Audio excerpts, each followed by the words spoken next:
Hello there, how we doing? Welcome on in, Awesome Pie. Nobody else eaten yet. That's okay, it's a bit of an early time and I think that everyone's a little bit thrown off by it. Hello, how are we doing? Let me get the party finder going for this. Real quick, what are we doing? We're doing fucking treasure hunt. Yeah, all levels. Private party. 6969 maps for stream. There we go. Now let's get this. Welcome on in, Ralph. How you doing today? Crystal. Oh shit. Fuck. Okay. I'm already breaking things. Great. I'm gonna put the... Actually, this is fine here. And I'll just move my VTuber model to be like a little bit centered. There we go. Perfect. Welcome on in, Ralph. I hope you got some maps ready. Well, I'm not gonna go for like... I'm not gonna go forever. Oh my god, Party Finder closed.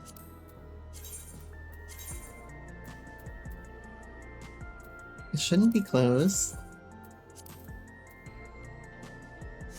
Party Finder's still open, right? Yeah, but yeah, we're gonna be on 8 hours today, which means we're gonna be going all the way till 3 a.m. my time. So it's gonna be a long day. It's gonna be a very long day. We're gonna start out with some maps today. We're gonna go into maybe some tier lists. We're gonna go into Stray Gods DLC after that. Any extra time, I'll just send you guys into some Guild Wars 2 and force you guys to watch me grind. Oh fuck, my tablet Chrome is being updated. God damn it. Okay. Take a sip of coffee here, we'll get everybody ready. Gonna be on Zalera. Grind on you, right? Oh my god. Get your ass on Zalera, okay? Yeah, little sage bastard. Get your ass over here, alright? You got maps to do. Ba-da-ba. I've spent all my shit, right? Mostly all my shit, okay. I should go get some Viper gear while we're waiting, right? Where are we going? Where do I get the Viper here? Crystarium. Calling your ass. Calling your ass out. I'm calling your ass a slut, that's what I'm calling it. You'll join for 1 or 2? Okay. I imagine you got stuff to do at like 8 o'clock today? Let me see about this. Reaper. What do I need here? I've got Crypt Lurker for most things. I need boots, hands. Right. Boots and hands. Yeah, perfect. Crypt Lurker. Booties. And handies. Ba-bum.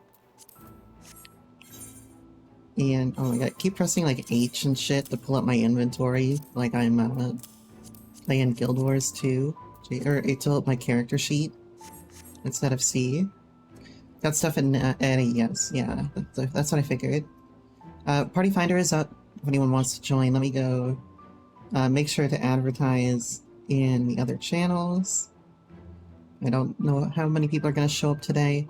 If we don't have a large crew, then we'll start with the lower level maps and work ourselves up to the higher level maps. But if we do have a reasonable sized crew, then we'll start with the Dawn Trail maps. But at the moment, there's only 4 of us here, so we're gonna need to kick our asses into gear here. Let me post in the other channels real quick.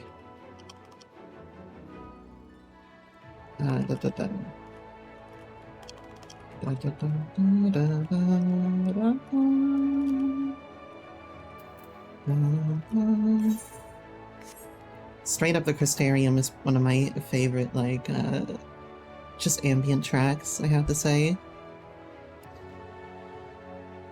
It's just so good, man. It's like, and it brings up that Shadowbringers nostalgia, too. You got a Shaloni over there? Alright, I'll get ready for that Shaloni. Give me that music. I want to hear that guitar strumming. I mean, we can try with 4 people. We just need to have the, just ruffle through your sack. Please don't ruffle your sack on stream. That's against TOS. We can try the Dawn Trails with only 4 people. I don't know how it's gonna go, but, you know. Tumbleclaw. That's just a fucking tortoise with a tumbleweed on its back.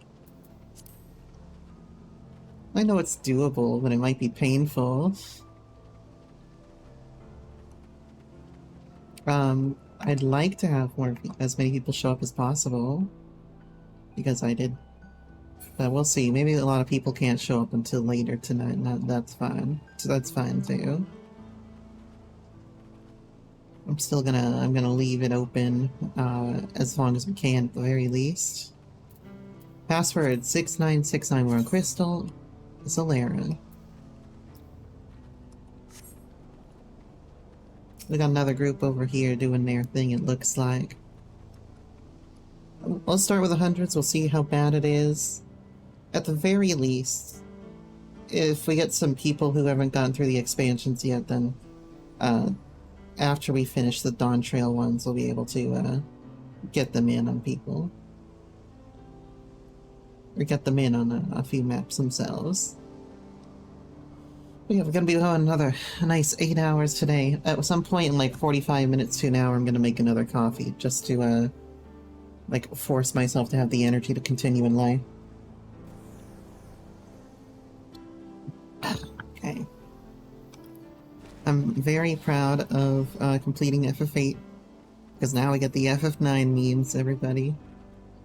Starting tomorrow, FF9. And we'll be starting late tomorrow, of course. So if you, can't stay up that late, I'm sorry, but we won't be going for very long, so you won't miss too much if you can't. This Solana map, I believe. I'll go, let's pull the trigger on your map and see if, because nobody else is joining at this point. I'll put up the party finder after we do this one here, between each map. But yeah. Start with FF14 tonight. We're gonna do some Stray Gods DLC finally, and that one it looks like you get to play as Orpheus. Yeah, I have plenty of maps in here. Wherever they are, there they are. I also got some ostensibly special ones left over.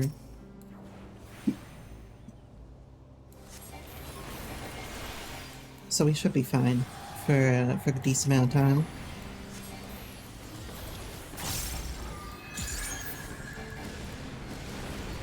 You know, the really satisfying thing about Dawn Trail Black Mage is the double flare into a flare star under triple cast. That shit's good, man.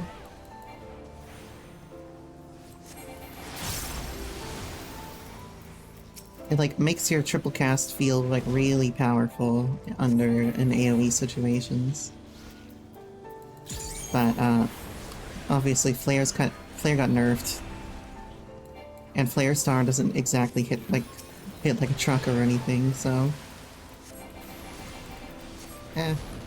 take it or leave it.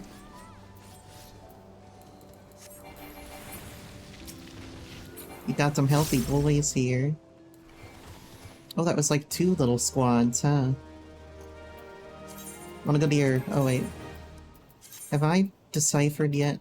No, I don't think I've deciphered yet. Hold on, pull out my rack skin and decipher what we got. Oh, you got another Shaloni? Oh no, you got an Urkopacha. Okay, let's do an Urkopacha.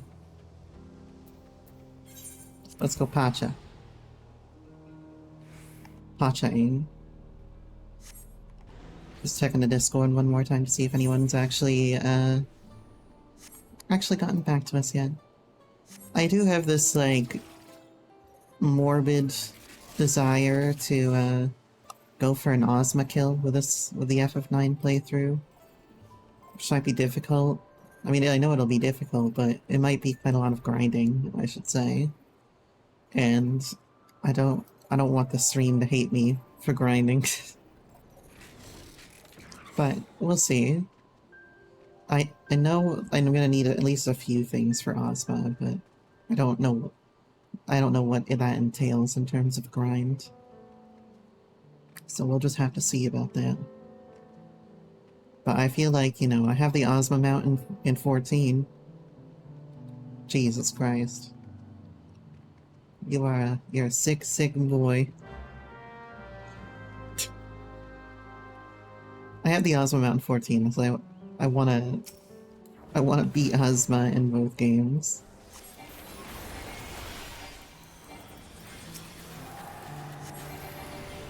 Man, imagine Fire 2 doing damage.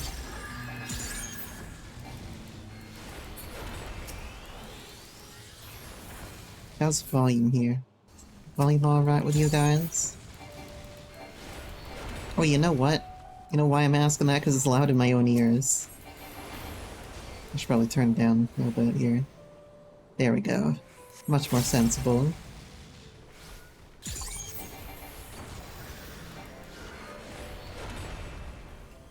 Big old flares. You know what? Why am I doing that? I'm terrible. I keep forgetting not to swiftcast Flare Star in AoE. Because Flare is a better one to swiftcast. SMHing my head.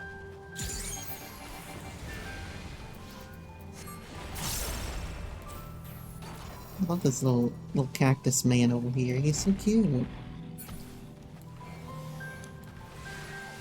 Cracker open for me. Got a portal. Alright, let me tear down the party finder here. Alright, go on in.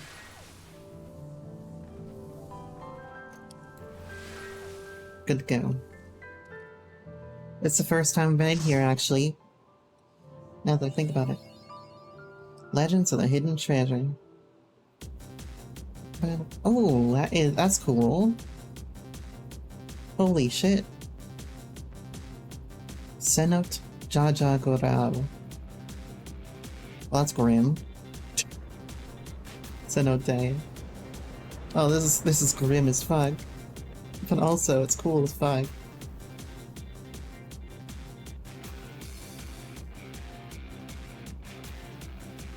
I said cenote. I corrected myself to cenote. I'm not that stupid. But yeah, this is pretty awesome. I think the fact that you can see so far really helps sell it. And I think it looks better looking from afar than the map that you have an Endwalker, right? The bunny one.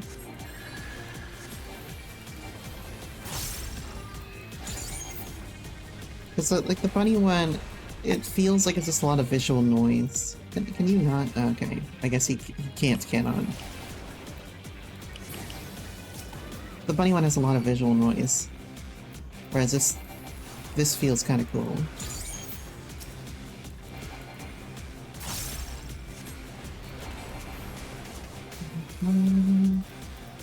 Yeah, look at that. There. Like the tree, I like the trees, especially the Macadamia Woods trees. Like up there. I don't know if we actually get to go up there or not. But that would be kind of cool if we ascended, as opposed to like the other maps where you just kind of go linearly across. This would be like a real adventure. Oh yeah, these are some healthy boys with only 4 people here in the gear that we have. No more tombstones. Look at that down there. You can actually kind of see down into the water there. Gives it some, like, interesting depth. You've only gotten to the 3rd floor? Well, we'll just have to see then. Just have to get a bottom out of Elena real quick. I said, let's get a bottom out of Elena real quick. Fuck. You bet the 5th. Oh, okay, I was like, you plead the 5th, you don't bet the 5th. Alright, well, we got 1 of 4. We got to peek our heads in. Alright, I got 1 heritage found. Yeah, maybe the 5th floor, I don't know. Heritage. Heritage. Oh, you got an RR forest, and you have an Urkopacha. Oh, let's do the Urkopacha. Urkopacha first. Where the hell is it? It's up there? Oh, it's right there. I don't know why I thought it was up there, but who knows? We'll just have to see. You're gonna have to bottom out for us, Ralph. You're gonna have to put out. We'll put the party finder back on up here. Alright.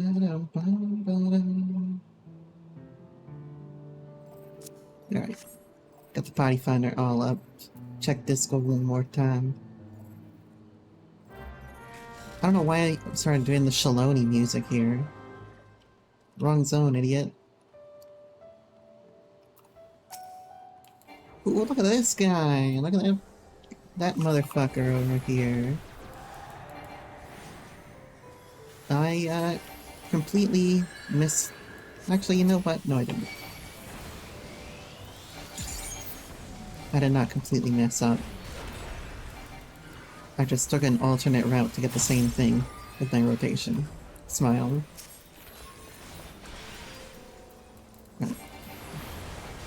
It's so weird that I have to like... I have to do like a transpose line just to make like... just to make it worth it in my rotation. Get out of here. Okay, thanks for the stun. Nice stun, nice holy.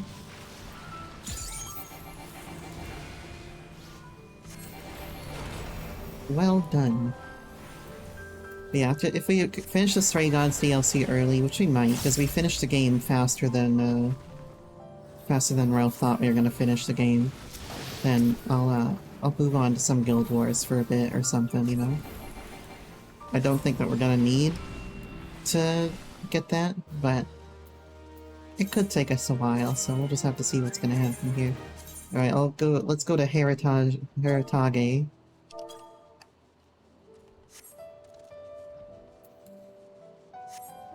Yeah, Heritage. Oh, we're going to Earthenshire. Just kidding, we're going to the Outer Forest. Alright. Well, it's on the party chat now, so we can go to Heritage Found a different time. Where am I going? I'm all turned around.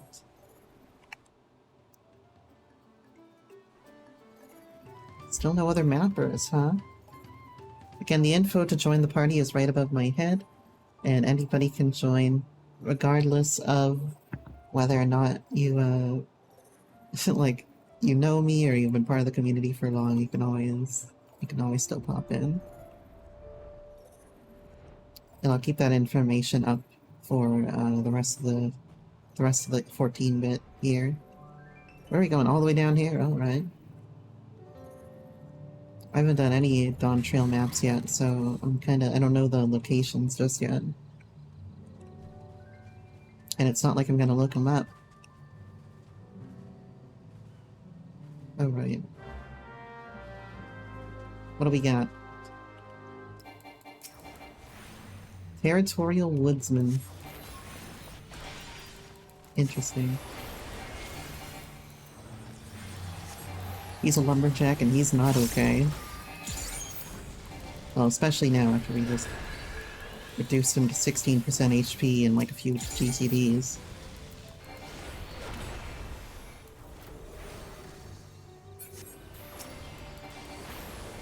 Not terribly healthy, considering our item level and everything, but like, I guess I'm used to being like high item level and doing maps.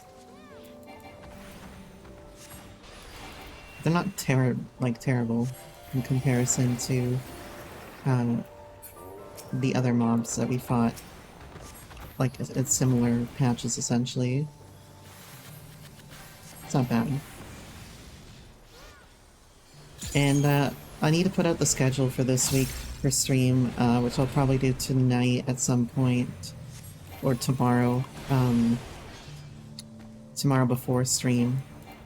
But we're gonna be doing FF9 Sunday, Tuesday, and next Saturday. And National Park Girls in between those.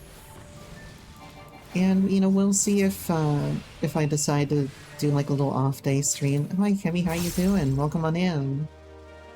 Look at those bottom fingers. Doing some community stuff in 14 to start, and then we'll be going to Stray Gods. Yeah, let's go to Heritage Found now. So we'll be doing the musical bit later. And for now we're just doing some like community stuff. If you play Final Fantasy XIV, you can definitely join if you'd like. Anybody can join, the information is above my head. I'm gonna harass the local wildlife real quick just to get my Black Mage blue balls up.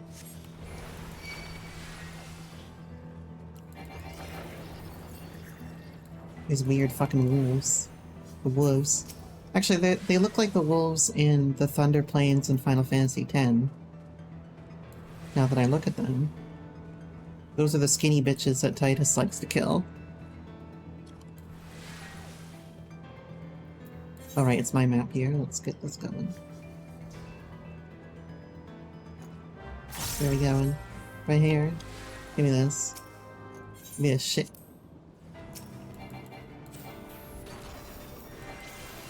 Oh, ad is about to start. Yeah, so that's our schedule for tonight. I'll get the stream schedule out for the rest of the week later. But right now, that's all you really need to know. There's a chance I might play something completely different. Maybe like on a random Thursday short stream, but we'll have to see about that. I also kind of value having those couple of days off every week, because it kind of lets me recharge between streams. Like,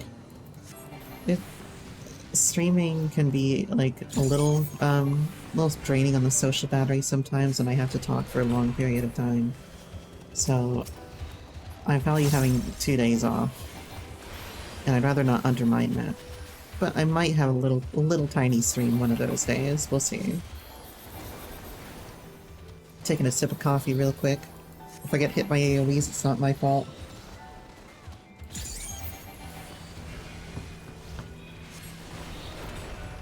No AoEs, huh? Alright. I was hoping for something to hit me, but okay. Territorial Bulltown. Garbage. You got a Shaloni one next? Let me crack open another one of these and see if it's also in Heritage then. That's his owner's skin. I have an Urkopacha. Get the Shaloni one in here. Next one will be your last one. Nope, no problem. We'll survive. We'll survive on a 3-person crew. Oh, we're going to Yaktel. Okay. Yaktel. That's good. We haven't been to Yaktel yet.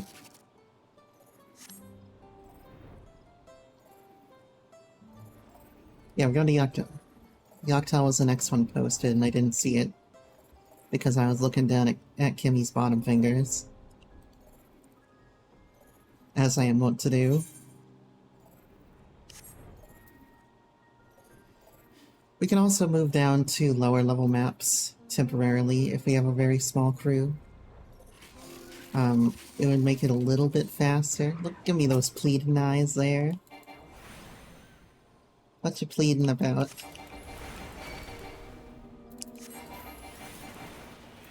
Gotta harass the local wildlife, of course. That's the most important part. Man, I really need to crack my neck. So, I woke up really late today. Like, only a few hours ago. And I don't know why, because I have an alarm set. But, like, I had this, like, weird dream about, like, my family being stuck in New York, and we had, like, there was, like, a killer on the loose or whatever. Near, like, the railways. And we had to, like, at one point we had to, like, walk up the, like, railway, essentially, and, like, dodge 2 incoming trains by, like, jumping into the water. Or, like, jumping into a river nearby. It was weird, man. But I woke up way too fucking late today. And I don't like waking up super late. So I'm angry at my phone. But it worked out. At least I didn't wake up late for stream. I don't think I've ever slept that fucking late except for when I had COVID. Well, what are you? What is it? Oh, okay. I was like, why am I on 2 Umbral Hearts? Yeah, I think the only time that I ever woken up really late, like past 4, was when I had COVID. And it was awful. I couldn't even make myself coffee when I had COVID. And as you guys know, that's incredibly important to my well-being. Get ourselves a portal. Let me close the party finder real quick. Alright, stick us in, Magic Man.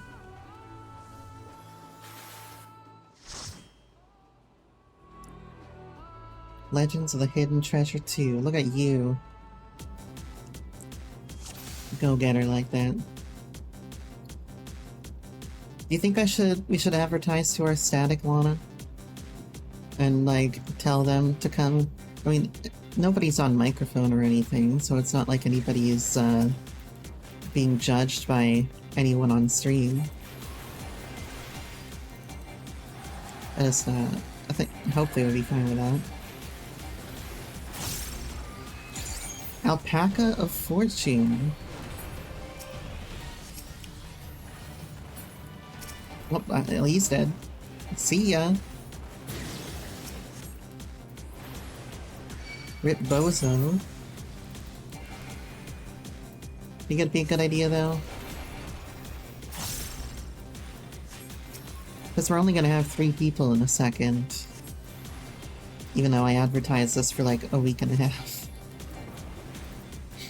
So, we're gonna need some reinforcements here.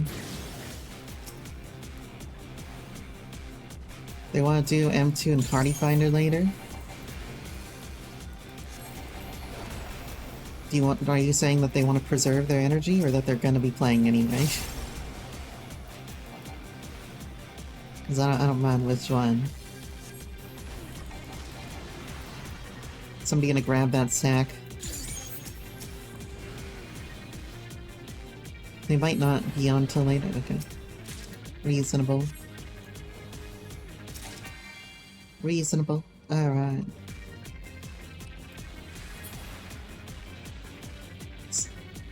Oh, just know it's the season tracker title. Good job. Lana, do you remember about a year and a half ago when you guys cleared T that Miri said that, or something about not taking anyone seriously who shows off a legend title in role-playing? And then you said, I'm only gonna wear this title for a week, and then I'll go back to just having my normal roleplay title on. Do you remember that? Still RPW? Yeah, but what I'm saying is, you said you'd only wear that title for a week, and it's been 2 years.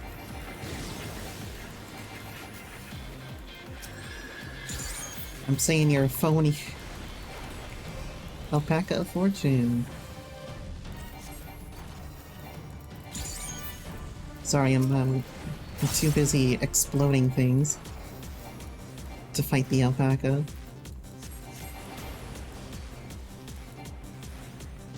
I'm just gonna take this.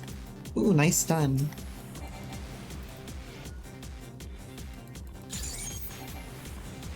I know she's still RP'd with you.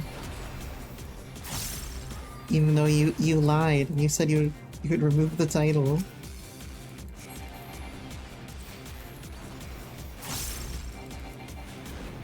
I don't know. I just thought of that though, because it's been so long, man. I've like... It's... Okay, not 2 years. It's been like a year and a half, right? It was last January that you cleared, top? Right? Or was it in December that you cleared top? You like the title though? Well, I don't, because I don't have a legend title. Because I'm a shit fucking phony. Holden Caulfield would call me out for days. 2 days before. Oh my, hey, Rainbow! Yeah, who cares if you clear it on patch or not? If anybody cares about whether or not you clear it on patch. Oh, we are ascending! I told you guys that we would ascend. Oh no, this is great. This is the best one I've ever seen. This is a beautiful silver. Holy shit. If somebody cares whether or not you cleared a ultimate on patch or not, then you shouldn't play with that person. Because they're probably going to take all the fun out of the game for you.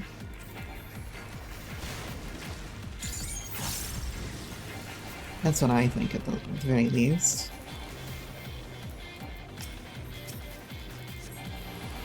It's like somebody saying, like, you beat Final Fantasy VIII in 2024? What a loser, like... You didn't beat it back in, like, 1999?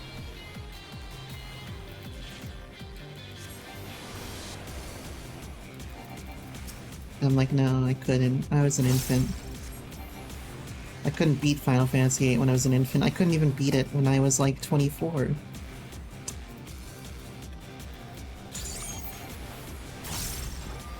It's too hard for me even then.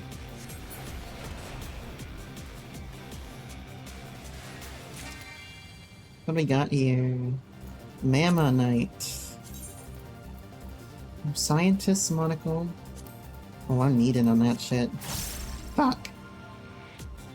I'm not 24, no, I'm older than 24.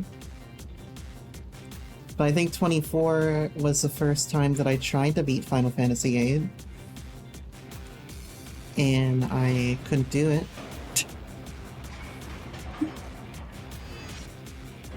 Pretty sure that's the case. I didn't play a...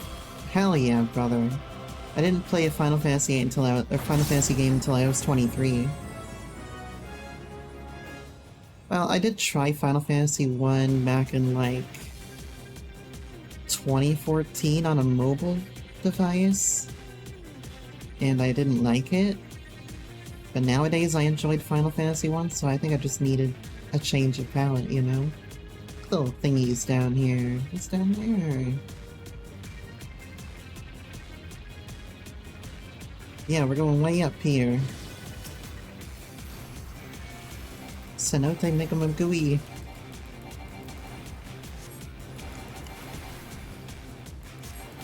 Now, I am older than 24.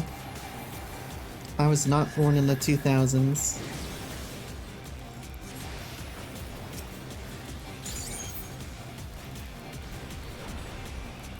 Oh my god, that 113k flare star. That was the second highest flare star that anybody's ever hit in their life. Where's number 1? Well, I almost one-shot number 1. Number 2, where's 2? There you are. 2 down. And 3 down. 4 down. And 5.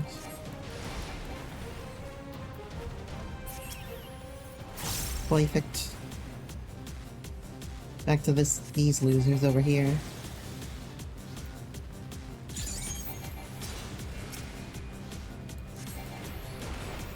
I'm not that old, but some people would argue that I'm too old to V2. Because some people think that if you're older than 25, you're ancient. But there's like seriously like a weird thing where people genuinely believe that like over 25 is too old to V2. And like, I've seen streamers that are literally in their like 70s. I've seen VTubers that are in like their 40s at the very wait, oh shit! There's Mammonite in there. Isn't what? What's up? Zentrea? I don't know.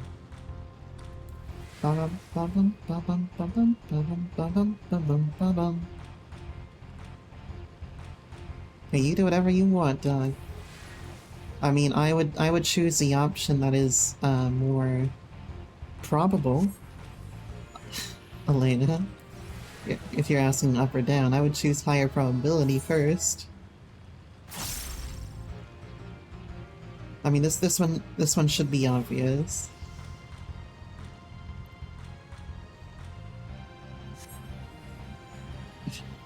All right, what do we got? Oh, again, this is another one this is another good chance one right here.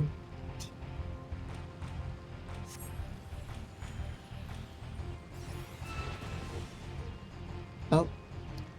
Well, I said good chance, I didn't say perfect chance. Are those, like, chili peppers on that right there?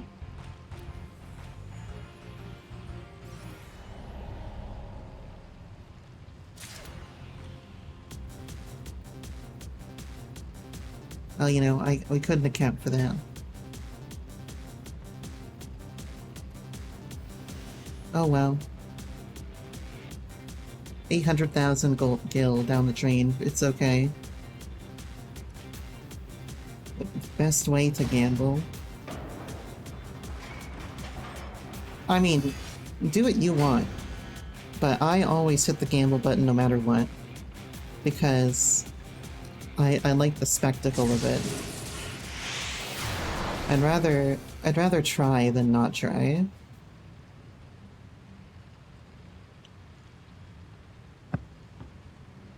Like, obviously, if you get a 5, you shouldn't roll. You want to say it's an extended binomial probability? Well, yeah, because it's... I mean, yes, it's a binomial distribution, correct. Alright, see ya. See ya, Pi. We'll get the thing back up here. We have any mappers in any places. You want me to post into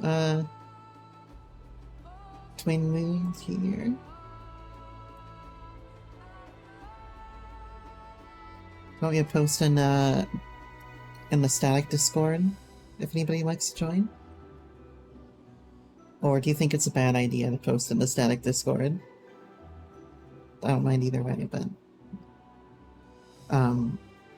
with 3 people, I would much rather do lower level maps over Dawn Trail maps. Because, of the gear. Well, I know 3 people is fine, but like... It's more about the time it takes and the risk that's involved. Being a what? Like I said, the risk involved and the time it takes. Look, if you want to do it with 3 people, we can do Dawn Trail maps with 3 people. What do I have? I have fucking Erkopacha somewhere. The only reason I'm not public is because people don't always want to be streamed. Right. And they might not even read the description. So... let's go ahead. We'll be going right there. Erkopacha. Go over to Watching Bellow. Yeah, and the only reason I don't want it to be public is because there might not be the consent to stream in that case. Warrior in 2 DPS, hey, that's whatever you want to do. We're going to this one. I don't have another 100, so if you want to change class, it's completely up to you. Alright, let me post in the static Discord here.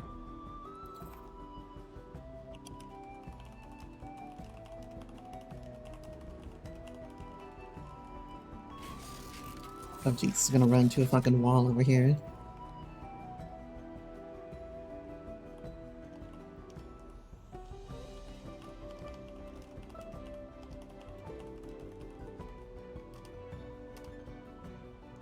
Gunbreaker and Warrior, you can get the bombs down. Alright, I missed the mark there. Depending on which config. I mean, I don't... Again, if you guys want to change classes, you can change classes.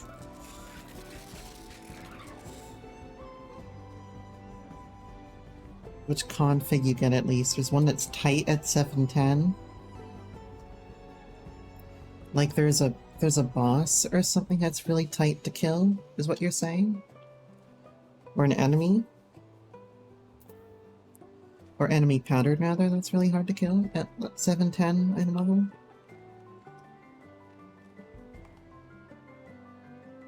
Oh wait. 3 different... Yeah, I know there's 3 different patterns for the enemies that you get. There's like the squad, there's the mini one, there's the big guy with the squad, the little guys that come after. Okay, so the three sets of little guys is the hardest. Okay. Oh shit, we don't have a tank.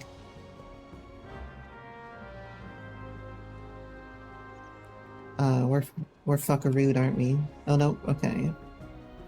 You can change class, it's good. Alright, let me crack her open.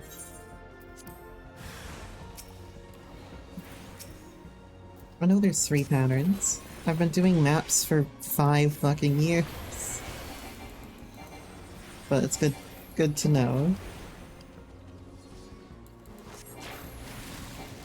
And they changed it because it used to be just 1 set of 4, now it's 2 sets of 4, right? It used to just be the squad. Period.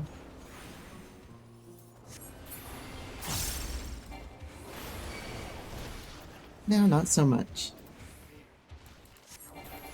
Bandercoworld. It seems like a pretty bad combination of enemies.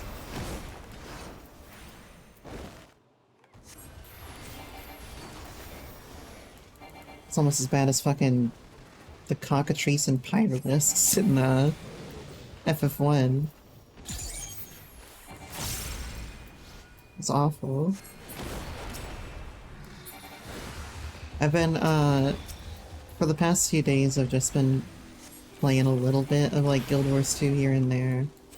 Not quite as much, but, like, after raid mostly, and what I've been doing most of the time has been, like, world boss trains and stuff like that, and the silver base.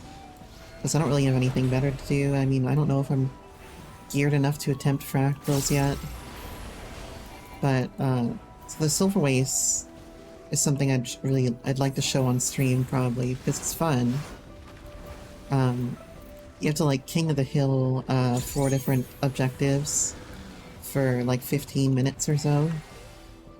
And then you get to fight, there's like 3 sets of escorts into a boss that you do. And the zone is like constantly under attack. Oh, portal. Let's get this party started. Yeah, it's like constantly under attack. And so once you do that, you can get the zone a little bit of a rest, but like it's very fun because it's like dynamic. There's always something going on, and you get shitloads of rewards your first time a day doing it. Obviously, it's not like something that I'd like love to farm for like 3 weeks straight, but it's fun to farm a little bit here and there, you know? Or like jump in for a kill here and there. And then the world bosses, for the most part, are pretty fun to get down and dirty with. You a lot of fortune. Interesting.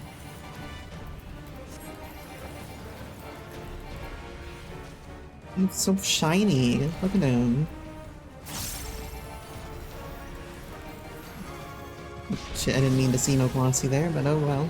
Who cares?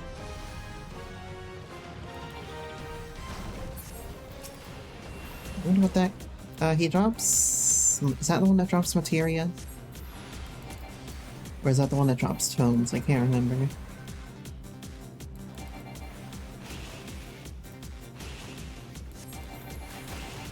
I'm not really too miffed either way. Let's go check. That's the materia guy, alright. Savage 8, that's pretty good, actually. I'll take that. Yeah, but I've just been doing like the random things that show up, like as you're like going around zones and stuff like that. I've been doing some events and I've been doing some world bosses. Some of them are obviously a lot more profitable than others. I don't think it's very profitable just to do world bosses, but like I find it fun at the very least, because most of them are kind of dynamic, and it's good to see like 100 people just gang up on like gang up on one dude at a time like that, you know? It does give some of the like old WoW vibes in a sense, in terms of like, you know, how Alterac Valley used to operate, or ooh, Mammonite. Give me that shit. Left is always right. Oh, I don't need to spam this in— oh my god, Yoshi P. You made my map so much better. That Umbral Soul change, holy shit. Alright, second chamber.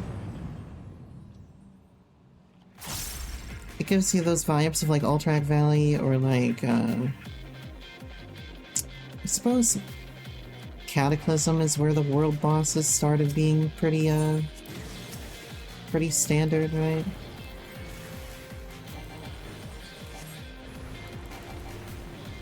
I think that's it.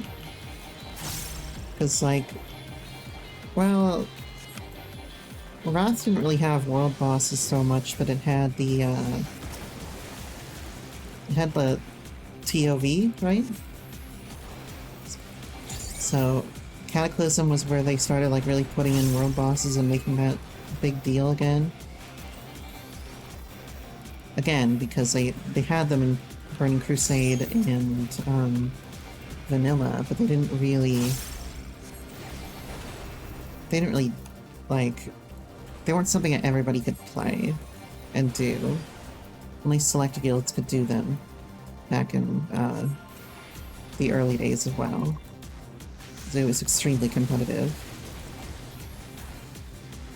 So it feels like those Cataclysm, Mop, Legion days, all that stuff, where the world bosses are readily available and everybody just hops in and blasts them and has a good time.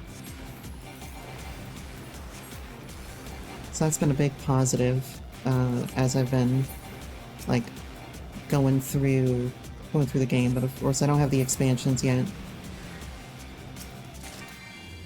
Oh, we got a free door, baby. Let's go. Obviously, I've talked about the predatory nature of the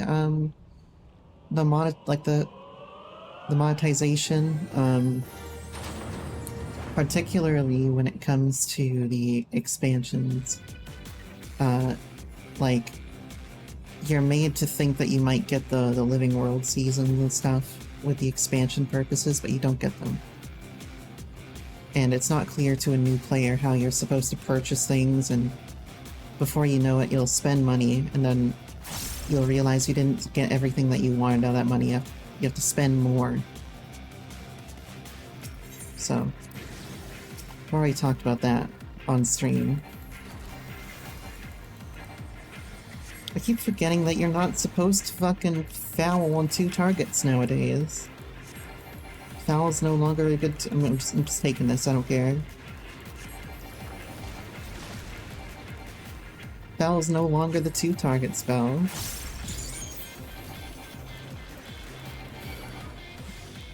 Poor Lana over there.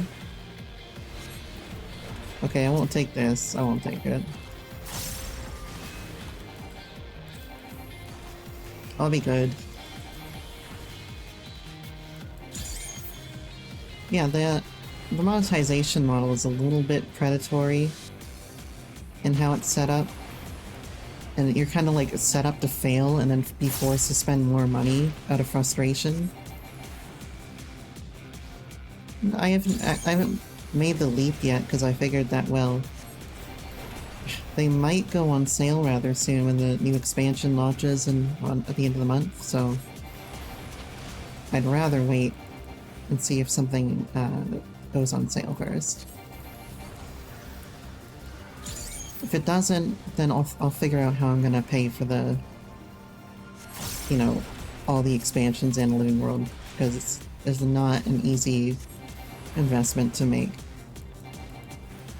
I'll figure out how and if. I still need to get hooked on the game somehow. I still need to find, like, the part of the game that excites me enough to want to play it more. But that said, I haven't done any of the fractals yet. Maybe I'll like the fractals, maybe I won't. If they're anything like the Mythic Plus crowd in WoW, I won't like it. Like, it seems more casual than Mythic Plus, and it seems like the community would be better than WoW's community in that regard, but yeah, I could get 1x back, and I was thinking about, like, well, get up through Path of Fire maybe, and see if I like that, but really, I want, like, the story is the thing that drags me into the game, right? And so I want there to be a story that's gonna be enticing to me. Let me go back to a mailbox real quick and grab another Brock skin before we go to Shaloni.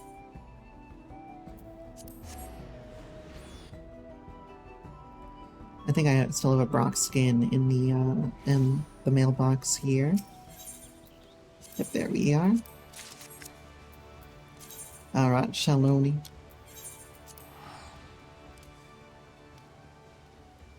Yeah, I need to find what I like in the game, and if I don't find anything, obviously, don't play it.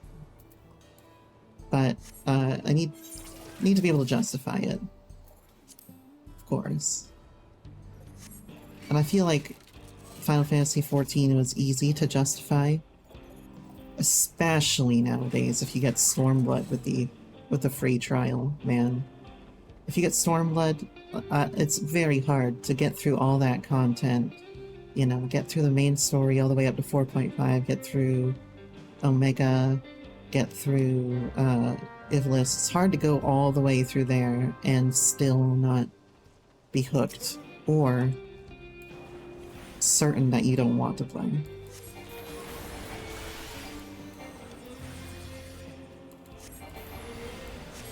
Whereas, I think I talked about this earlier, that, like, there's not really enough there yet for me to see whether or not I'm actually going to enjoy the gameplay cycle. I don't know, we'll see. We'll see what happens. I still have to get into fractals. Again, I don't know if I'm geared enough to do fractals yet. But if I am geared enough, then I could try them out. I know that I need some, like, ascended gear to go through fractals. I just don't know how much and how big of a grind that's gonna be. I doubt that I'm gonna be able to craft it myself. Even though I have, like, shitloads of, you know, pink materials on me. We'll see. If the RP is good, then I'll stay too. Let me put the party finder back up now that I think about it. Group members. Shit, my Enochian. Yeah, there are 4 tiers of fractal. Each tier of fractal has 25 levels. As the fractals go up, they start to have agony. Agony deals constant damage to you while the fractal is going on. And to counteract that, you need agony resistance. Agony resistance can only be infused into ascended armor or better. And the higher you go, the more agony resistance you need. There's certain breakpoints, from what I know. Like, I think the tier 4 fractals need like 151 agony resistance. Okay, I got Nurkupacha here. We got right there.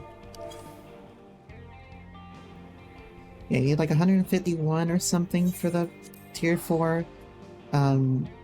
People skip tier 3s, is what I've been told as well. But I don't know. I think you still have to play through the tier 3s to get to tier 4, so...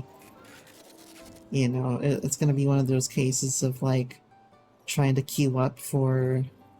I don't know, the near raids and it being like an hour-long queue kind of thing. Because it sounds like people don't do them. I just don't know what I'm gonna need for the first fractal. I went into one fractal, except I was by myself. I didn't... because I thought it was gonna auto matchmake, and it doesn't. And I went in by myself and couldn't do it by myself. So, I think it would help to have a queue system as well. I think that the queue system in 14 helps get players to where they need to go without having to be like in party finder for shit and like communicating that kind of stuff. Because some people like me, I don't want to necessarily have to build a group and talk about it necessarily. I want to get into the action. I don't care who's there a lot of the time in my group. And I don't want to be there for a social experience sometimes. At least in like dungeons. I don't always want to be in a dungeon for a social experience. I'm there to get what I want and get out. It can still be a social experience, but that's not the focus. And so when I have to add in a bunch of stuff, I add in a bunch of like social features to get through those hoops, it becomes a little bit less desirable. In fact, it becomes a case where it's like WoW, or like WoW Classic, where I'd rather be in a guild and have my guild members with me in every situation that I could, like, have to do that. Definitely in Classic, like, I tried to avoid looking for randos as much as I could. Which might not be in the spirit of the game. Not sure. But that's always how I operated in Classic. It's like, if I can get the guild members to do this, and not somebody I don't know, then it's so much better. In 14, I don't really have that kind of inhibition.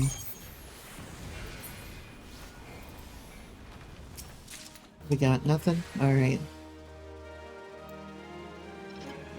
What do we got? We got a Hiratage found over on the left side of the zone. Accidentally hit the escape button.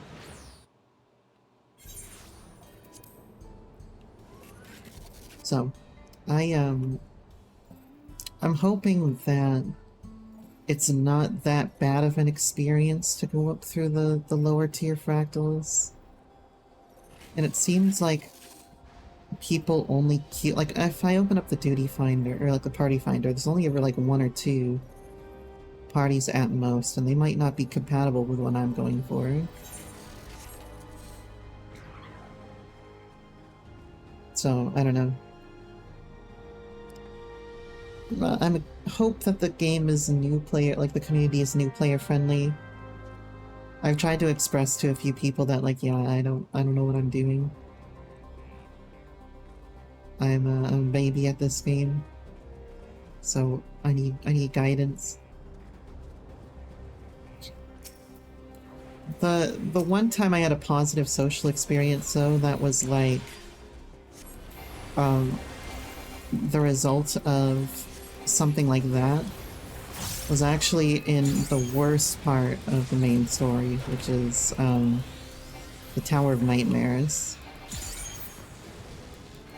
Because you have to ascend the Tower of Nightmares, and it takes like a group to do it, but it's like a public instance, and there was nobody in there except for one person. And we couldn't do it by ourselves. And we tried for over an hour to do it by ourselves, and we couldn't. We couldn't do shit. But, after that, we kind of like helped each other out, trying to like get through different parts of it, like giving each other tips on certain things, like, oh yeah, like you can go buy this off the auction house to like turn in for progress on this. And that was one of the only social experiences that I've had that's a result of something like the lack of the party finder, and it was good. But the situation itself blew. I've already talked about how much I hate the Tower of Nightmares section on stream. It's awful. But yeah, so that's one of the only experiences I've had. I think that they thought I was a little strange for trying to play through the expansions without the full game. So I'm like missing stuff like the elite specializations and mounts and stuff like that. I'm missing some features. I think they found it was kind of weird, but it is what it is. But what other dawn trails that we got? I can grab some off the retainers maybe if we don't have any other dawn trails. Let me go back to the mist real quick. Get some on the retainer? Alright, let me go get some on the retainers. You can go get your retainers. And we can all be happy campers.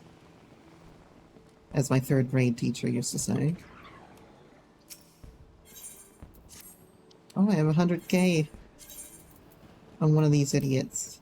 Great. Brock scan. Hell yeah. Put this inside of my chocobo real quick. Shove it up that feathery protrusion. And then this one is here. And we eat that one. Shove it inside my thrussy. And then this one, hey, got some gil, but I can withdraw real quick.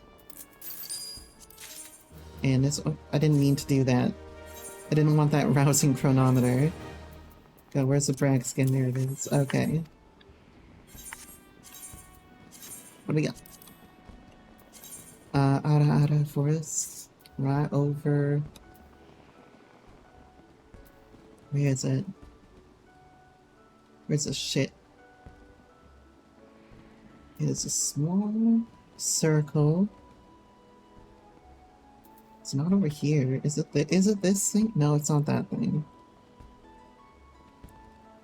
Oh, here it is. Right there.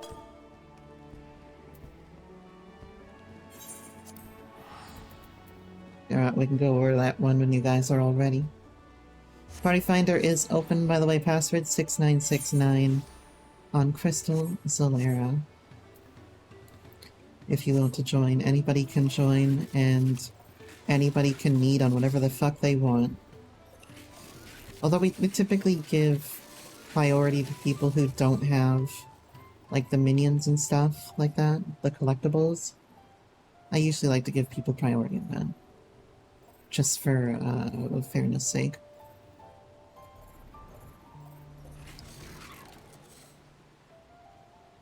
Yeah, figure it out. Yeah, well, see, I also don't have any access to any raids, and you know that I love raid content. So, there not being any raid content in the older games, except for the world bosses, which don't really have mechanics that I need to respect. Obviously, I haven't had that, you know, tickle my fancy just yet. But I'm sure that if I did have the chance to pop into raids, I would have a lot of fun with that. Because that's what I'm all about here. Or at least that I have been all about for 15 years. But I know there are a few raids, and I'd be excited to see them. They look more akin to like WoW raids than 14 raids. In terms of mechanics. Where CC is more of an issue, and it's typically fast and chaotic, rather than being like controlled and requiring significant thought and spatial awareness. At least that's what I've noticed at the very least. In 14, like, your spatial awareness, your spatial reasoning, and planning is more important than in the other ones. But they're not as fast and chaotic. So in some ways it's harder, in some ways it's not. Well, Dance for Saray, I mean... It's hard to even go that far with it. 14 ones are like... Yeah, I mean, sure, they're dance-like, but it's more of a puzzle. And WoW fights are not puzzles. So much. Alright, let's cancel Party Finder real quick. And pop on in. It's not quite as much of a puzzle in WoW. Like, it's more of like, beat your head against it kind of thing. But like, in 14 ones, you typically have to like, sit in MS Paint and like, draw out like, the rough AoEs and stuff, and like, what it looks like. It's, again, spatial reasoning skills are being called upon. Less so than or more so than in the other games. But I like that. It is better for my like hand health that I have like slower paced raids that are more methodical. And especially the classes in the APM. That is pretty important to me. But also I kind of genuinely enjoy it more because it feels more well thought out. But also I might have a bias because some WoW fights are completely throwaway by the devs and utter garbage. So, you know, I think that the average fight quality is typically better. Except for, alarm pheromones and M2S. Shit mechanic. Just a garbage mechanic and how it works. I mean, but it's not like it's not doable, it's just not very consistent. Get out of here. Alright, left is always right. And now I got to keep my blue balls up through the cutscene. Oh, how nice.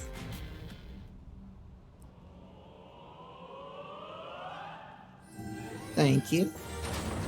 Just holding my breath for that one. Damn Vina, what? What'd I do? Vina being blue-balled? Yeah, I've had these blue balls up for like 30 seconds.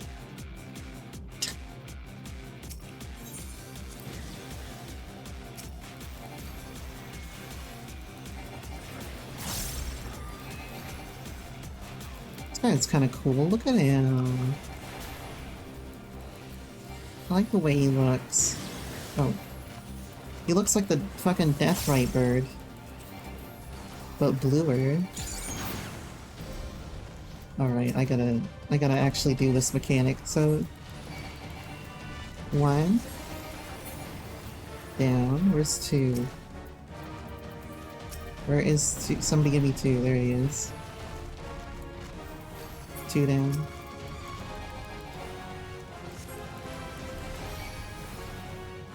Three is almost down. There's 3.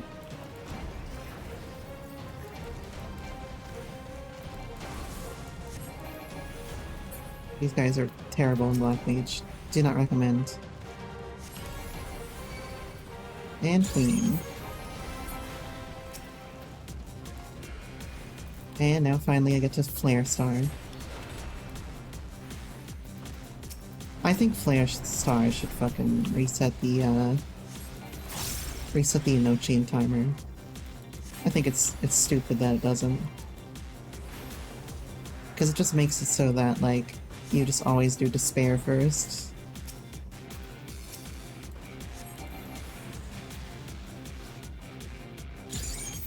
I mean, if it's... And in the case that you always do Despair first, it should just change Despair to Flare Star. I mean, it needs to hit massively harder, but... Like...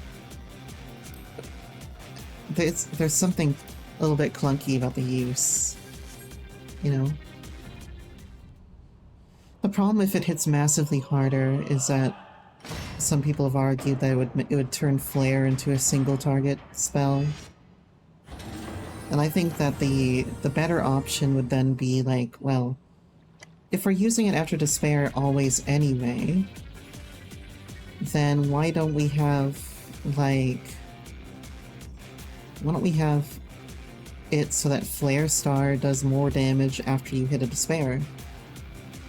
Right? Because then that ensures that you're using your single target rotation. But it also buffs Flare Star and makes it more impactful. Well, in Endwalker, of course, we had enhanced regular Flare, where if you hit Fire 2, Flare does more damage. I don't see why we can't have enhanced Flare Star, which will be essentially the same thing. But it would give this spell a lot more oomph in single target. The other thing it would do is it would make it like more important to do the single target rotation correctly. And it seems like they value forcing you into non-standard, so it would also play into their terrible schemes, I guess. Like, it would be good for them because they want to try to remove non-standard. I don't know, man.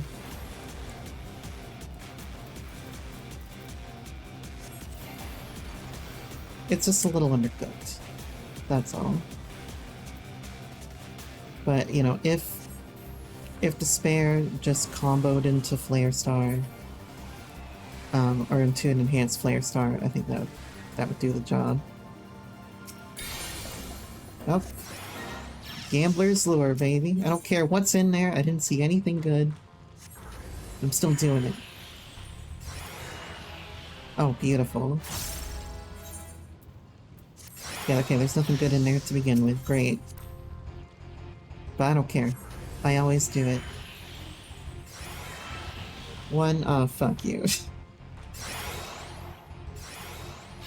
3. I'll take 3. I'll be happy with 3.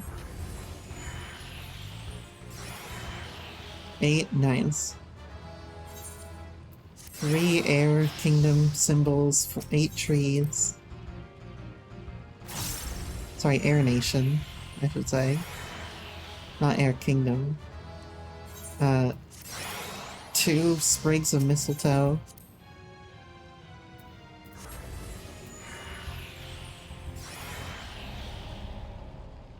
Fuck you. It's okay, it was a sacrifice that I'm willing to make. There's nothing good in there anyway.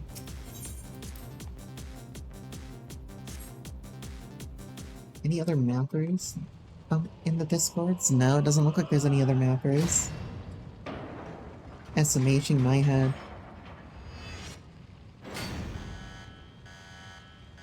By the way, if anybody's in the chat and needs me to slow down so I can get into the party finder, just say so, and I'll let you in.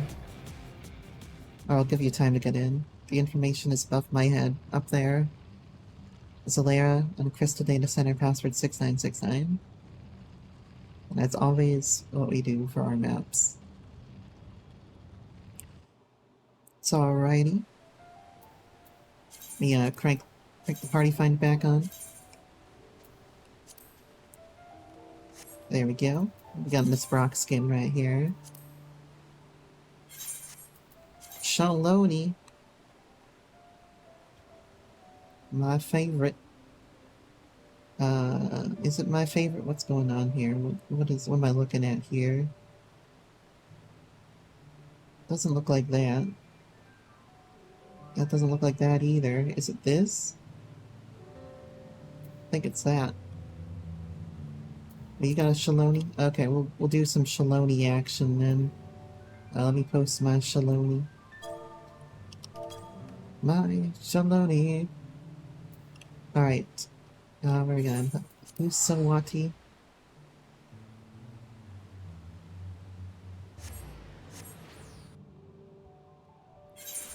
So we'll go this way, we'll go to mine first, and we'll go to Elena's. They're both on Shaloni anyway. And we'll see what we can get. So I have one of these. I probably need multiple of these to make... oh, item of... Okay, I probably need multiple to make the scientist coat and shit like that. But I would like it. Good God, my fucking scroll wheel is so broken. Like, the scientist coat looks good, man. Wonder how it dies. Let's see. Oh, so the inside shirt dies. The tie doesn't die. Or does the tie die? No, the tie doesn't die. Alright. It's just one each? Well, that's pretty good. Hey, that's pretty good.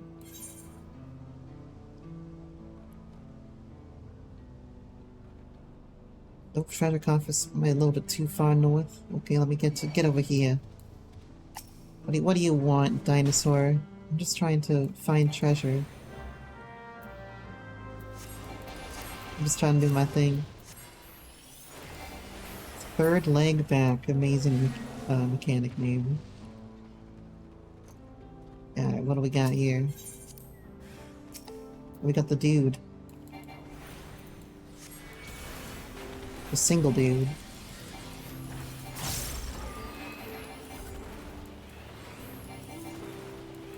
Elena, how you guys doing on Honeybee Lovely? Oh wait, you're meeting tonight, right? You haven't met yet this week?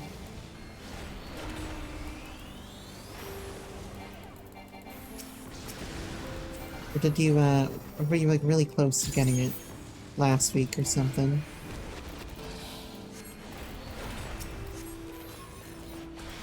So you're pretty close, but it's just a couple of deaths here and there was all it took to wipe the floor with us.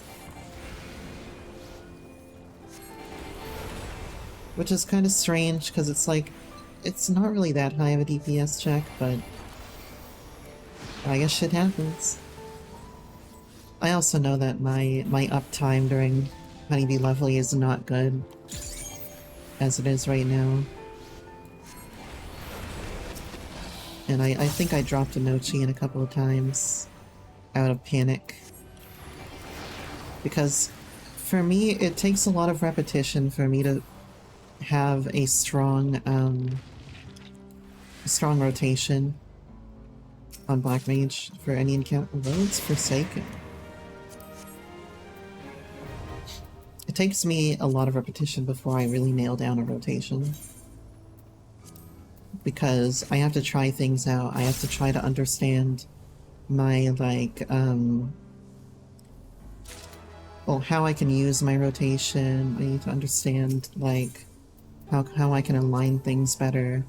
It takes a lot of repetition, and I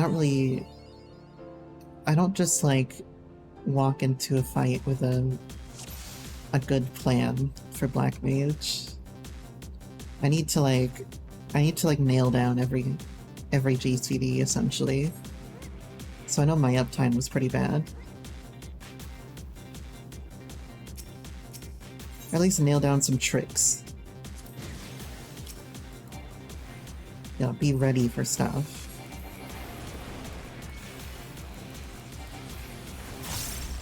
I don't know why I just started in fucking Astral Fire and AoE, but here we are. It usually takes, like, you know, 5 to 10 tries before I know exactly what I'm gonna do to try to maximize uptime. At least, like, for some fights. Some fights, it's, like, unavoidable because it's too random. I can't, like, make that much of a plan. I just have to be flexible with it. So, it takes a long time before I can, like, really feel comfortable in a salvage. Which also means if I clear it too quickly, then I don't know what I'm doing. Or, like, I have an idea of what I'm doing, but it's kind of, like, half-baked. You know what I mean? I don't know. I guess I'm just weird like that. I really tried to, like, nail down the rotation and come up with a moment-to-moment game plan in my head.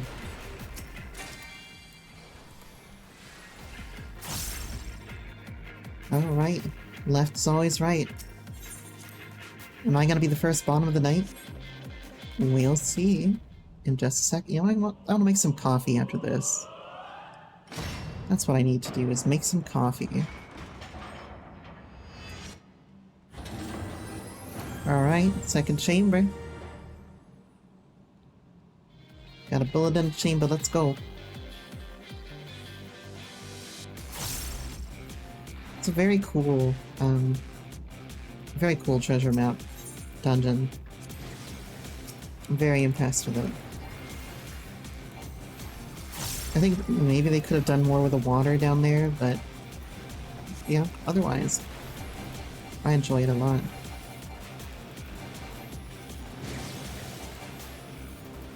Now, you motherfucker, you. Cenote Monstero. What a name. It's just monster.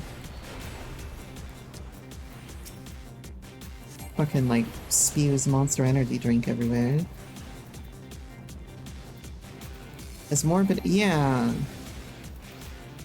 It would be morbid though. I think that's why they didn't include it, is because it would make a jubilant, happy, fun little thing, a little bit more morbid, if you could look down to the waters and see what was down there. And I know that they care about the mood quite a lot when they're designing content. Like, the whole reason the bunny section is in there is because they wanted to lighten mood, and they were worried about people's emotional, like, burnout. Like, they are very worried about how dark the mood can get, it seems. To their detriment in certain situations. At least that's what I've noticed with these developers. And sometimes they need to just make something like morbid or disgusting or sad or tense. And they don't always do it. On the flip side though, in most cases in WoW, it's always like there's never a happy ending to anything. It's always kind of sad or something, or somber. You never get time to celebrate your victories. Yeah, you know, there's never any sense of victory because there's like someone else takes your kill, or like another villain out there. So that's the, yeah. Those are the two extreme. Yeah, I mean, Lich King I still feel a sense of victory for, right? But obviously we don't get the kill on the Lich King, so, well, we do, but not really. Yeah, there's another one in the north here, yeah. I'm more thinking like Deathwing, for example, where we specifically don't get the kill, and it's all the named characters who get the kill. And like, I don't know, the end of Warlords of Draenor, where, you know, Gul'dan just gets away, what's-her-face gets the kill, there's no happiness, no cheer. So those are the two extremes, right? There's one that's where it's like, they don't care at all about making the player feel accomplished, and they're just willing to kill characters and bring on the next villain and just have like a hellscape. And then there's also the extreme of like they care too much and they won't kill characters, and they give us too many moments of levity. So it's, you know, you kind of have to find a middle ground there. And not a lot of stories, or not a lot of the current MMOs out there have a story that finds a middle ground. Although Guild Wars 2 felt like it did. The opening story with Zaitan and everything felt very bleak. Very like Game of Thrones-y, and that like every character you meet is just gonna die. But they also had moments of like making it like light and giving people plot armor. I don't know. There's gotta be a middle ground somewhere. Nobody will ever be super invested in your characters if you don't let the characters live and breathe. Right? And that's one of the things that I hated about Game of Thrones when I was reading it, was that, like, I didn't feel like I got attached to any of the characters, really, except for, like, maybe Bran, because it feels very bleak for them. There's no reason to get attached. And most people don't get enough screen time to even feel engaging. So, when a writer has to draw the line somewhere, and that, you know, it might not be easy to tune that, and like, some writers have different visions, so I can't really say there's a right or wrong. That's just how I felt.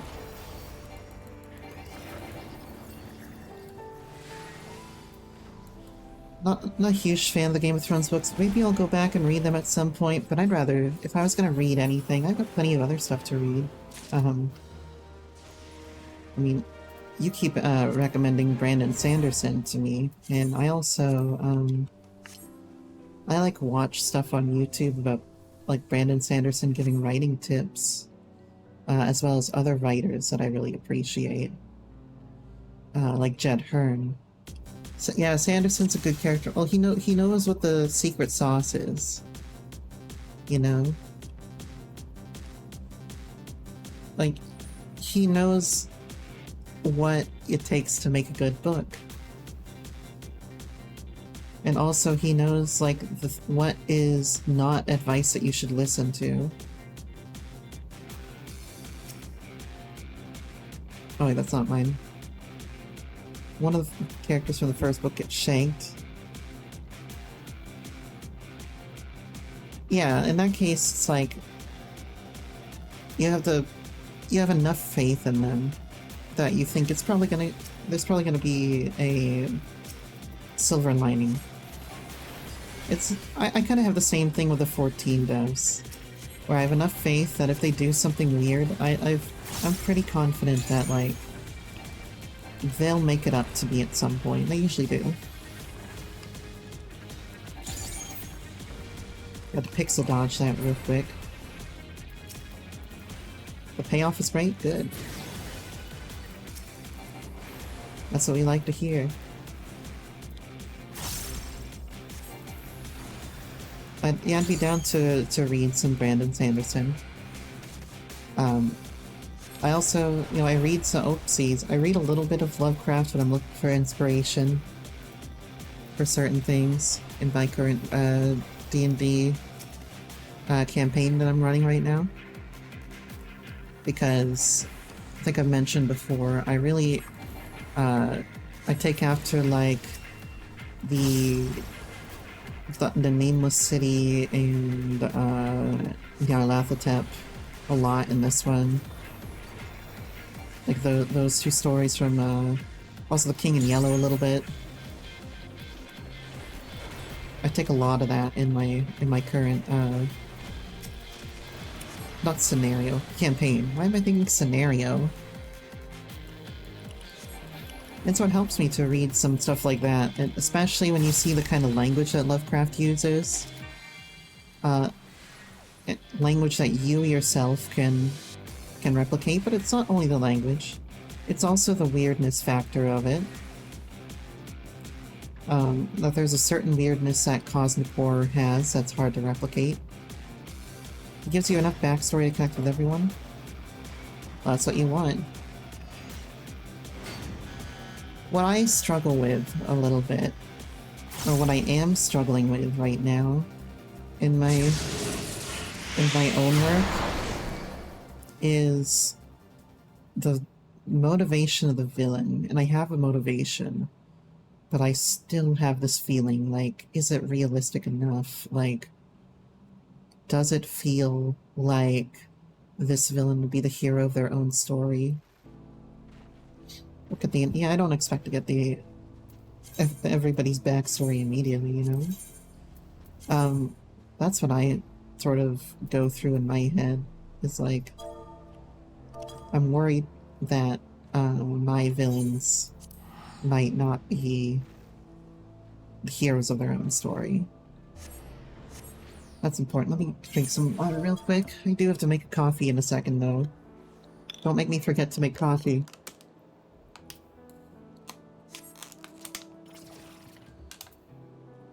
And the other thing that I struggle with is onboarding the main character in a meaningful way.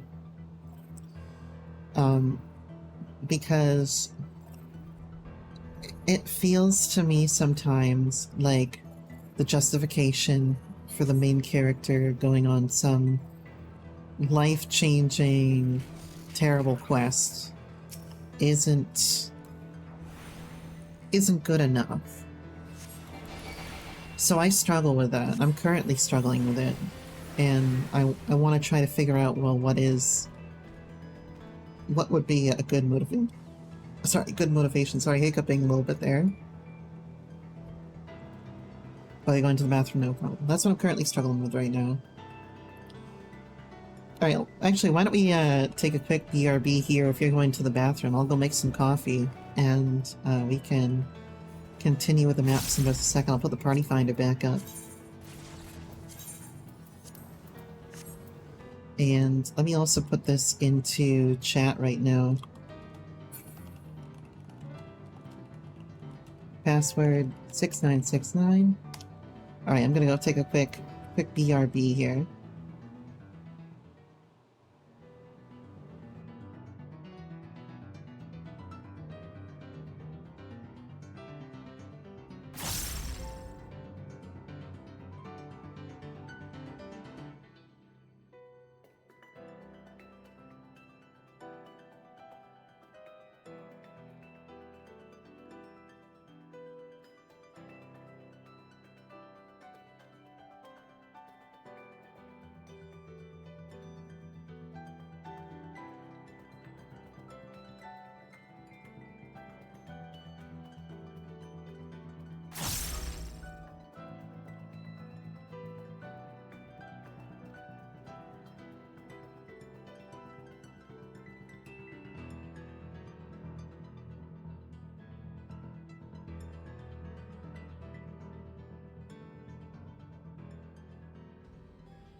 Alright, we're back. Is everybody here? Alright, got another one here in Heritage Found. Where am I? There I am. Where are you at, Lana? You above us? Are you in the sky somewhere? Or right over, oh. Right over here. You like the start of the first book? I am sure I will. I mean, I don't say that in like in a sassy way. I mean that I'm pretty like forgiving when it comes to stories, I think I should say. Like, I'm easily pleased, is what I should say. I'm easily pleased by whatever the author has to put forth for me. it doesn't take a huge amount from me to be invested. Unless it's like an absolute like shit start, like Final Fantasy VIII.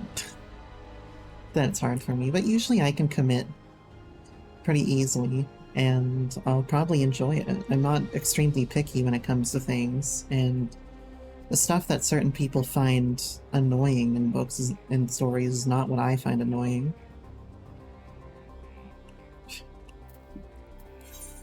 Like, I'm not as, like, picky when it comes to plot holes and things. I know, like, a lot of people criticize Dawn Trail, for example, for significant plot holes, but, like,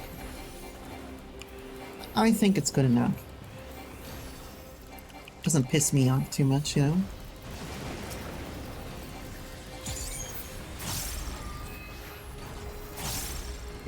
I mean, I notice it, and I'm not right. I don't, like, love that, but, like, I'm also not easily miffed by things. Like, especially when it comes to, like, stories with developers that I trust, right? Easy to please, that's all I can say. You say that we're gonna go get Chinese one night? I say hell yeah. Like, I'm one of those people where you can just tell me, like, we're getting this kind of food tonight, and I don't care, I'm eating it and having a good time. The only thing I don't like is when people surprise me in ways where I have to, like, go out of my comfort zone in ways that I didn't already plan for. That's the only thing I don't like. Like, for example, if you say, hey, I bought us tickets to a carnival, just out of the fucking blue. I don't like that. Because that's, like, because if we're gonna go somewhere and do something, I want to have a say in, like, when and where and how. That's the only kind of thing that I don't like, but, like, people making plans for me.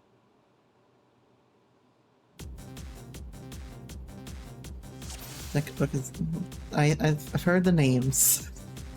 I've heard the names that you're saying in chat.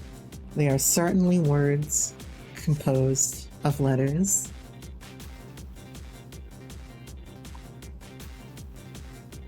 That is the truth of it. Look at these cute little woodsmen. Yeah. Unless somebody makes plans for me, I'm rather okay with anything. Or surprise parties. I hate surprise parties. Because if I have to spend my social battery, I want to do it on my fucking terms.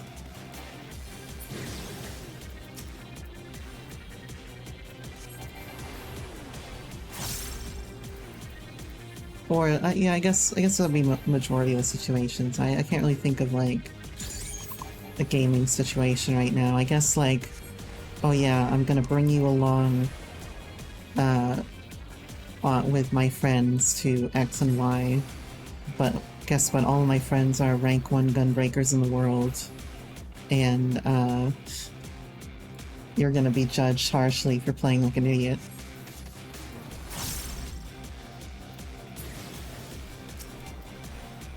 But, I don't know. Easy to please. I'll love jazz now, I'm sure I will. I love, well, I like Brandon Sanderson's writing advice quite a lot. And I watched some of the like, interviews with him on YouTube for that purpose of understanding his writing techniques. And, what works and what doesn't to a modern audience. And also, like, tips that go against what I might already know. I mean, one of the big things that I discussed the other day on stream, and this is also something that Brandon Sanderson says, is that showing, not telling, is a tool. It is not how everything in your book should be. And I don't think people understand that. Because it's not taught to you very well in school. In school, you're taught to show, not tell. But that's not the reality of the situation. The reality of the situation is show when you want to slow down a moment, when you want to have something significant happen. Tell when you want to speed up the moment and get through a lot of like exposition or like mundane things. And people don't understand that. And they think that you need to show constantly. And all that does is it makes a story where it's extremely slow-paced and your reader eventually loses interest in it. So I see a lot of people prescribing to show always, not tell, because that's how they're taught, and that's just not how you should do it. Showing is a tool. Use that tool liberally, but like, remember it is a tool, it is not the standard. And like there's other things too, like the hero's path that we're taught in school. If you make every story like the hero's path, it's going to be boring. It's going to be formulaic. The reader will know that you're just following like a chart. It won't feel natural. And that's another thing where you have to understand the purpose of a hero's story. You know, the hero's arc. But don't sit there and copy the hero's arc, because you're gonna have a really bad time. So stuff like that are like writing tools that I've seen him also suggest in his YouTube videos, and I greatly agree. I also watch a lot of Jed Hearn on YouTube for his fantasy writing sort of tips and tricks, because his are really good too. He especially sort of has the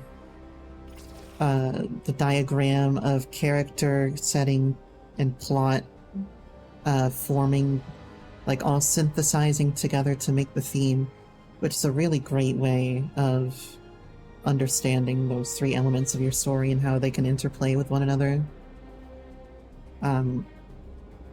Like, Jed Hearn's very good for most of his tips on writing in general and fantasy writing. The only thing I disagree with Jed Hearn on is his how critical he is of personification, and I think that's not good advice. I think personification is a deeply individual writing technique, and every writer needs to decide how much or how little to use of it. And be conscientious of personification that doesn't make sense. But still, like, that's a personal touch. I might have a lot of personification compared to other writers, but Jed Hearn doesn't seem to like it as much. That's fine, because he writes books his way and I write books my way. What other maps we got here? Am I out of Brock skin? I'm out of Brock skin now.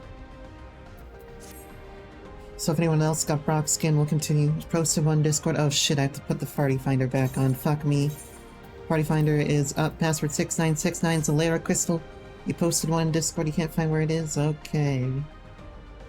Let me go find it for you. Urko Pacha. I'll find that for you real quick. Don't you worry about that. Urko Pacha. What does it look like? It looks like a little jiggly thing. I think that's like right here. I think that's right there.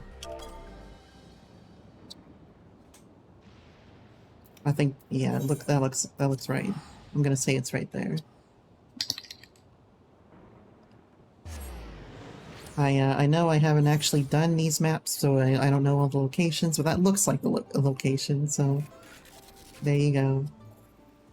Take a drink of water real quick.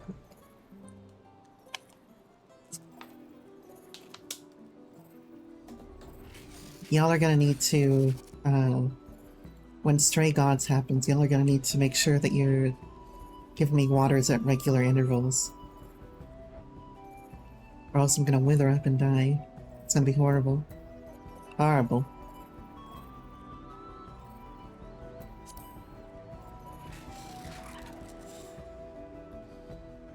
Stretch my neck real quick. I have a coffee in my hand. I can't really stretch too much. Yeah, you gotta make sure he knows why. I know that might be hard for you, but, you know, give it a good shot, alright? Everything's fine, I'm not choking. Alright, crack her open.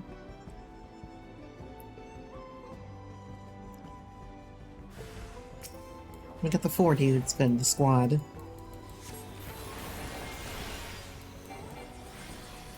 I didn't even, like, see this thing light up, and I was like, did I even get my lightning like I was supposed to there? I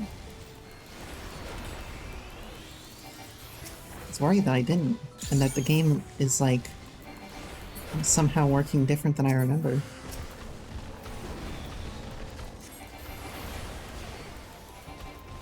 You can help. Maybe you can. Who's this? Oh. I thought one of you was still on the, I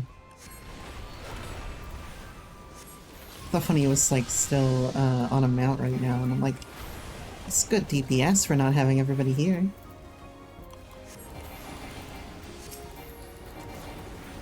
Oh god. Don't kill me.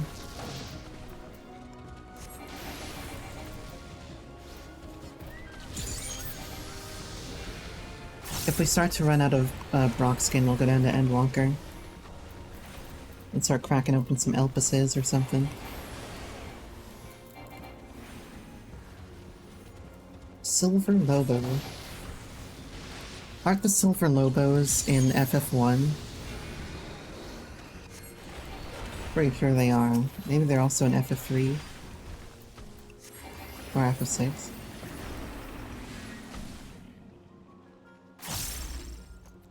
Pop her open. Portals appear. Let me exit Party Finder real quick.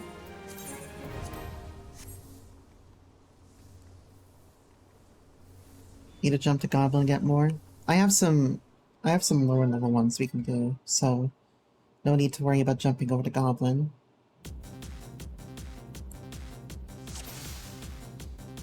Also, if anybody wants to get in but can't get in, you can always say something in chat, and I'll slow down, wait for you to get in before we do anything else.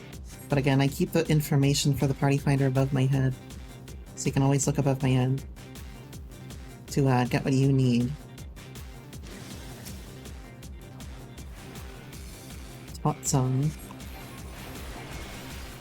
Interesting.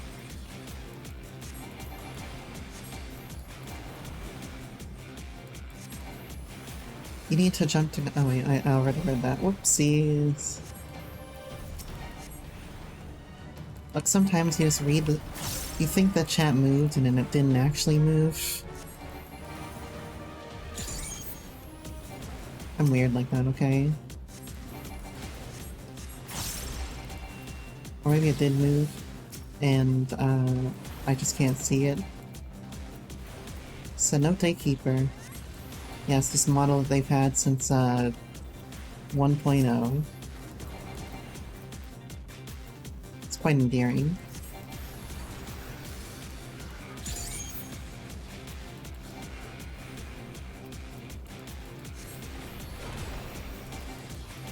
Oh, shit, didn't hit the fuck button. Great.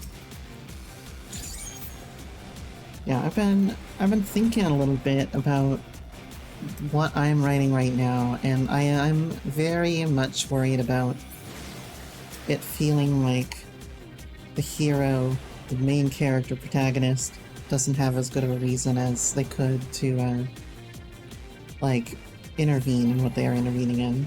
And that kind of worries me because that automatically cheapens the story a little bit if it feels like it's shoehorned in. But a part of me also says it might just be my own worries talking, but those are two things that I want to try to get right. Or like, those are two things that are important for you to get right, are like the protagonist and the villains. If you don't have a protagonist like that feels invested, feels synthesized with the lore and the world and setting the plot, then they'll feel like a protagonist that you could just throw into any story whatsoever. And an example Jed Hearn uses, for example, is like Bilbo, for example. You can't take Bilbo out of, like, Middle-earth. Bilbo only works because of Middle-earth. And because of what happens in the party and everything, it feels like Bilbo has a good reason to be going on his story, especially with the undertones of his own desires, like own unconscious desires that he has to explore, the Took side of him, right? And then the other thing, of course, that I am trying to be conscious of is the villains, and for me, I feel like there's a certain level of villainy in what I've written, like a certain level of this is like a fucked up thing that they've done, so why would you do it in the first place? Kind of thing. Like, what's a good enough reason for the villain to do this in the first place and feel justified doing it? And I think I have an idea of a reason, but it's something I still need to cook on a little bit.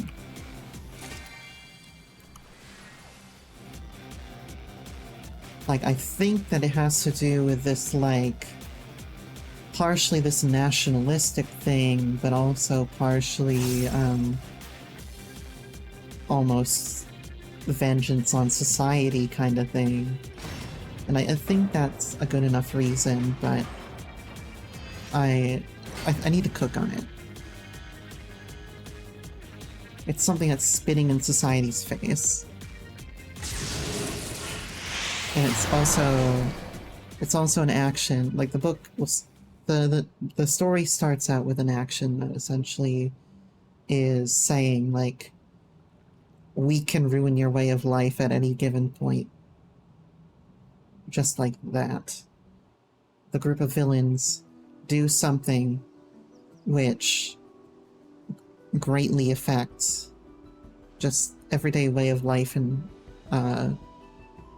in the sort of the city and that the story takes place in. And it's almost sending a message.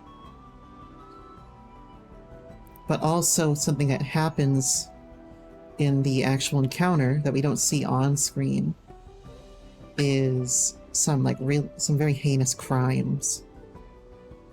And I have to wonder if it's like a show of force, or if it's a literal corruption of what they did that caused them to make such a drastic measure. In the overarching big bad in your homebrew world is a god of nihility. I mean, jealousy is a good, it's a good motivation. But I talked about the Batman scene earlier, like a couple streams ago. The Batman scene where, like, Poison Ivy is talking to Dr. Freeze, or whatever his name is. So, like, she's like, oh yeah, and we'll get revenge for the death of your wife. And he's like, yeah, we'll get revenge for the death of my wife. And then he's like, and we'll kill the Batman. Yeah, we'll kill the Batman. and the whole world will suffer and we'll be the last two to remain. Oh yeah, and we'll destroy the world and be the last two, you know, that kind of thing. Where it's like, it goes from avenging his wife to like destroying the world. Anyone have a thing, by the way? Or should I crack open one of these other maps that I got?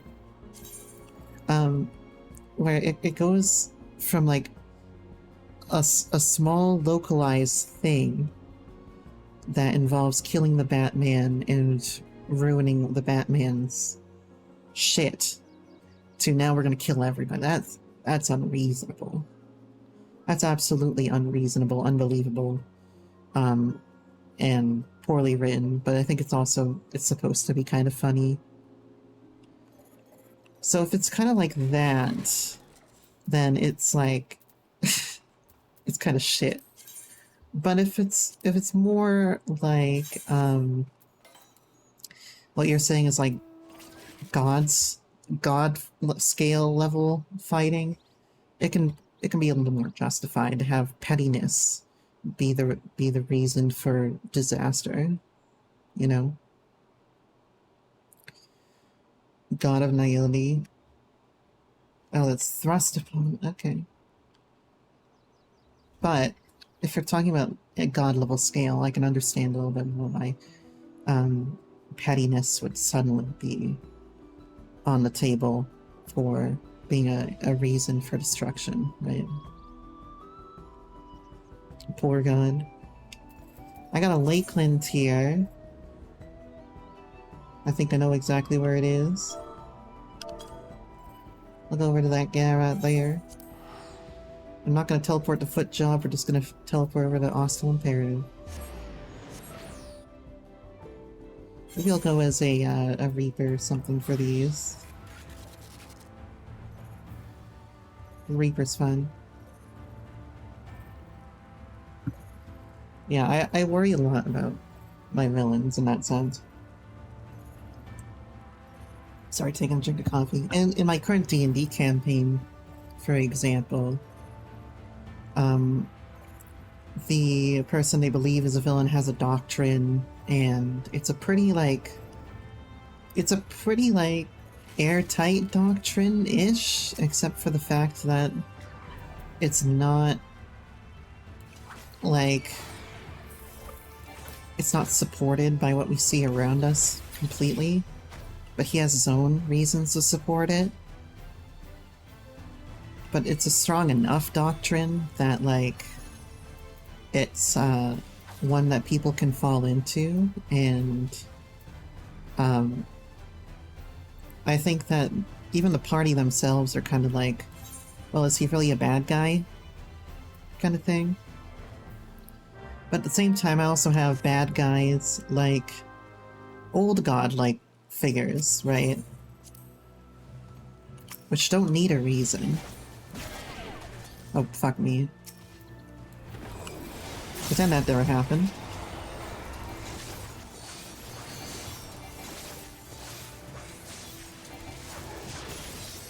But yeah, like old god figures, obviously, man versus nature type conflicts don't need a strong reason to be villainous. They just are. But I'm not exactly talking about that in particular. Let me end the party finder real quick. It's the people that are what you really have to think about strongly. Unless, of course, those people are under like some sort of mind control or something, you know. That's different. Oh shit, my fucking portrait is broken. Also, I have these glasses on, which I don't want on right now.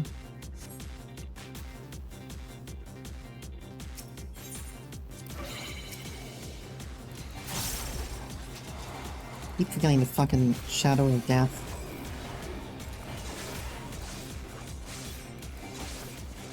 Just forget how to play the entire game. Going back to Guild Wars 2, guys. Oh, I don't have fucking Plentiful Heart, damn it. And I thought I did.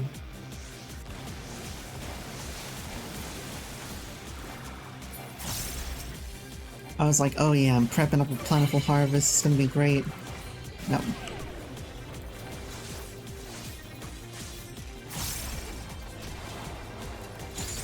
But also what I said about protagonists is, like, again, you want your protagonists to feel synthesized, to feel cohesive with the plot and the setting, the narrative that you're trying to tell, etc., etc.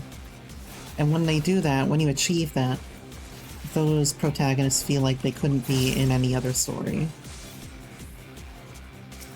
Like, for example, you know, Frodo or Bilbo or what have you. I got some slept for 22 seconds so I could take my hand off the steering wheel. Yeah, like I said, Frodo and Bilbo, obviously you can't take them out of their setting.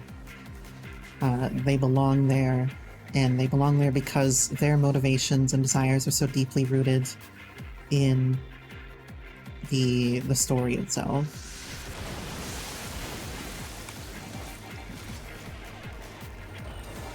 And that's an important thing to achieve. I think about it less when I'm doing like roleplay, but if I'm writing something by itself, then yeah. D&D is a little bit different because we don't really look at D&D through a literary lens. And while I think that there are certain qualities to D&D, like writing, like acting, that you could think about, they're not really core to the experience in terms of, like, not everybody cares. It's not persistently important.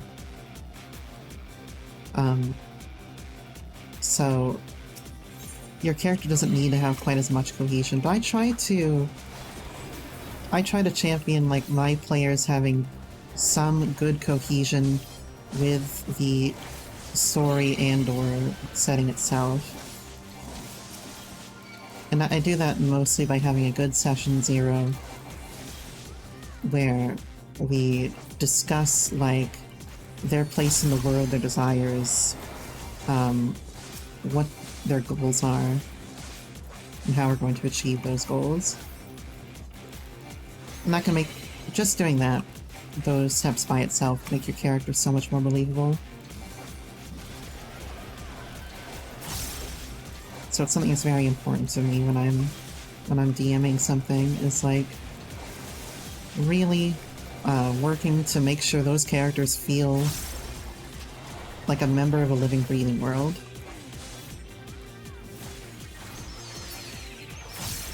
And I know that with my stuffy nose, it probably sounded like I said living, breathing world. But oh, gloss softening powder. Not all of us can be in a perfect paradise.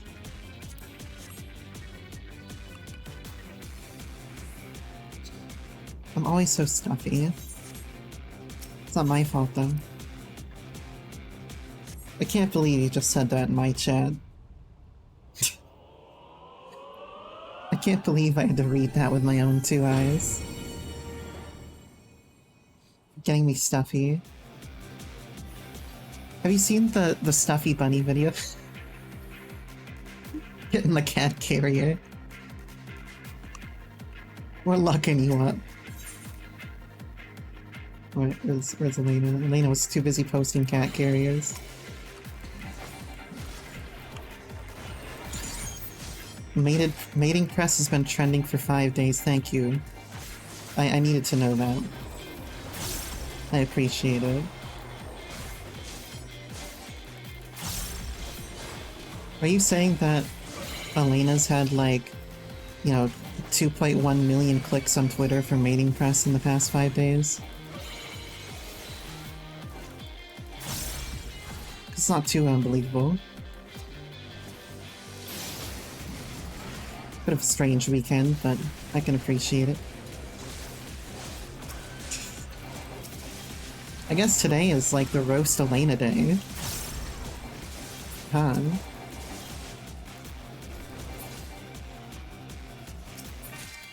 The roast of rum? Sea cloth, baby! Let's get some sea cloth in here.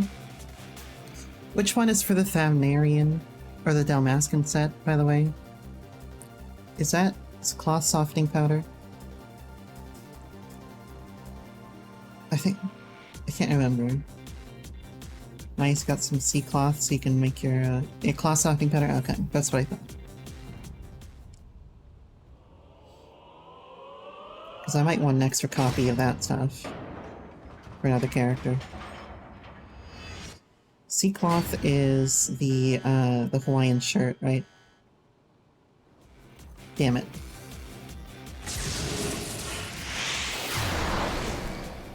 Alright, let me put up Party Finder once again.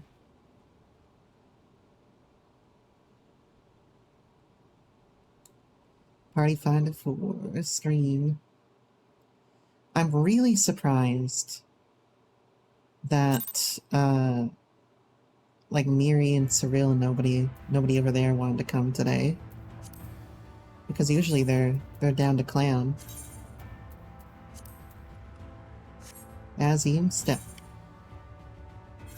Let's do an Azim step in here. You bet she's sleeping? Oh, if she is sleeping, I'm gonna kick her ass.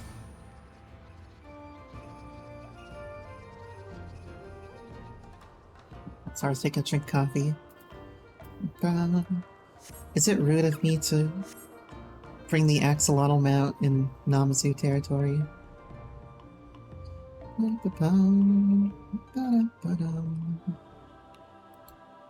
God, it's foggy as shit. Relax all up. But remember, Savage Raiders can't have cute mounts. This is a crime. How to wake somebody up? Well, I know the best way to wake up Lady Gaga. That's to poke her face, poke her face.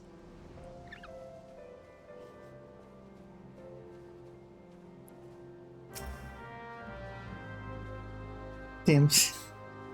I knew it was coming, that's why I got quiet.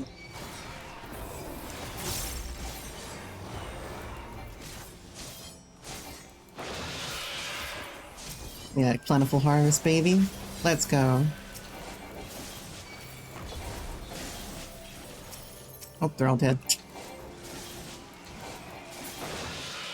Damn it. I was just on my communio. Okay. We leave Party Finder again real quick.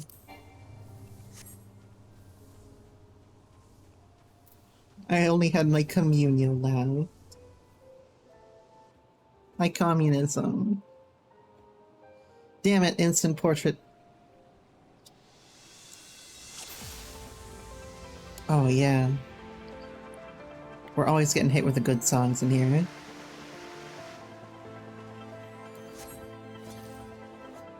Oh wait, I'm level 70. Great.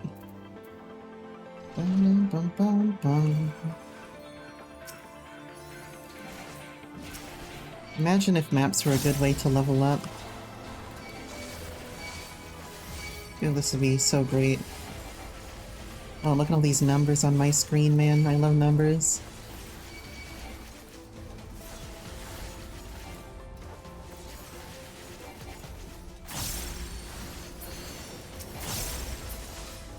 Oh yeah. Just give me a full bar.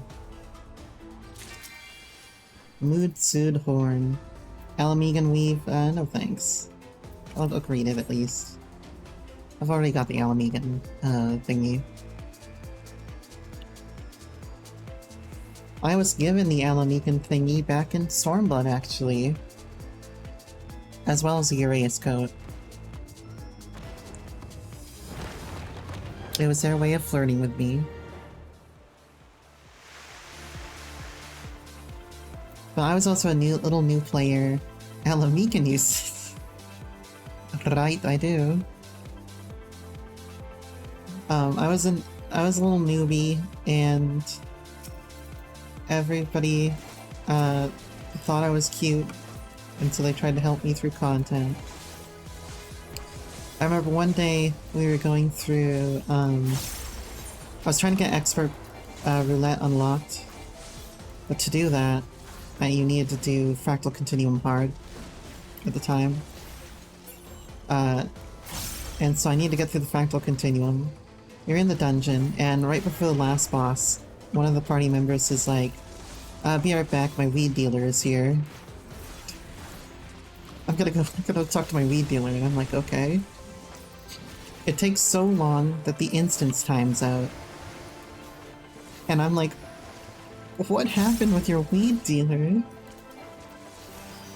And then she's like, wait a second, I was in an instance. Yeah, I think I know what happened. We had to go do the fractal continuum again after timing it out. Goddamn, like, hour and a half to do one dungeon. The full group. It was fun though. I hold that over her head sometimes. Yeah, look at all this disgusting level 70 shit. I'm just gonna vend her.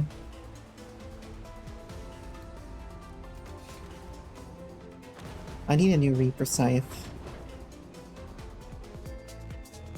So this ain't gonna cut it. Quite literally.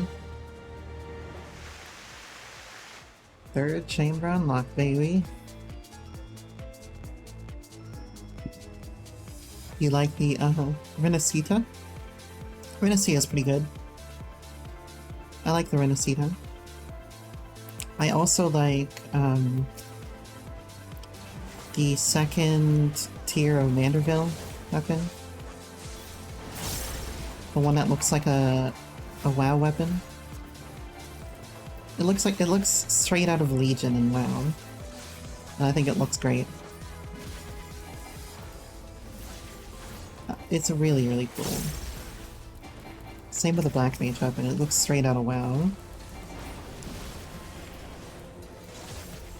But I appreciate it, it's like nostalgic. It's like, oh, I used to have fun in WoW at that time in my life, didn't I? Not that I can't have fun anymore, but I pretty much can't have fun anymore.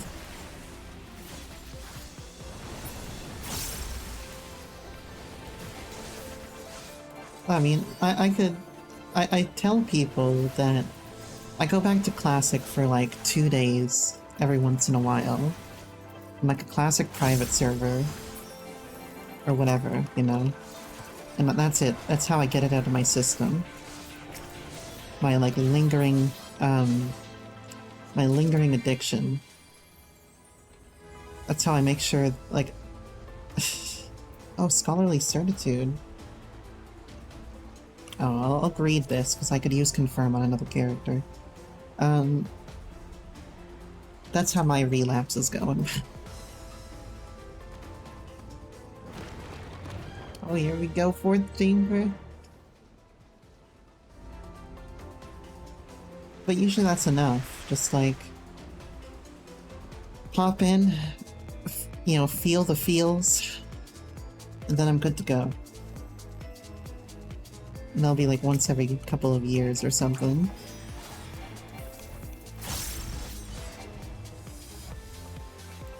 Look, I played it for like 17 years now. Like, it doesn't just leave you after 17 years. It's like RuneScape. Like, I can't stop playing RuneScape. Like, even if I don't play it very often. Oh, Abraham's here. A little late to the party, man.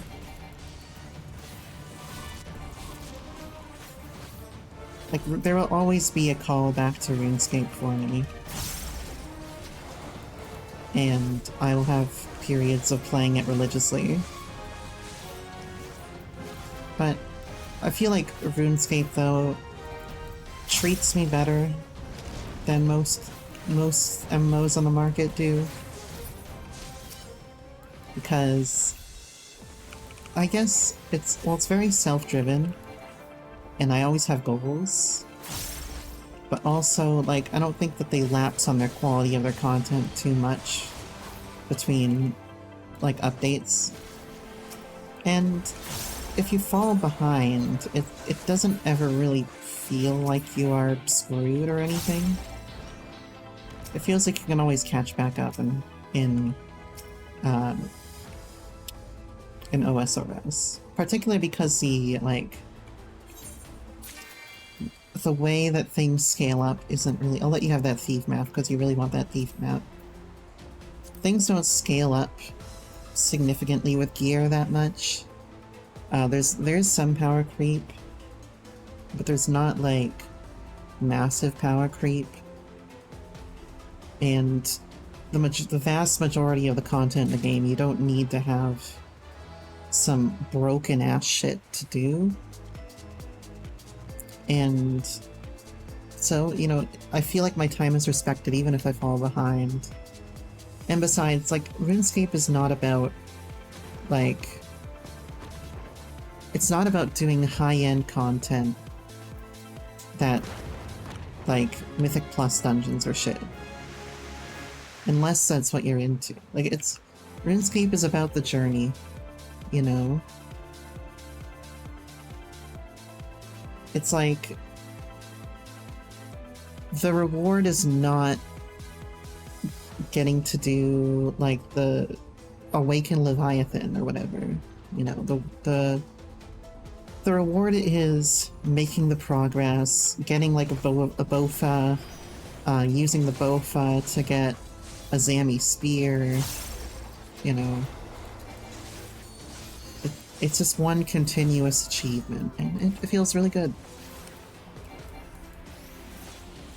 It feels, and like, it feels like new players can get in on the action. But even though there is a significant learning curve to OSRS nowadays, that that wasn't used to be there. At least in the PvE side of things. And I don't think there's enough content there to bridge the gap between what a new player will know and what you need to know for high-end content.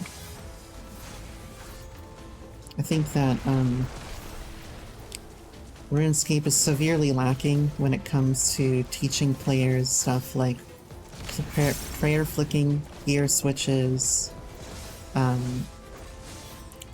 precise movements and stuff. Like, there's so much stuff that you need to know for endgame content, and like, as it is, you go from like Barrows and maybe Moons to Zulrah. And like, Zulrah is way harder than anything that came before it. It's a huge jump in difficulty. I'll read that again. Oh, you got another map. Are these unique? Nope, they're not unique, so I'll let you have that.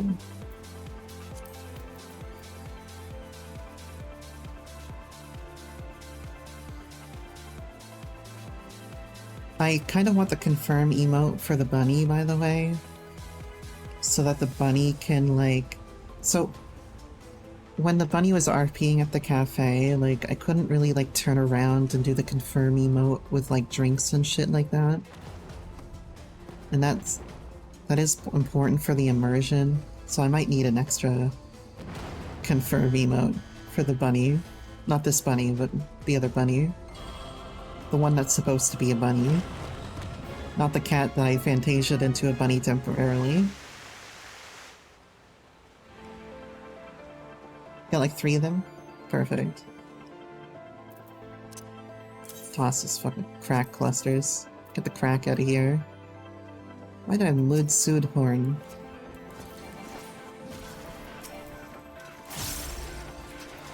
Yeah, like, the jump in difficulty between the beginning bosses and stuff like Zulrah or the Gauntlet is legitimately massive. And I think that the devs of OSRS need to do a better job of preparing players for that kind of stuff. Like, filling in that gap. And I think they know it too, because they're like trying to put out bosses that are in the more mid-tier things. Or like beginning of mid-game kind of things. Because, like, I'm just thinking back to like 2015. Like, you go from like Jad to Zulrah. And that's like all they had in 2015. And that's huge. That's a huge leap.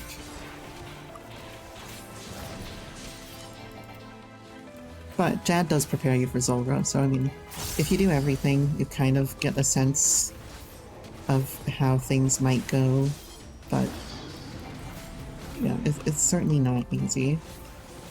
I guess Tormented Demons are another... Like, Tormented Demons and Demonic Gorillas are, like, pretty good when it comes to teaching you some of those mid to late game concepts, I suppose. Get some bloodbath in here.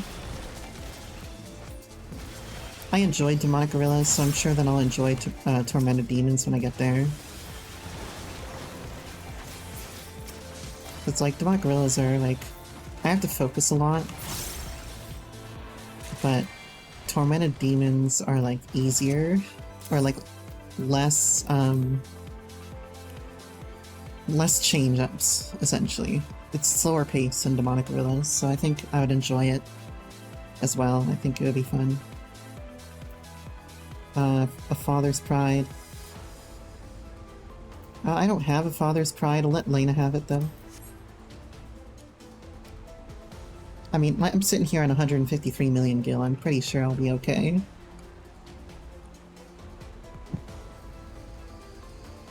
Well, thanks for the doubt. Let me take a cup of coffee.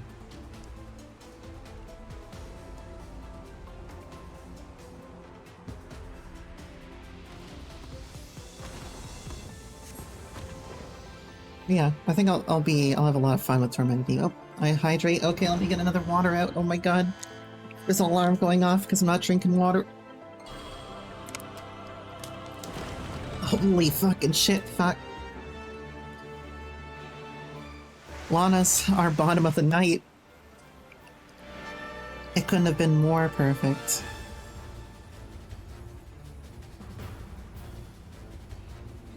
Congratulations, Lana, on being the first bottom in 2 months on this stream. Well, first bottom on stream. The chat is bottom territory. Oh my god, he has no HP, man. The Canal Ice Beast has no HP. Oh, Sticky Whisker. Get out, you loser. Come on, stand still. You have tiny hitbox. I'm trying to melee.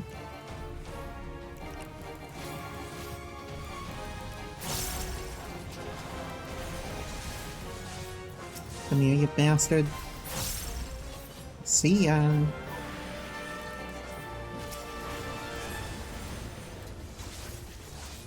Now I can work on these guys. Are you alright there, Lana? You don't look too good right now.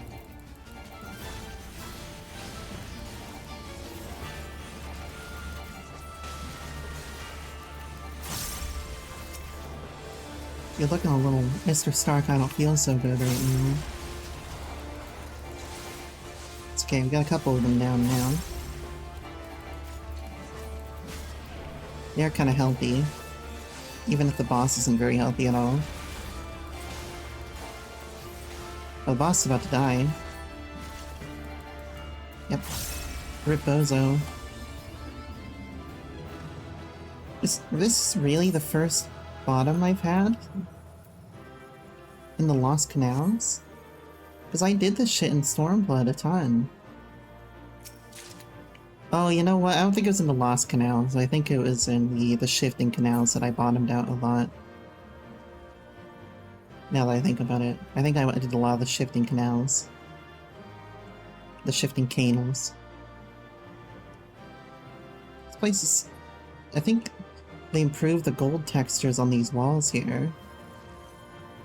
Because they're looking mighty fine. Ooh, 100k gil. Waterproof cloth, I don't really need that. Don't need that, don't need that. And passing on that for Lana. I guess I got it anyway. What does it even make? Rakshasa gear? I don't need Rakshasa gear. More Rakshasa gear. I'll just vendor it. Sounds like you need to clear out your inventory, so let's go vendor real quick and then we can continue. Bottom prime. Yeah, where's the nearest vendor? Probably up in the Namazu place, right? Bum, bum, bum, bum, bum.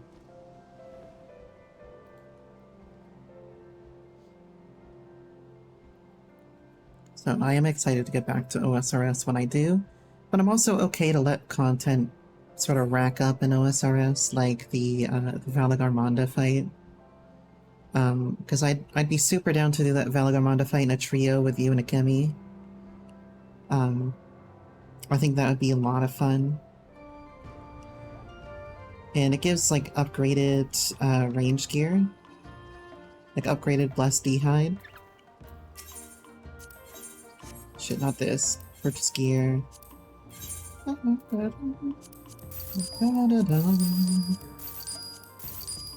Gives a lot of, gives that kind of stuff. And that will be really important for, well, for you guys, it'll be important when you guys do Zulrah. Right? I've already done Zulrah, so it's not, but I mean, I still need to do a little bit of Zulrah here and there. I have a faded copy of the Sky Ruin in here, I didn't even realize. Raid, get that shit out of here. Yeah, I've already done the Zulrah grind, but you guys will need to do the Zulrah grind, so I think it'll be super helpful for you guys to, like, get that gear before you go in. And for me, like, what do I need ranged on, really? I'd probably be using the Eclipse set for Tormented Demons over anything else.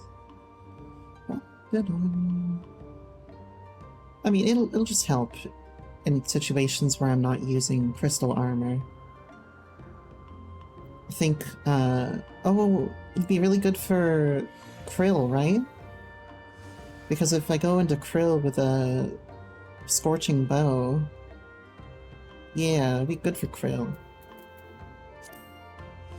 Raid 1, Vitality, Alcahas, I think that's old. Overmole is definitely old.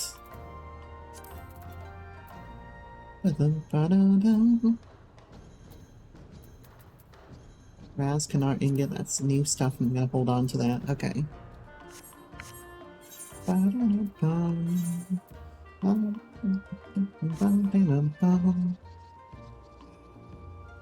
So now you have 3 more level... Yeah, we got 3 more level 70 maps out of that one right there, so...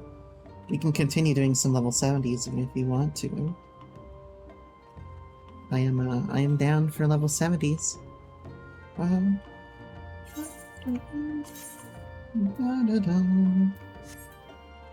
We're going to the locks. Oh, let me put the party finder back up.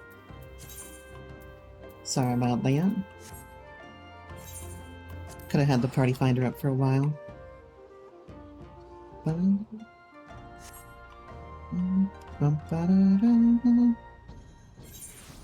I like the Namazu quest.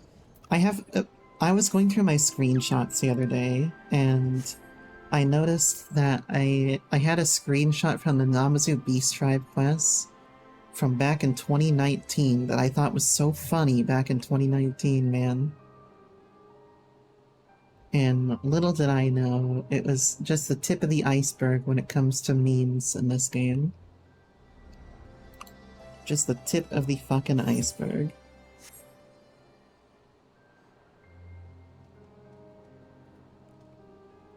I don't think I'll be going back to RuneScape for a bit, because I'm kind of on a Guild Wars 2 kick at the moment, and I can only really play 2 MMOs and anything.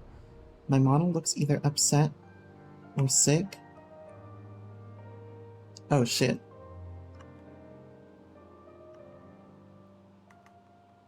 Out. There we go.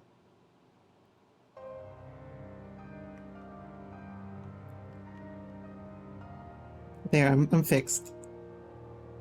Yeah, I must have hit my F7 key, because my F7 is angry Vino. Thank you for letting me know. Alright. Oh shit. Fuck. Party finder. Thank you for letting me know. I did not hit F7 on my own, so I must have hit F7 when I was like, putting my keyboard down to take a break earlier. So thanks for letting me know.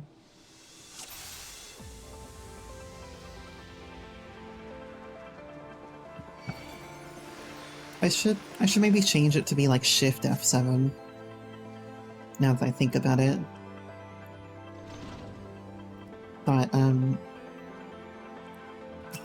because I guess F7's a little bit too easy for me to accidentally hit.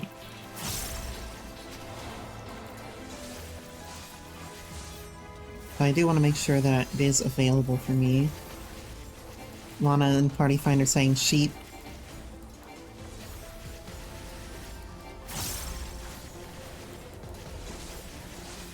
Do you think I should play SS13? And be like a sheep girl or something?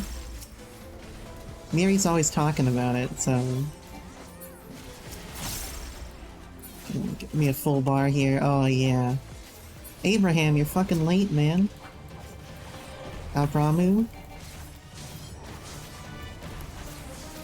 Late to the fucking party.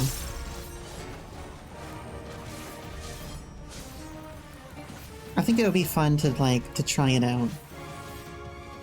It's one of those weird cult following games that I feel like I would find morbidly fun to play.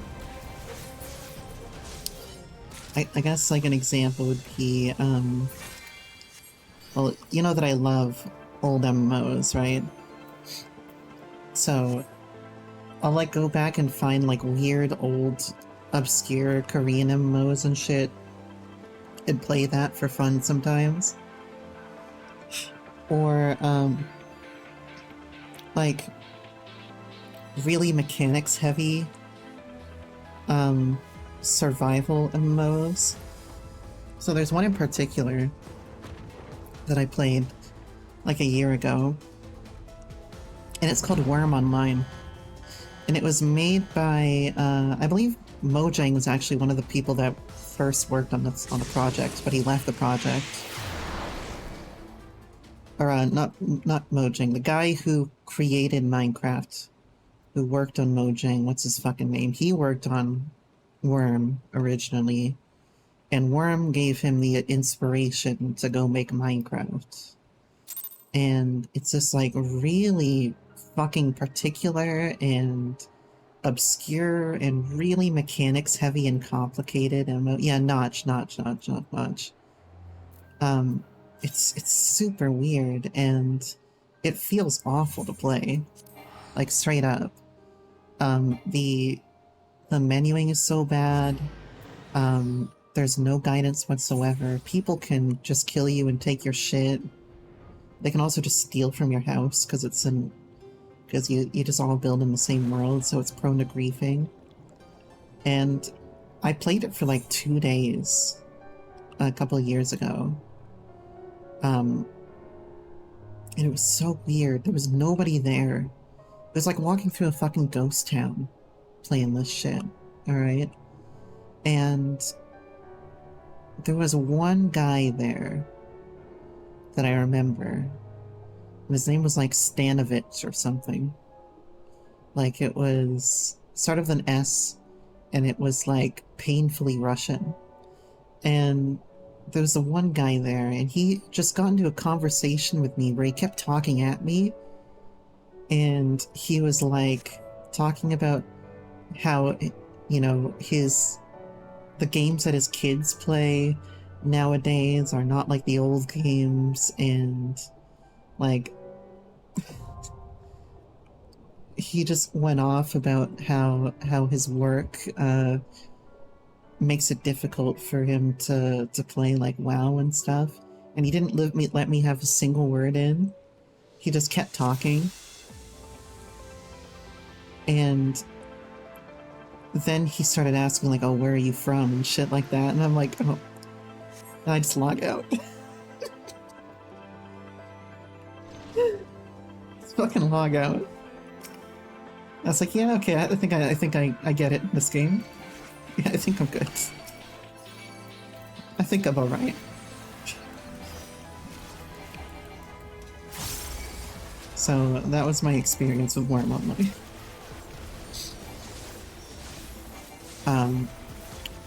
I think he said something to the effect of like, you talk like my daughter.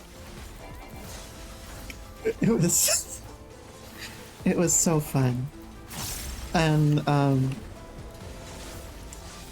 I just wonder how anybody actually plays that game anymore with no community there. It's like that Josh, what's his face? Josh Grimes? Josh... What's his face? It starts with a J. And he plays like, he plays all the MMOs. He has a series that's like, Worst MMO. Do you guys remember the episode about like the really weird game where everybody plays like a skeleton in this like deserted world? I want to play that so bad, man. Like, and there was nobody there, and it has like these creepy as fuck enemies and like fever dream like sound effects and shit like that, and the voice acting is it's like, I want to play them. It seems so crazy. I just want to do it. I don't remember what it's called though. Josh Strife Hayes. Josh Strife Hayes was one that played it, and I just love that kind of shit. I don't know why. So, I know I was looking at a single-player RPG recently that's kind of like, it's an indie game based sort of off King's Field kind of shit, called Dread Delusion. And Dread Delusion feels like the weird kind of shit that I would like. Like, it's trippy, it looks janky, like, it looks like something I would come up with while I had COVID. I bet it's gonna be a great time. So it's on my Steam wish list now. But yeah, I just like to play those things sometimes. Like, dead MMOs or like private servers for WoW. Because they're interesting and fun to me. Especially when there's like no information about it and it's all a mystery.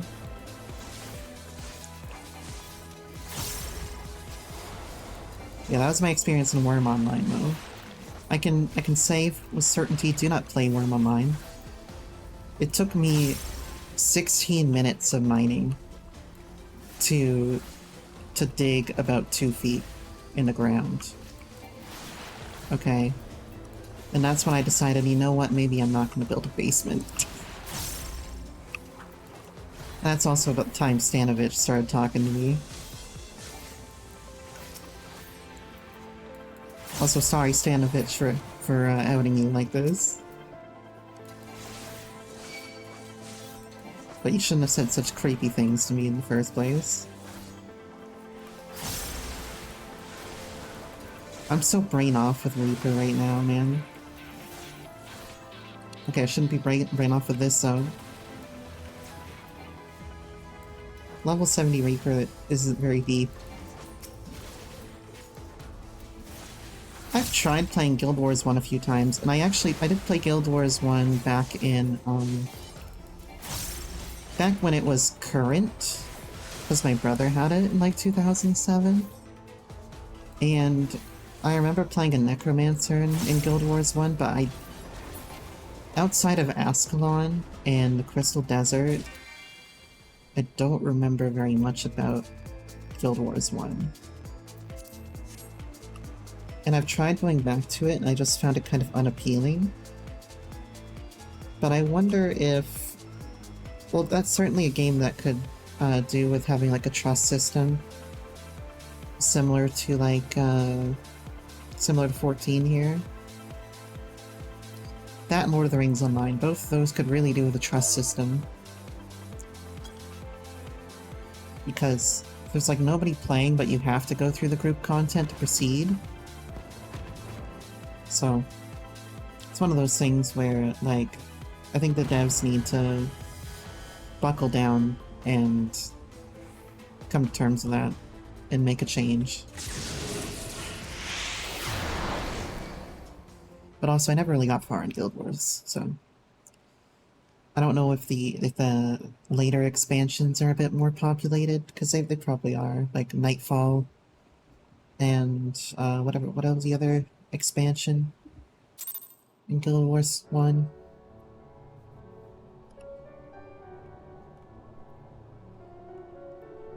Most or some, yeah, they need a trust system. 14 has done a great job with the trust system because it has ensured itself that later down the line it will still survive even when there's only 10,000 people playing this game. Which I don't think is going to happen, mind you. I don't think Final Fantasy XIV will ever drop below like 100,000 players until maybe 10, 15 years from now. But they've ensured that they're going to still survive years from now by doing that. And it's something that even probably, yeah, by FF28, right? I mean, at this rate, FF17, if it's going to be every 3. But at the same time, I don't think they're gonna commit to another MMO for a very, very long time. So maybe it will be FF28.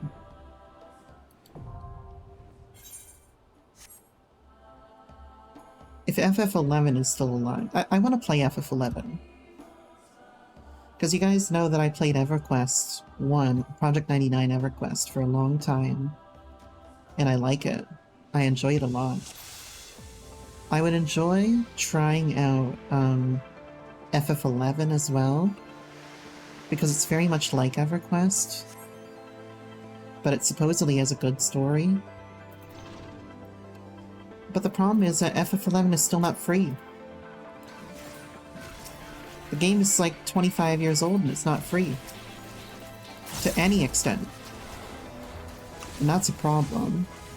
Because like even WoW, you can play certain parts of it free to play. So I would love if FF11 did that, but I don't think Square Enix is gonna let FF11 stop making them money. Even if it makes them no money at all. Like, but it's a shame though, because I want to pop in. I want to see the story, but I can't. Doesn't even have a free trial, which is a big problem. Abraham, you're always late, man. Fucking check your watch. You might be set like 2 minutes behind or something.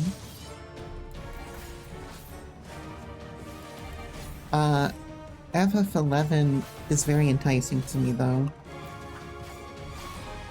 But also, I could always play EverQuest Project 99 for free. Yeah, it is related to FF11. I have a few friends that played FF11 religiously, and so it's been on my radar. And I do know that it's related to, I know the Alliance raid was related to it. Everybody knew that during FanFest.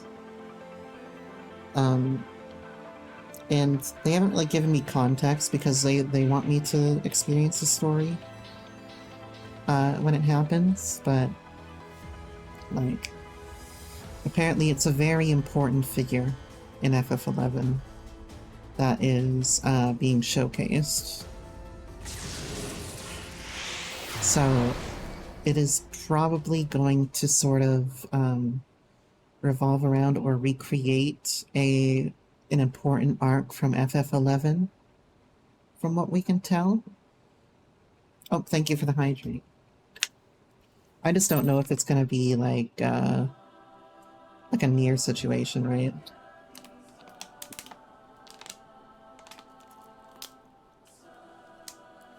Alright, we're like, in the case of Nier, it was a very, very hollow, like, experience in terms of being like a reference. The story felt insubstantial. It didn't feel like it had a strong connection to Nier at all. So I just hope that they don't go the Nier route for it.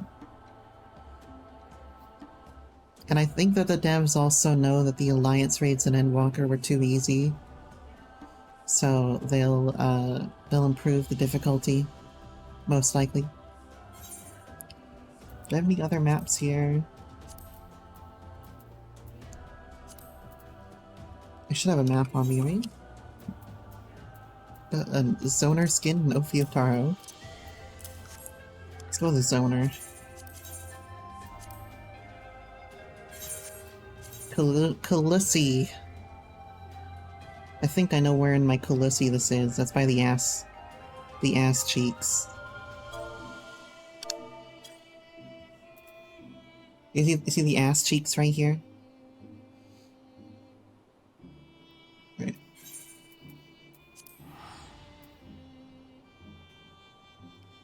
Going to Khaleesi, everybody. You have a cum map?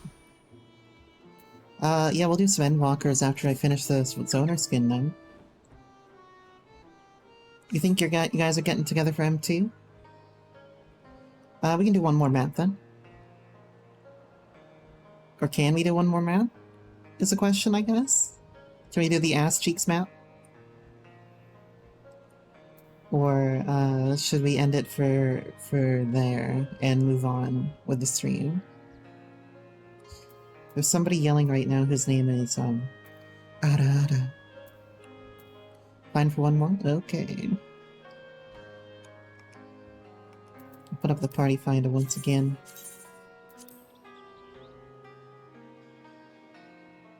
I can't believe that nobody from the other two Discords showed up today. They're gonna get a tongue lashing from... No, not really. I'm just surprised, really.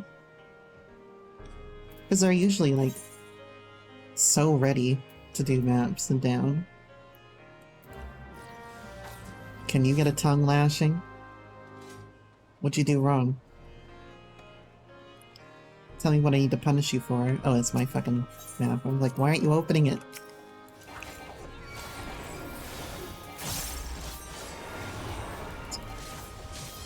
Oh yes, get my plentiful harvest, baby.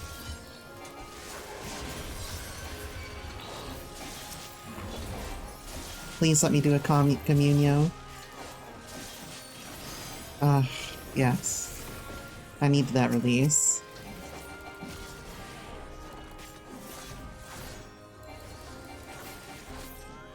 I need to know what I'm giving you a tongue lashing for before I lash it. Alright, what do we got here? Portal? Let's do it. Last portal of the night. And y'all can save your other maps for the next time we do maps, which I don't know when it'll be, but... Yeah, you say weird stuff in raid all the time, though. You flirt with me in raid all the time. And then the rest of the crowd goes silent. Lash your tongue with yours. Not much of a tongue kisser.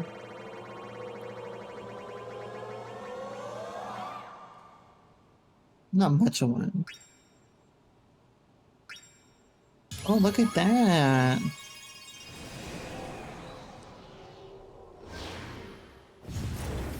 You Maline. The thing is, the circle shifts. There's two other couples in there. Why are you saying other? Shit, I just hit the AoE version of that. I can't fucking use my fingers.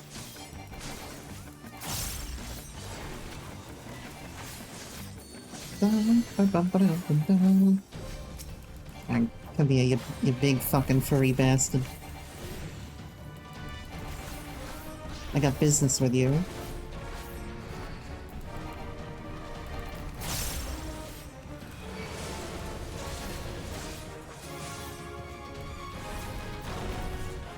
Oh, fuck me, the fucking resin on the ground.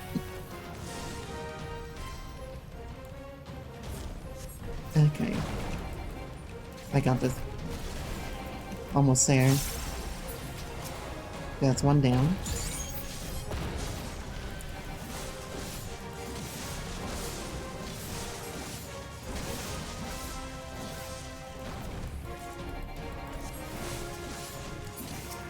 All that Guild Wars 2 is paying off right now.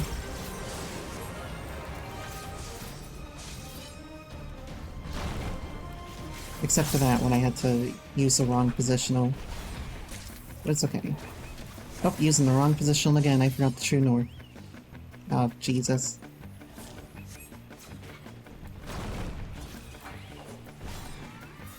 There we go.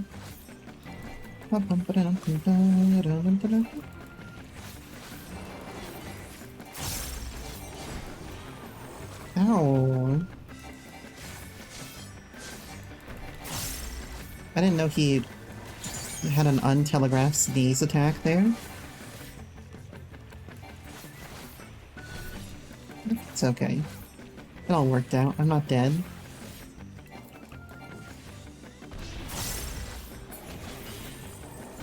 Okay, what do we got? All this junk here.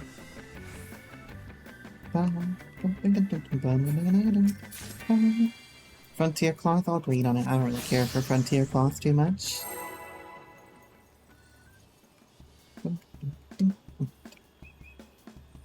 Come on.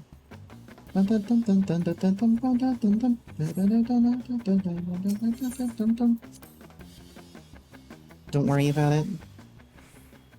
As I'm aging my head. Don't give me that smile.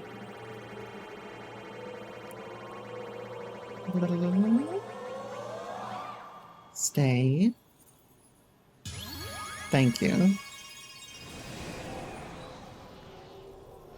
You'll smile all you want. Good. That's a healthy way of life. Not this bastard.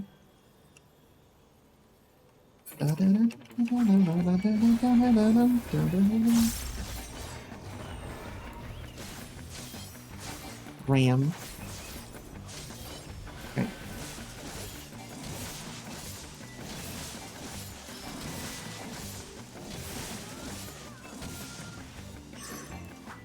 Okay. Now here come the Mandragoras. I guess Mandragora in itself is plural. Okay, where's one? You sick bastard. Oh, I'm blinded. Shit.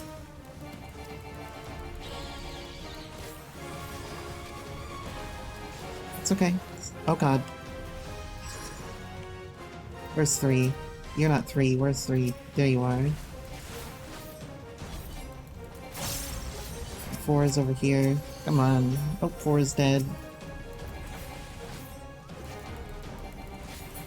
There we go.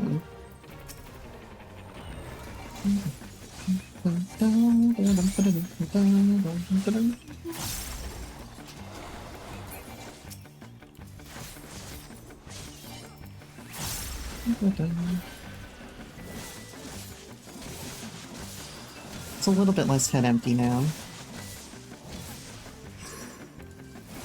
But it's still pretty head empty, a lady. As long as I pay attention to where I am in my combos. And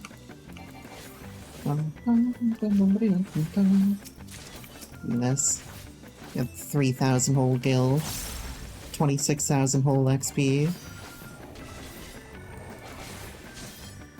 Damn it, you turned when I was doing your back attack. Everywhere and Nowhere Orchestrion roll. I don't even know what that is. Let's do it. Is that the night music for Tomorrow and Tomorrow? Yeah, I wish this would give good XP. This would be an awesome leveling method if that was the case.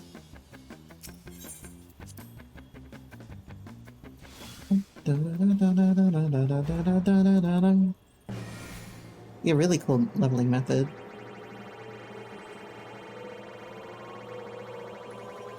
I mean, it's not overpowered because you can only get so many maps a day. Fuck you.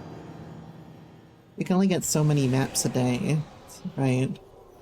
You can do as many as you want, but you can only collect so many. So that's why I don't think it's terribly overpowered. Plus, like, the materials from old maps are not exactly, like, not exactly the most high value things in the world, you know? So it's pretty balanced. And you can't even do the newest maps without being 100, really, so, like, I think that balances it out as a decent leveling method, right? That's our last map of the day, then? Well, let me take off the text box right here and go back to my house real quick. I want to do a quick tier list before we move on to the Stray Gods DLC, which should take us the rest of stream, but if we blast through Stray Gods, then we'll just go on to some Guild Wars after that. We still have another 5 hours left of stream, by the way. Gonna be here till 3 a.m. Alright. Let me whip out the internet here. Okay. So, I want to do Final Fantasy Party members tier list. Alright? And to start us off, I've made, I've already settled one character here, Cid. And okay, so Cid 100% belongs above A tier. But he is a mixed bag. Cid, yes. He's a mixed bag. Because Cid in FF14, he's up here, right? But Cid is also down here. Then, Cid is here, and, like, Cid is kind of here. So I think Cid balances out there, you know? What, Cid? Well, you can look at the screen. There's Cid, Cid, Cid, and Cid. Just look at the screen overhead. Because, I mean, nobody can disagree that Cid belongs, like, up here. At least Cid belongs here. And, Cid probably here, but, also Cid, though, is, Cid here. I think Cid can also be here, too. You like Cid more than Cid? Yeah. I mean, nobody can disagree about Cid being the best Cid of all time. Like, Cid's got a great backstory, great, like, emotional connection to the player. But, Cid, on the other hand, he's kind of just there. He joins the party briefly, but, Cid isn't really much of a big deal. Now, Cid joins the party, and Cid can be kind of cool, but he's not, like, a great party member in terms of quality. Meanwhile, Cid is an awesome party member in terms of, like, high DPS, best limit break, and I really love Cid in the game that he's in. So, I almost gave away the goose there. He's a bit of an asshole, but there's something interesting about his development, at least. And, as opposed to Cid, he's a great guy, and also very, very deep and interesting. But the other Cids are kind of, sitting down here in the C tier. If not B tier. I think this is a good place for Cid. I think most people can agree with Sid going there. Okay. So, I haven't played Final Fantasy II, so I don't know all these guys down here at the bottom, but Luneth. Luneth sucks. Oh, that's Ark. Whoops. Luneth. Luneth sucks. He doesn't have much of a story. He's very just protagonist blank. You might even put him in trash tier, you know.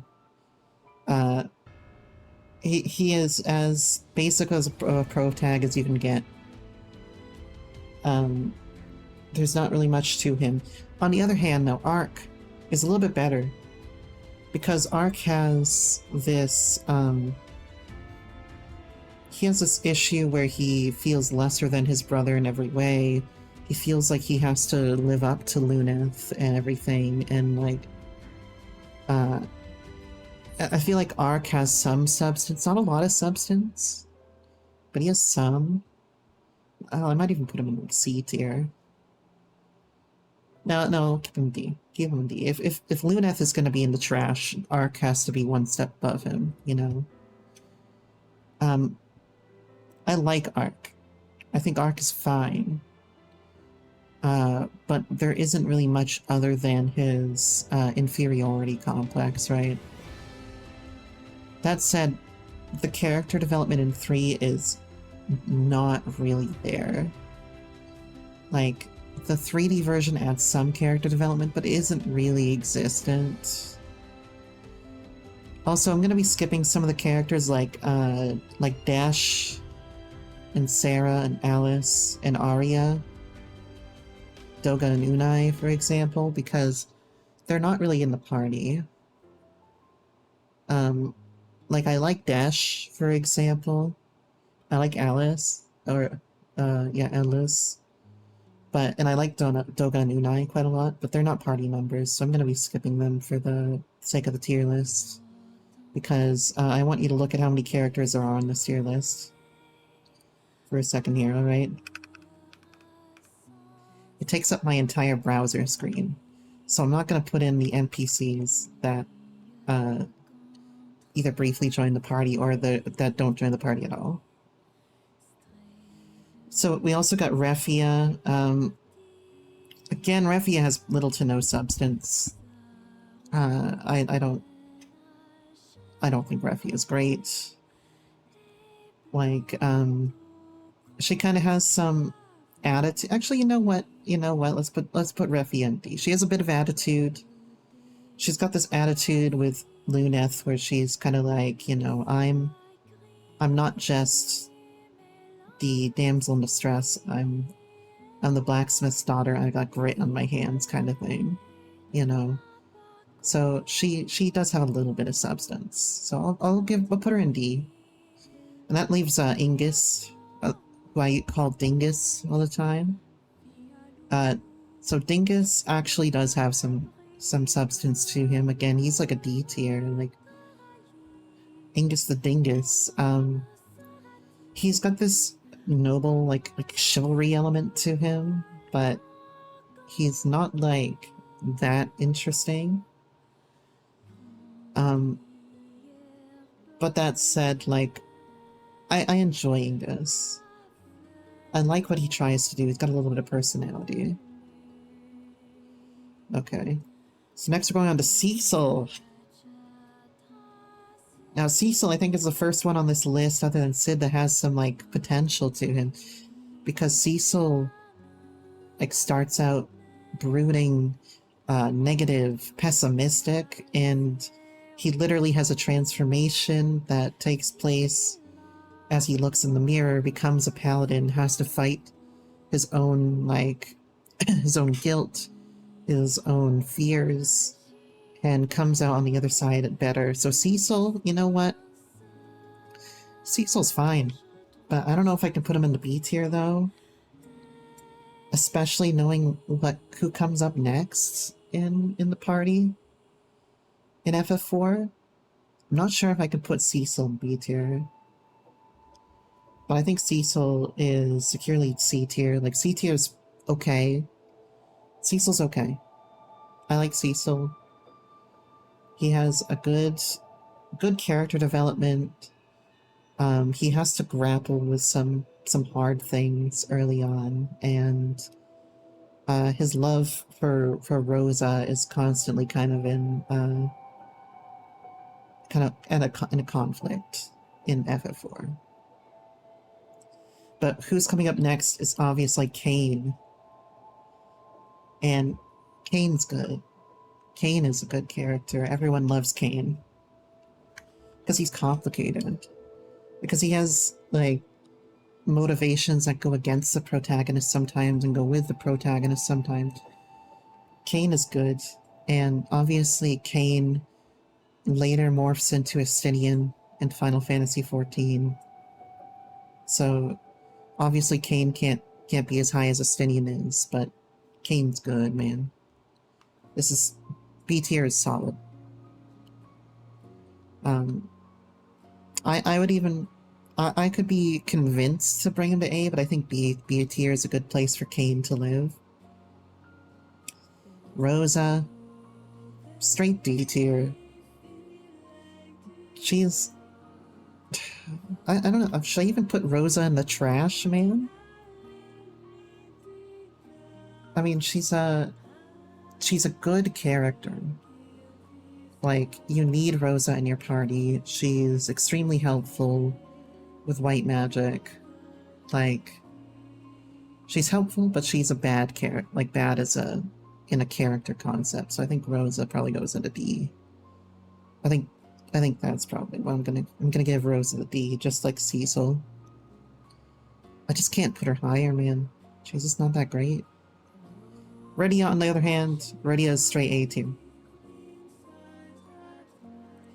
Redia is fun. She's kind of cool. She's kind of otherworldly in a sense.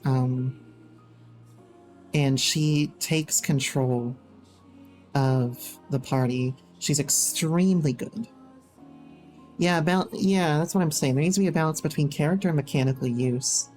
Cecil, I think C tier. Kain, in terms of his mechanical use, is like A tier.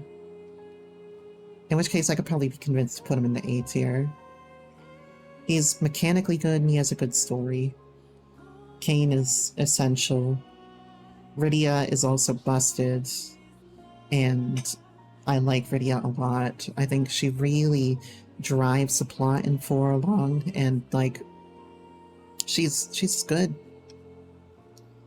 Edward, oof. Edward, yeah. Yeah, he's bad. He's shit. His mechanics are shit tier, but his story's alright. Yeah, Edward in D tier. Tella. Tella's a little bit more interesting, but his mechanics are shit.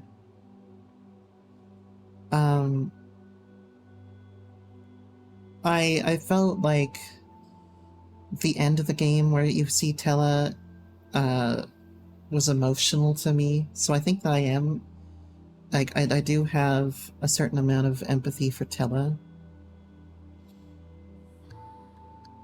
I'll put Tella next to Cecil, how about that? Oh yeah, Palom and Porom. Obviously, Palom and Porom become Alizé and Alphino in 14, so they're the prototypes for the relationship that those two have, and we know that Alphino and Alizé are going to be good. Palom and Porom are fine in terms of mechanics, and they're fine in terms of care. I put them in C tier. But you can't really separate them, is the thing. But I do see a pattern here, like, the early games are going to be low on this list. Really low in terms of the quality of the characters. Yang, overall good guy. Strong character. He's a little bit on the, he's on the Ishtola side of things, where he has a lot of plot armor, but also I think I think Yang makes a great sacrifice for. I think Yang can be B tier. He's really good. Very strong character. Interesting character. I like him. Edge. Edge is awful. Edge's story is not interesting. Edge is annoying and edgy and on the nose. But he is extremely good. Like, shit tier character. But Edge is busted. Just like most of the early game ninjas are busted. So, like, Edge goes into D tier. Fusoya doesn't really join the party, so I'm not going to put Fusoya in there. Which brings us into FF5 with Bartz. Bartz is straight Cecil tier here. Like, Bartz has something to prove, kind of. He's gallant, but also he's full of doubts. He's okay. Bartz is certainly not the best character in 5. Lena. I don't even remember Lena's story very much. I need to look this up, maybe. Lena, FF5. Lena Charlotte Tycoon. Brace is being a prince with a Windrake here. Oh, yeah. Yeah. I do remember that. Yeah, I can put Lena in the same, can't remember or care to remember. I mean, I've played a lot of Final Fantasy games, just a lot of characters. I think Lena goes into C. I think Lena actually is kind of interesting. So, I'll give Lena that. She deserves better than what I was giving her. Ferris is straight B tier. I love Ferris. Because Ferris is one of the first times where they have like a quirky character who really nails it in a Final Fantasy series. She's like, she really is like pretending to be a man.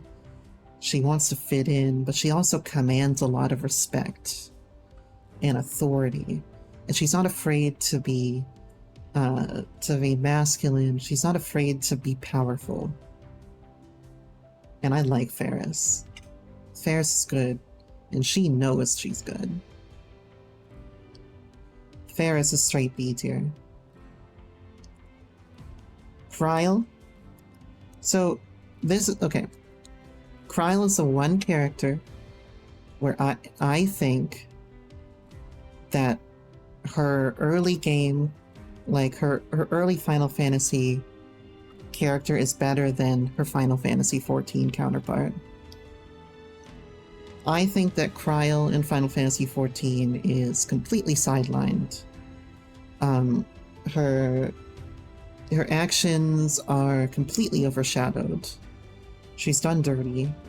Dawn Trail was supposed to be her expansion. She's done dirty in Dawn Trail.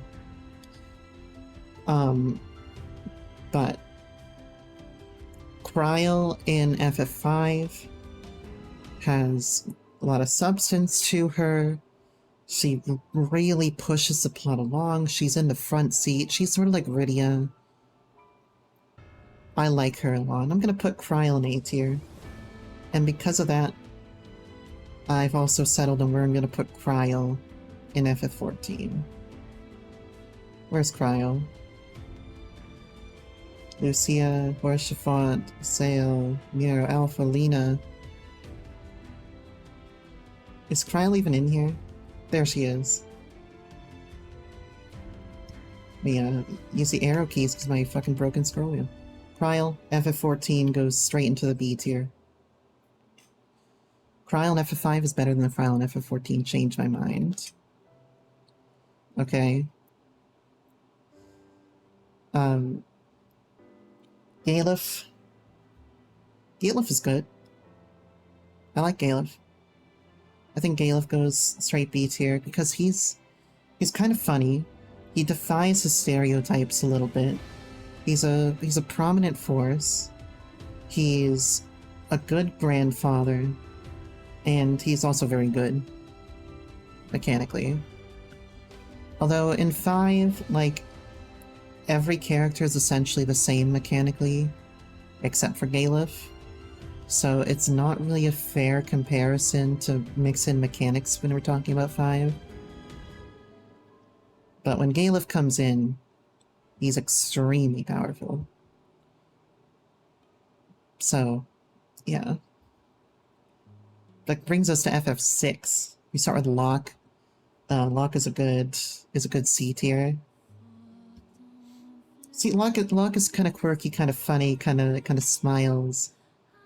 Yeah, Galef single-handedly fights X-Death, like, and almost wins. Like, Galef is cracked in FF5.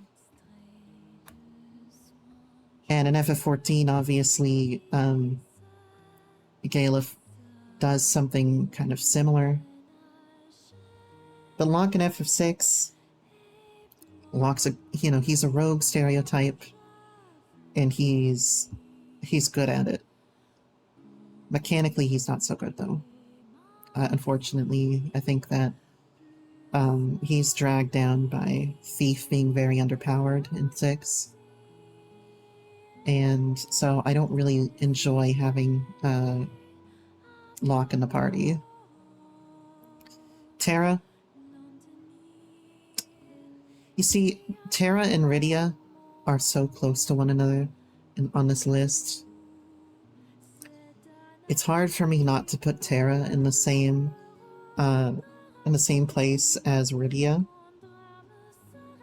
because they're like almost a straight parallel of one another. But Terra's also got her own stuff going on, and she, even if she does sort of superhuman things, she still acts very human, and at the end of the day is like trying to protect people, trying to protect children. Like, she's very down to earth. I like Terra. It's in her name, man. Terra goes in A tier. Cyan. Oh, I love Cyan. Or Kyan, rather. I love Kyan in 6. Kyan has to go through some really fucked up shit and come out the end of it, and he's willing to lay his life down for anything at this point. And he has to struggle with that, come to terms with it. Oh, Kyan's great. That said, he doesn't get a lot of action towards the latter half of the game. I think he goes in the same place as like Kryl and Ferris. Solid B tier. Shadow sucks. He's broken mechanically, obviously. He sucks as a character.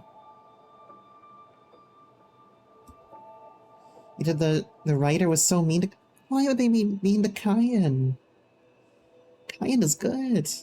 He's this poor man. Like, Kyan has so much to struggle with in FF6. You know? Anyway, throw Shadow in the D tier. Fuck Shadow. Dumb old man. He's not a dumb old man. Ugh. Fuck the guide. The guide wielder, or the guide writer goes in the trash tier. Fucking trash tier. But Shadow's garbage. The only thing that, like, Shadow would go in the trash tier, except he has a dog, and he's broken. So Shadow goes in the straight B tier. Edgar, I like Edgar. I like Edgar. I'm gonna throw Edgar into C tier. Or into B tier. Edgar is like... Not only is he a very unique class, but he's fun, he's smart, creative, and he doesn't change in the good ways, right? He's always true to himself. and serving himself right. And Edgar's good. Edgar's good. Celeste, straight A tier. Everybody knows Celeste is straight A tier. Hell, I'd fucking put Celeste in A+ tier. Celeste is one of the most unique, mechanically in the entire game. She's very good. Her character arc is incredibly good. Her story is great. She's written so well. Celeste had 2 scenes in Final Fantasy VI that I cried at. And so I think Celeste's the first A+ character on this list. Celeste is great. Wonderfully done. Without a doubt. Gao, throw him in the trash. Mechanically terrible. Has very little substance to his character, even though there's some interesting bits in there, but nah. Because of what I went through to get Gao actually decent abilities, fuck Gao. Throw him in the trash. Sabin, it's alright. Yeah, I'll give him a nice C tier. I like Edgar more than Sabin, even though, like, they are brothers. Sabin S tier? Tell me why Sabin is S tier. Because he's, a character from Dragon Ball Z? Look, I could be convinced to bring him up to B tier, but no higher than B tier, okay? Suplex Train? Okay, we'll put him in B tier. Setzer? I like Setzer. I like Setzer a lot. Setzer's fun. He's cool. He's got interesting mechanics. I always love playing Setzer. And I find him, I just find him a lot of fun. Like, and again, he's one of those characters that doesn't change in the good way. Like, he always sticks to the things that are important to him. Right? Just like Locke.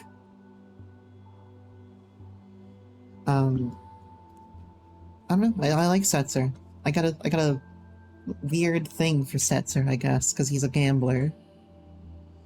Bannon is a temporary party member, but I'll let them have this one for Bannon.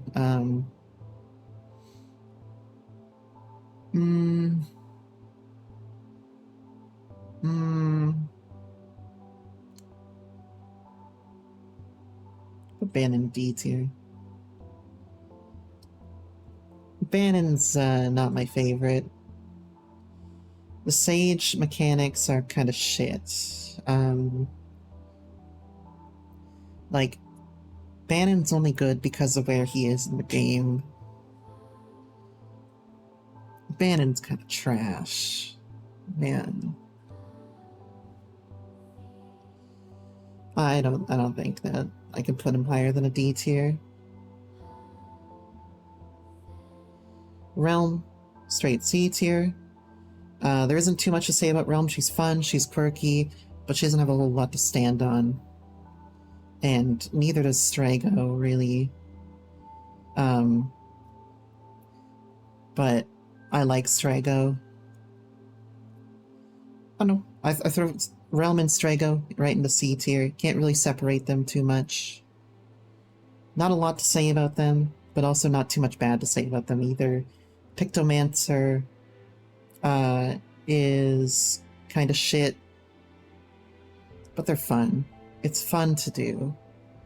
Go-Go, throw them in the trash. There's nothing to Go-Go. Like, you just fucking walk in and Go-Go's there, you beat him, and he's like, alright, let me join your group. He doesn't say shit for the rest of the game. Go-Go's in the trash. Mog's in the trash. Fuck Mog. Fuck the Moogles in 6. They're garbage. I can't say anything more about them. Like, there's no depth to Mog. Mog sucks as a character, or as a playable character. Fucking garbage. Throw Mog in the trash. Omuro, throw him in the trash. Nothing to Omuro. No backstory. Well, like, barely any backstory to speak of. Mechanically not interesting. Throw Umaro in the trash. Also, a third of the Final Fantasy VI parties in the trash, man. But also, some of them are, like, up in A+. So, Final Fantasy VI, extremely, like, inconsistent in terms of the party members, but Gogo and Umaro are optional members that you don't need to get. And they're kind of just like Easter egg characters that you can pick up along the way that'll help you. So there's not really anything to them. Polar, yeah, absolutely. Polar. And extended activity. That brings us to 7. Cloud. Cloud. Oh man, where does Cloud go? Cloud's alright. He's got a very interesting dilemma that he has to work through, and the way that he has to overcome his emotions is interesting, but he's very damsel in distressy the entire game. Obviously, Cloud is the most powerful character. You think A or B tier? I think A or B tier for Cloud as well. You're saying A tier? Tell me why you're saying A tier. I like Cloud's dilemma. He's great. He's the most broken character in Final Fantasy VII. Once you get like Omni Slash, whatever the fuck it is. I enjoy what he goes through. I enjoy his story, his backstory. But I think that there are better characters in 7. He does have fantastic... Okay, okay. Okay, I'll do it. I'll put Cloud in A. I'll put him in A. I think that's fair. Barret. Oh, I love Barret, man. I love Barret. Barret is straight A tier to me.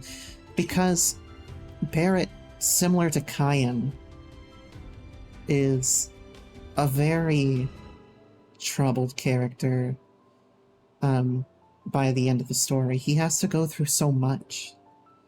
And he has to find his inner strength. And learn how to control himself. And, you know, Barret's just so good. I love Barret, man. You think the whole 7 deserves an A or B? I mean, like, Cid and 7. I think Cid, it goes right up there in 7. I like Yuffie, though.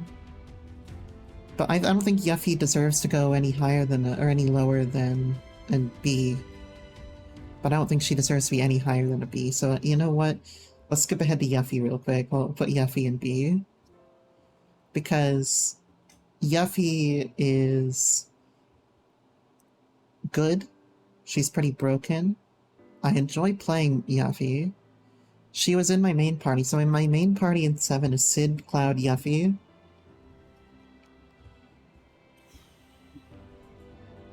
If I want to play the remake, I could. I could. I know the remake would probably give me a lot more to work with the characters. I like Yuffie. But at the same time, she's also that annoying member of the D&D party who steals from the party.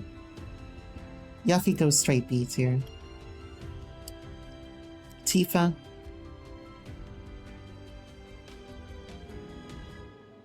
Tifa's fine. I think Tifa goes into the B tier. I have not seen the movie. No, I have not seen Dirge of Cerberus, or whatever the movie was. No. Advent Children, that was it. I have not seen Advent Children. A is you think A is here for Tifa? I feel like Tifa needs just a little more to stand on to get A tier for me. What do you think? Like, tell me why you think that she's an A tier. I don't like Tifa's limit break. In the remake, maybe. I don't remember much of the original. I bet Tifa's great in the remake. I bet if I played the remake, I would put Tifa in A tier. Like, Tifa's fine. Like, Tifa's not a bad character. Like, she goes at least next to Sabin.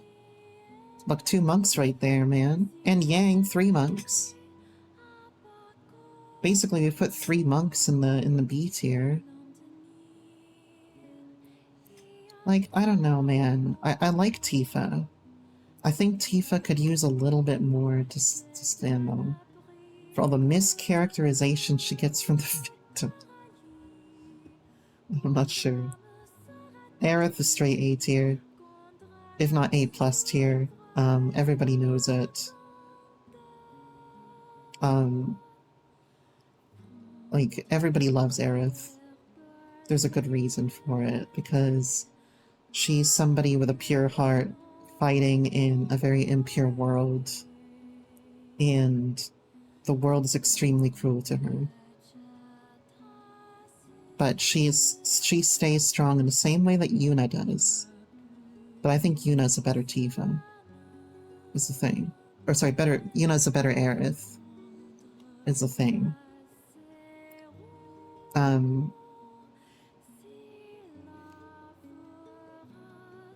Feels A or B. She works well off of Cloud. If Cloud wasn't there, Tifa would be kinda, you know, insubstantial. And like Aerith, again, I think Aerith is at least an A tier. Like, she's great mechanically. Number one, her limit breaks are awesome. You're rooting for her the whole story, and she makes you feel quite a lot as things go on.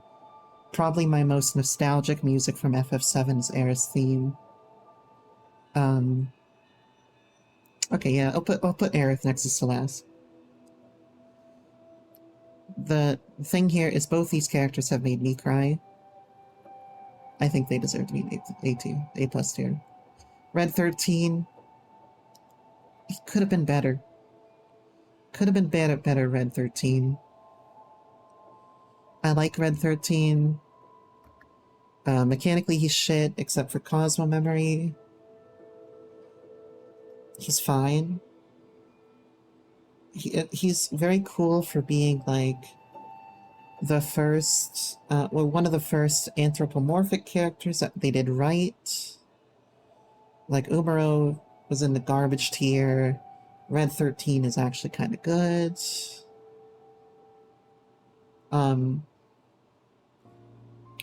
He does play an important role. Like, him and Seto have important moments. I don't know. I don't know about Red 13, really. I think I have to put Red 13 to C tier. I don't know.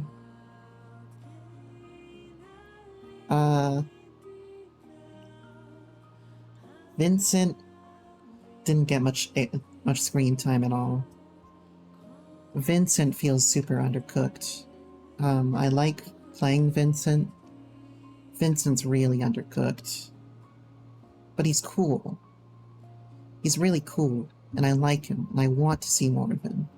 And I wish that we could see more Vincent. Because he is such a fun character, but he honestly just doesn't have any backing to him. And then we have Kate Sith. See, character-wise, I think Kate Sith goes like right here.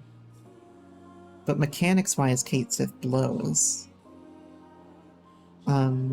Because of the randomness of Kate Sith's limit break. But I guess, like... Yeah, Kate Sith blows, but I like Kate Sith. Because Kate Sith's a lot of fun, but also is this interesting sticking point in the conflict of 7. Like, and Kate Sith has to make a choice at some point during the story, and I think that they have some strong character development in that moment in choosing Kate Sith over Shinra, in a way. I like Kate Sith. Alright, we're up to FF8, guys. Squall. You see, Squall started in the trash tier. Man, I hated Squall at the start of the game. By the end of the game, the moment that changes Squall for me is the moment crossing the bridge. You know that scene? I'm trying to be kind of vague for Pie's sake here. The bridge crossing moment with Squall is so good. And it makes Squall turn around in an instant for me. Hydrate, thank you for the hydrate.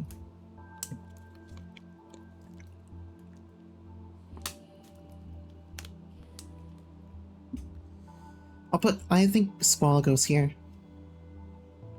If not higher. Squall is incredibly broken as a character. He's as broken as Cloud. He has better character development than— oh my god, is Squall going in the A tier? Shit. Oh my god. But it's so hard for me to put him in the A tier because I just want to punch him in the face. But by the end of the game, like, I can't. I can't. God. Squall's good. Squall went from the trash tier to the A tier. Like, I don't know, man. Yeah, he's better than Cryo. You left off in the first time Squall— yeah. The thing is that he's been experiencing human emotions the whole time, but, like, I just want to deck him in the face for half the game. Or not, if not 2/3 the game. And then by the end of it, I'm like, you know what, man? I get you. And then he's so broken, too, that of course I want Squall in my party at all times. Squall is a linchpin to the party in FF8. Quistis, I think Quistis is straight C tier, if not higher. Mechanically, Quistis is bad. Her blue magic is shit. She starts out the game really strong. Towards the end of the game, she doesn't get any attention. You know what, I'll put Quistis in B2. I'll put myself in the Quistis fan club. Just like those other people. I think Quistis is good. She's a fun character. She's complicated. But she falls into the trap of, in the later half of the game, that she's reliant on Squall, character-wise. Can't put her any higher than B. Even though she's one of my favorite characters. She's so mature for her age. And she's had to learn to be very mature for her age. I don't know. Zell. Throw him in the trash. Nah, fuck Zell. Zell's fine mechanically. He's pretty middle of the road mechanically, but like, Zell's not interesting to me. And he doesn't have an interesting character development. The one time that he had the opportunity to have good character development, he fucking blows it. Fuck Zell. Throw Zell in the trash. Selfie, you're up there. You know what? No, no, maybe not. I don't think C tier. I think Selfie belongs in the B tier, you know? Because Selfie also has to stay strong and stay happy throughout all of this. She has a strong sort of moral code that she follows. She's a lot of fun, too. In the same way that Kate Sith is kind of fun, Edgar's really fun. And Selfie is better than Quistis mechanically. She's better than Zell. I like Selfie. I like her. She's good B tier. Renoa. Renoa's straight A tier, man. She's A tier or better. She's so good. She has to handle so much in that game. She has to struggle so much with trying to express her love. And, like, at the end of the game, Renoa really becomes, like, the winner. Like, the person that wins a game for us. Renoa's extremely good mechanically. She's a lot of fun. Her character development was pretty strong. Not amazing, but it's pretty strong. I think Renoa and A tier. I think Renoa is straight A tier, better than Tifa. That's my opinion. And that's a controversial opinion. You know who else I think belongs in A tier? And this is going to be extremely controversial. Y'all are going to hate me for this. I think Irving deserves to be in A tier.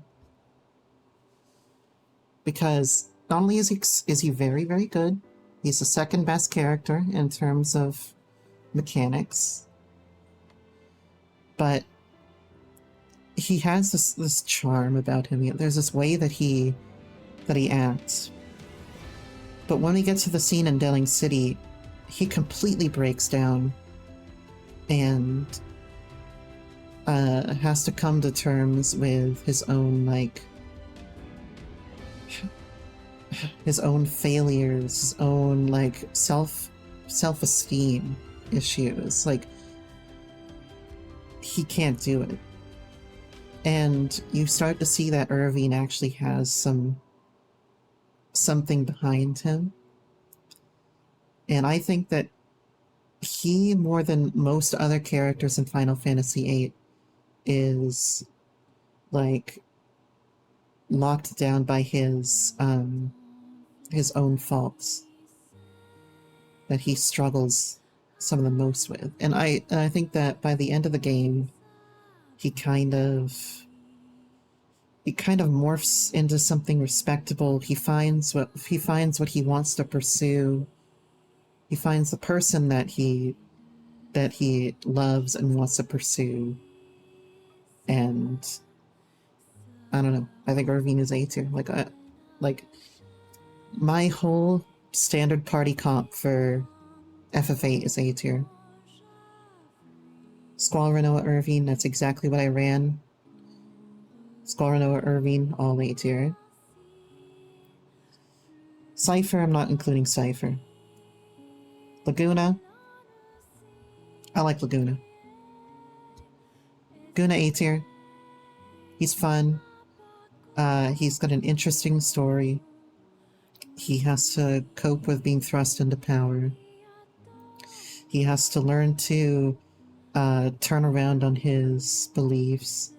He has a very emotional scene at the end of the game. I like Laguna. Laguna's a lot of fun in FF8. Very well done, in my opinion. You know, Kyros and Ward, I'm gonna put them straight into, like, straight into D tier. Kyros and Ward are only there to support Laguna. Mechanically, they're uninteresting. And, like, all they do is just build up Laguna. That's it. Adea? I like Adea. Adea's good. But, she's in the same place as Bannon in terms of like a temporary party member, same as well as Sid. Temporary party member that doesn't get a lot of love.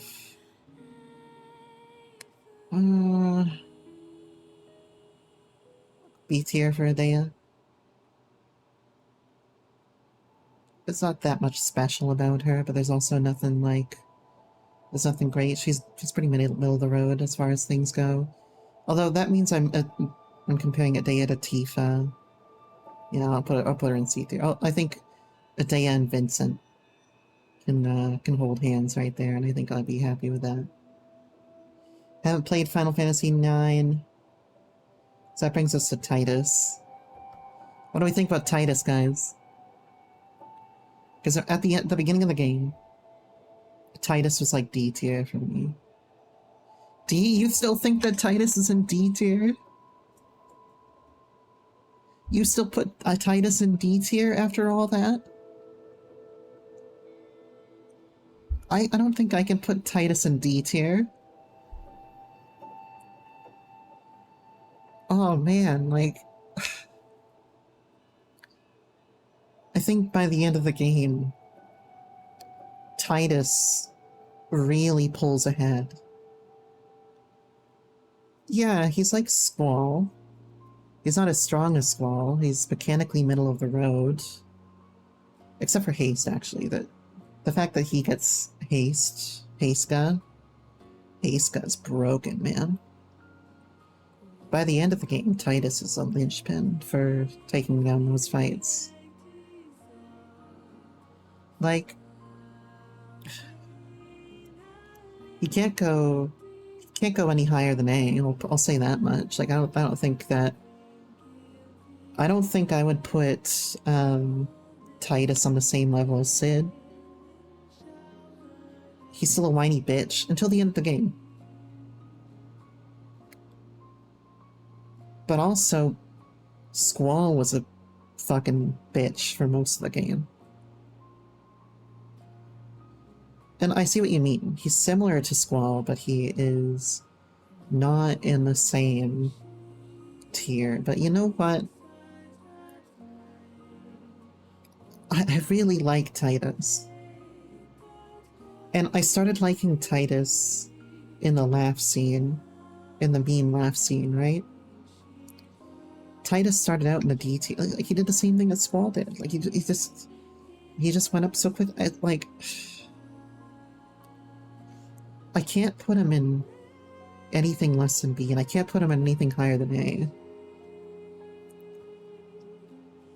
So it comes down to whether he's an A or B. Yeah, like, Titus is pretty shaky at the start of the game. But look, man, I think Titus deserves better than what you're going after him for. Would you guys be happy if I put him in A and B tier? I want to put him in A. But would you be okay with that? He does make it all about himself. He does make it all about himself. He says, this is my story. This is my story. 10 times. And yeah, it is Yuna's story. It isn't his story. But at the same time, it is. Because he and Yuna are linked. In a way. But... it's hard for me to go through the swimming scene. It's hard for me to go through the ending scene and not put him in A. Like, it's really hard for me to do that. You would argue C? You guys are crazy. Yeah, I'll put him in B for now. I'll put him at B because, at the very least, he is equal to Squall, but shittier mechanically than Squall. I'll do that much. Orin.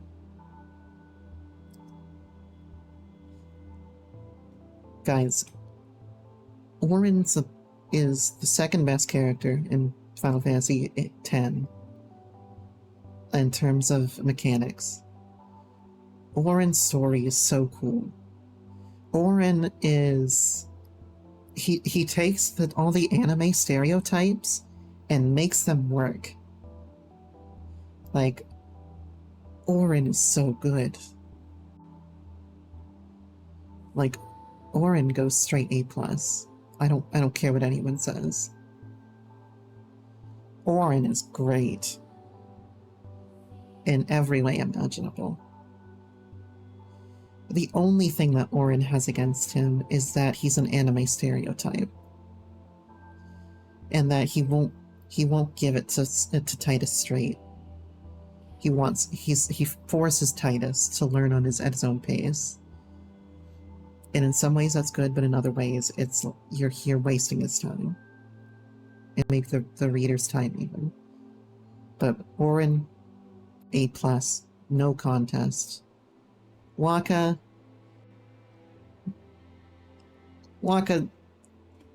B. I can't put him any higher than D. Nice opinion, but yeah, exactly. I can't put Wakka any higher than D. Ugh. I'm in pain.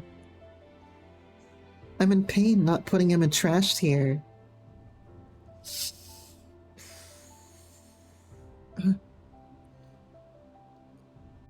Yeah, he grew a little bit. He knocks up Lulu? What, in the fucking 10 too? Okay. Yeah, Wakka's in the trash. Wakka's in the trash. Throw him in the trash. Wakka sucks. Mechanically, he's needed, but he's still pretty shit tier. By the end of the game, Wakka is useless. Almost. Wakka's a shit character. He barely changes at all. He's just an asshole. And, like, I don't enjoy having him speak up. Wakka's in the trash. Lulu. Lulu's straight B tier. I think Lulu's B tier, if not higher. I could put Lulu in A tier if I wanted to. But the reason I can't put her in A tier is because she puts up with Wakka. That's why she goes into B tier. Lulu is one of the best party members. Shit, limit break, but one of the best party members. She's the voice of reason for Yuna. She's such a strong character. She has her own things at fault that we learn about as we go through, like, the... What was it, like, the Nameless... The Cave of the Nameless, whatever. Lulu is at least B tier. But she's dragged down by putting up with Wakka. Because it is not like her to put up with Wakka. That is not, like, in her character to do that. But she does because of Chapu. That's all that is. I don't know. Do you guys think that we should put Lulu in A? Like, she's either in A or B. There ain't no other place I could put Lulu. She does have 45 belts. The 45 belts help. That does increase her stock a little bit. But, like... I like that Lulu just speaks her mind all the time. And she just rips into people. Like... What do you guys... Do you guys think anything different? Do you have a reason I should put Lulu into A tier? Oh, don't get disconnected now. Belts. You think B is fair? You see, but then I'm putting Lulu next to Tifa. Right. Do I think that Lulu goes next to Tifa? Do I think that Lulu goes next to Edgar and Sabin? No, I think Lulu goes above Edgar and Sabin. Well, so does Titus. But, like...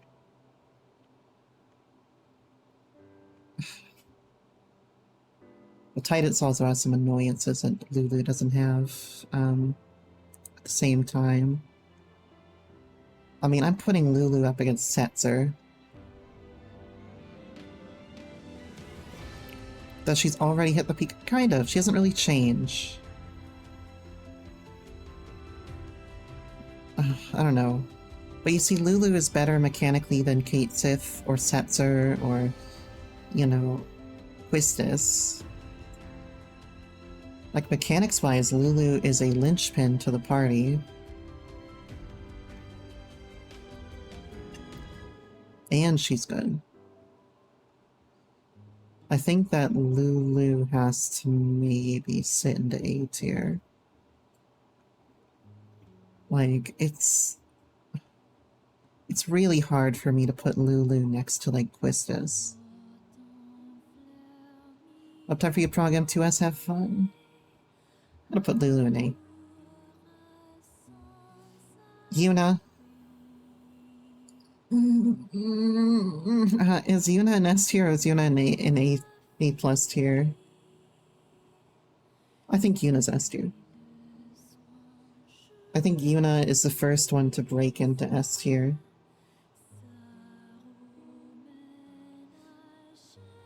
I think Yuna is the strongest written character in Final Fantasy X. Yuna is the most broken character in Final Fantasy X. I haven't played 10-2, but I love Yuna to death. And I think Yuna's made me cry several times. Yuna gets S tier. Yuna can't be beat in an FF10. Straight S tier. Riku. Riku, you go into C tier. Mechanically, you're important. Because I need to rob people, but you don't compare to Titus. You're fun. You're cool. You bring up some interesting dilemmas in the party. You make Waka look like an idiot, which gives you some points. Put you in the C tier. I can't put Riku any higher than that. I think Kimari goes in the C tier as well. Kimari is a good character. I enjoy Kimari. But he sucks. Except for Mighty Guard. The only thing that Kimari can do for me is Mighty Guard. He is the most useless blue mage in the history of this game. So I can't put Kimari any higher than that, even if he has a good character arc. Kimari sucks. I never put him in my party unless I'm just trying to get him XP. Also, we have Pain coming up here, and Seymour. I'm not putting Seymour in the party. Also, Seymour is trashed here. Pain is in 10-2, but I think Pain still deserves an A tier. I have not played 10-2, but Pain gets an A tier because I'm gay. And that's it. Then we go on to FF14. Also, Lightning gets an A tier, gets honorary A tier. No, not Lightning. Fang gets honorary A tier in FF13. Alright, guys. So let me put out the FF14ers to the top here. So Alfie, Ishola, Thancred, Oriange, Ida, Papalimo. Actually, no, not Ida. Throw Ida in the trash for using Lise. Lise, Estinian, Alize, Grahatia, Merowib, not going to include them. Biggs Wedge, not going to include them. Godbert, no, Ilberd, Yugiri. I'll put Yugiri in there. I'm going to make one of you cry with Yugiri in a second. Brita, Emmerich Lucia, Orshifant, Isail, Unikal, Hai, Hien, Gosetsu, everybody Nago. Let's see, we have Nero. Do you think I should put Nero on the list? Crystal Exarch is Grahatia, Lise, Green. Green goes on the list. You have the Warriors of Darkness, Gaius, Emmett Selk, Xenos, Varshan, Zero. Yeah, Heidelin. Yeah, no. I think this is fine. Alright. Alphino. Gilbert. Don't at me. Okay. Alphino straight A+. Alphino's good. There ain't no denying Alphino. Like, Alphino's story, like what he has to overcome, it is beaten to death into you. But I like Alphino a lot. Alphino starts in trash tier, and he blasts right up to A+ tier. So, I think Alphino is one of the best written stories in 14, or best written character arcs in 14. And again, he's like an undeniable linchpin to the team in a way. Ishola. I think. What do you guys think about Ish? What do you guys think about the C tier for Ish? She gets sidelined hard in Endwalker and in Stormblood. But Ish is pretty good. Not mentally ill in Jesus Christ. Ish, like...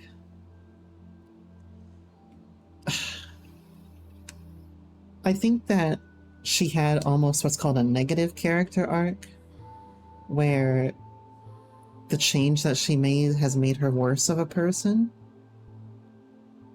But that's interesting sometimes.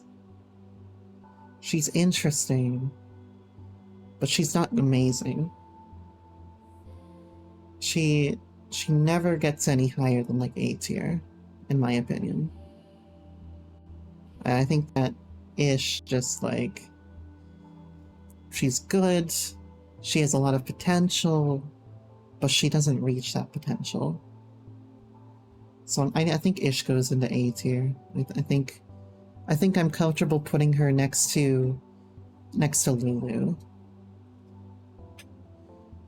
who she's kind of based off of in a way. At least that's in my opinion. Bias, maybe. Alphino, of course, is Palom, but he has done so much better than Palom.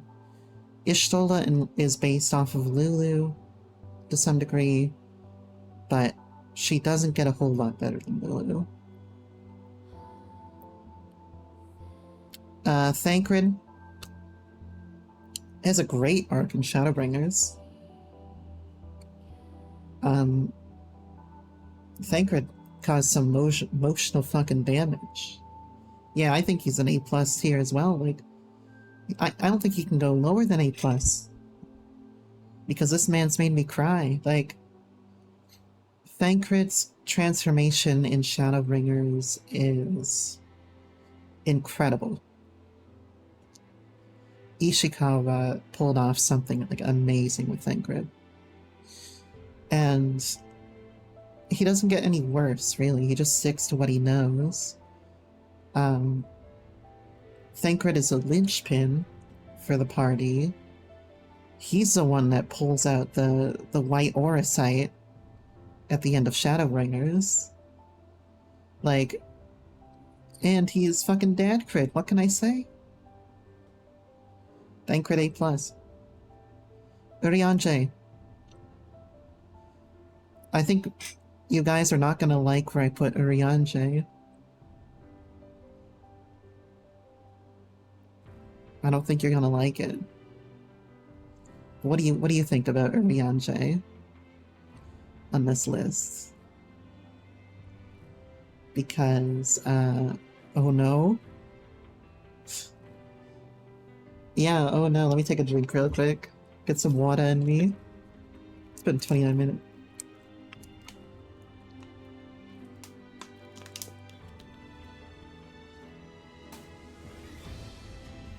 I think A. Like, I think Urianger is a solid A at the very least. A lot of people don't like Urianger, and they have a good reason not to like him. The way that they treat him especially, and the repetition of his character arc is, like, heinous in some portions, but I like Urianger. Oh, thank you, Strad. His character arc gets heinous in certain places, and it's not great all the time. But I like Urianger a lot. Urianger hits all the right places for me by the end of Shadowbringers. And an Endwalker, especially an Endwalker. So I put Urianger straight A tier. If you can convince me to put him in A+ tier, I'll put him in A+ tier. But I think Urianger goes straight A tier, man. He's just so good. He's just so good.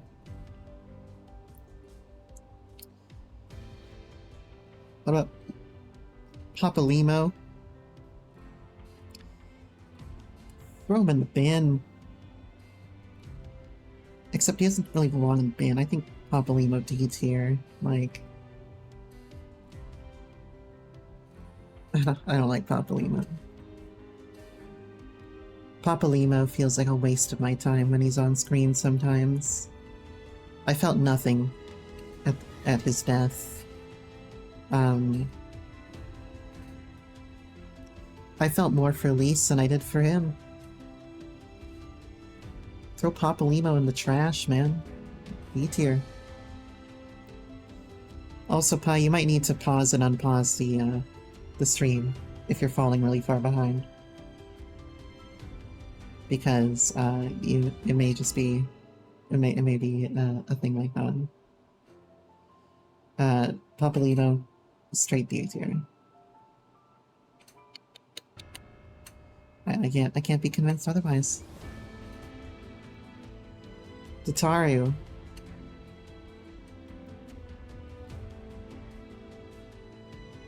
Oh, you know what? You're not the one that needs to refresh the stream. I'm the one who needs to refresh my tablet because I couldn't see your fucking messages.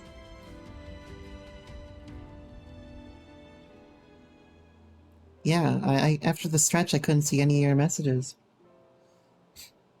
Alright, so you think D as well? Yeah. Z for Zodiac, what for Tataru? I think Tataru's good C tier. I think she's fine. I think I like Tataru a lot better after doing her side quest. So I could be convinced to put Tataru up next to Selfie, potentially. I think the Tataru side quest really sells it sells her humanity, which is something that is severely lacking in Endwalker Tataru. That was present in earlier expansions. During Shadowbringers, you felt her anxiety all the time, and in Endwalker, she's almost a little bit inhuman with like how focused how one track minded she is on economics and making money and being in charge kind of thing. But it really helps that I did the side quest with Tataru. And I feel a lot better about Tataru after that. Alright, it's time for your favorite character, Pi. It's time for Lise. Alright. So what are we thinking about Lise, everybody here? I don't mind an argument, but I don't prescribe the people who people who rail into Lise. I don't think that their arguments are necessarily true. You're saying S tier weak A? You see, I think that Lise gets a lot better over the patches. I think she gets better in Endwalker. Endwalker reminds us about Lise's... Well, we do kind of see the results of her growth as a leader in Endwalker. We just don't really see it in Stormblood at all. And I would have liked to have seen it in Stormblood, but we don't really get to see it too much. But in Endwalker, she steps up to the plate and is like, you know what? Not only am I going to be a leader, but I'm going to do the right thing as leader. So I think Lise goes A tier. I think A tier for Lise is fine. I think that's good enough. I don't have much else to say. She starts fucking in the trash in A Realm Reborn. I have to say that at the very least. She's not interesting with Popolino at the start. They're kind of fun, but she starts like D tier at least, and then she goes way up to like A tier. Same with like Squall. Alright guys. Estinian.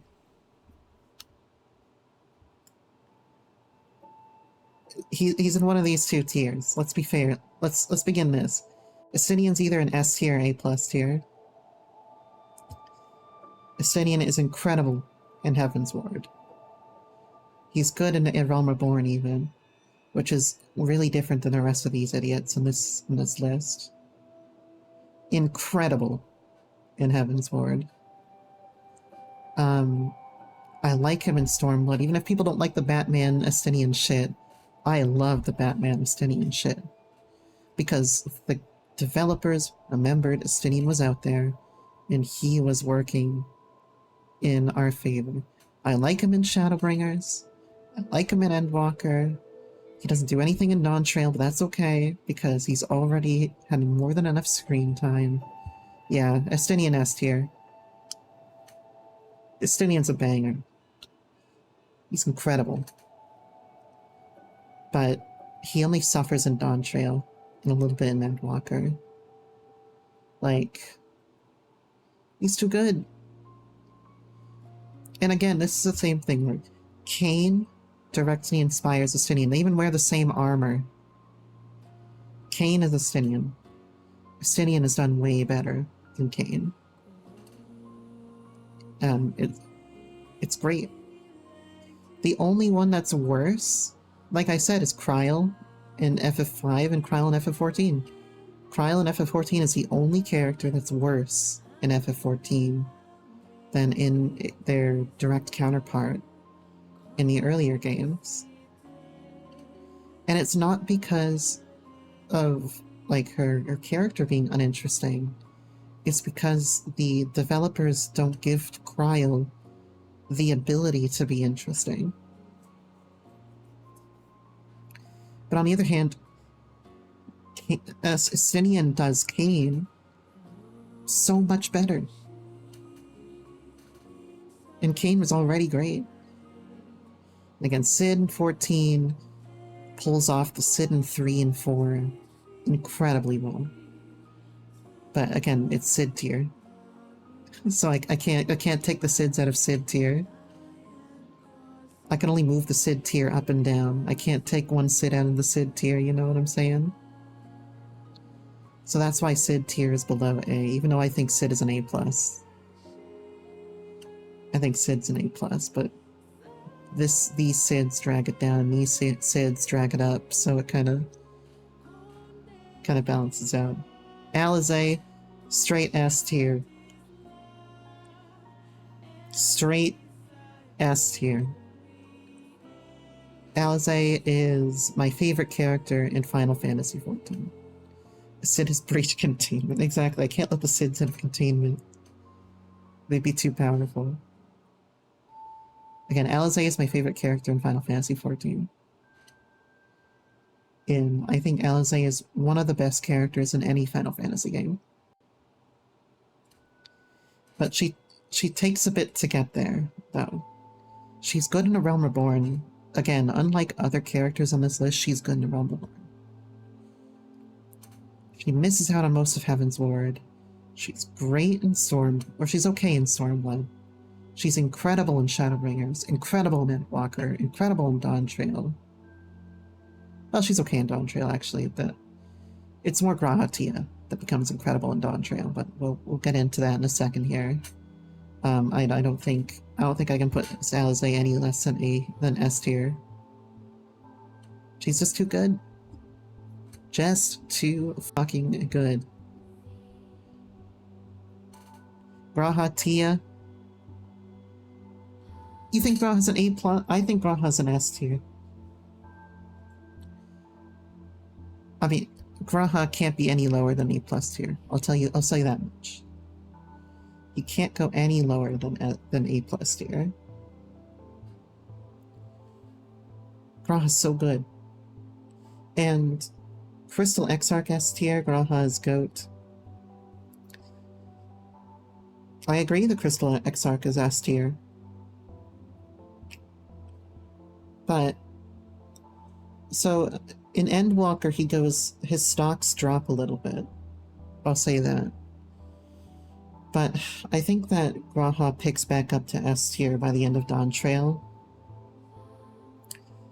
I just got far too emotional at the scene in at the end of Dawntrail with the Graha. That was just too good. I think Graha is straight S tier. And also, he's the most broken character on the list here, but that's a different thing. It's not really as much of an issue in FF14.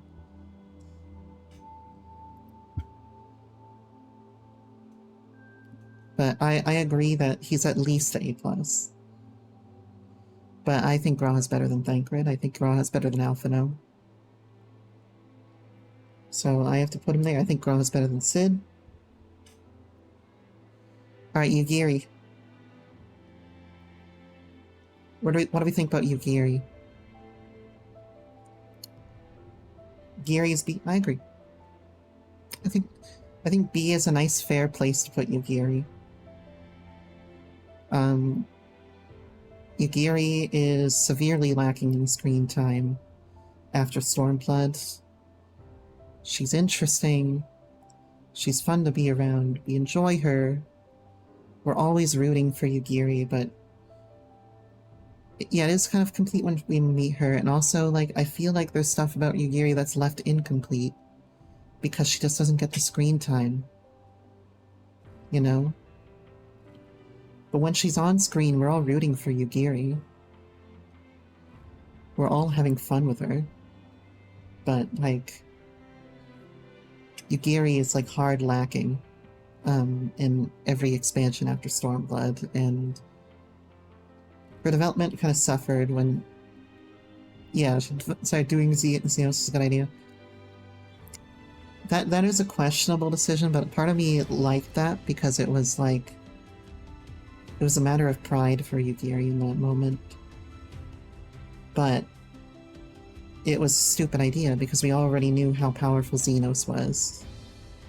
We already knew that Xenos couldn't beat the Warrior of Light in that moment, or the Warrior of Light couldn't beat Xenos. And so maybe Xenos could have been beaten for the two of them, but it is kind of a stupid idea. But again, I think it's a point of pride for Yugiri. That's also, yeah, it also is the fault of the Warrior of Light for not talking down Yugiri and not being like, yo, I can't beat this guy. You sure as fuck can't beat this guy. So let's not try beating this guy. But, take it or leave it, you know? I think Yugiri is about on par with some of the other ones that we see here, like Yang, Edgar, Sabin. Better than Setzer. Better than Yuffie. I think B is a pretty respectable place for Yugiri. We got Reen up next. I like Reen a lot. Reen is top tier. But what tier is she on is the question. Is she A+? Is she A? Or is she S? That's the question here. You think she's A+? Reen is very, very good. A+ or S? Yeah, she doesn't have any screen time after Shadowbringers except for like pre-Elpis and stuff like that. Oh yeah, she's incredible in Eden. Like Urianger, Thancred, and Reen all play off each other so well in Eden. You know, it's really hard not to just love those characters after you go through that story in Eden. Like, Reen's an easy A+ for me. I think Reen is incredibly well written. She suffers with a very interesting dilemma of like, am I my own person or am I just my birthright kind of thing? And you know, I love Reen. Reen's a beautiful character. I've definitely cried because of Reen several times. Reen's just so good. Let's see, is there anyone else on this list that I could feel comfortable putting on this list? Because I don't give a shit about the war. We can even do Ardbert. We can throw Ardbert in the mix. I would feel happy about that. I mean, obviously R involved. I could do with putting R involved on the list, and maybe Gosatsu and Hien.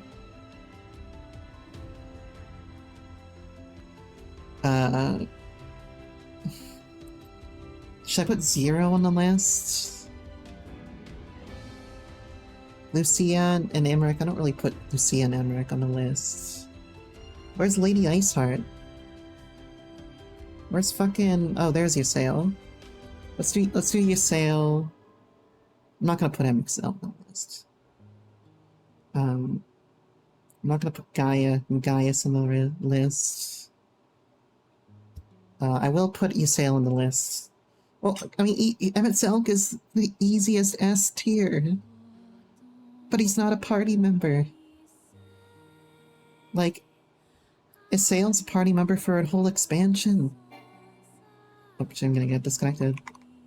Gaius is not a party member. Arnvald and Gosetsu and Hien are all sort of an expansion. Ysayle's an expansion. Ardbert's an expansion. Zero is just the patch content. Varshan, he's just the patch content. Yeah, but I mean, I could also say Fordola is a party member for the fucking healer role quests in Endwalker then, you know? I could also say Gaia is a party member for going through Eden with you. And I don't think I'm willing to call Gaia a party member just for Eden. You know? Like, I'm not willing to call Lena though, even though I love Lena. I think Lena's like an easy A+ or S tier. I'm not willing to put Eda on the list. Or Lena on the list. These are party members, and like, Vina definitely not a party member. No Derek, yeah. Derek definitely not a party member. Like, Nero is debatable. Nero's about in the same place as Biggs and Wedge. They just don't get a lot of screen time, and they're like... Except for in Omega, obviously Nero and Biggs and Wedge are big in Omega. But again, I've already set the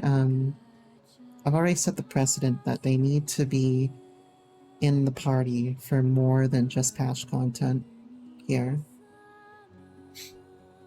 They need to be in the party for a significant portion of the MSQ, as well as, you know, not side stories. I think that's what the limit is. Which I guess makes Zero and Varshan eligible, I guess. But,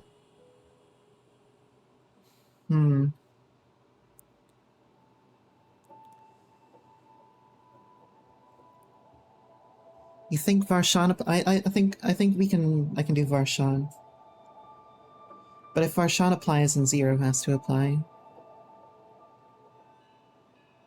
Yeah, he's part of the party, sort of. A good portion of 6.0 and all of 6.1 to 6.5. Zero is 6.2 to 6.5.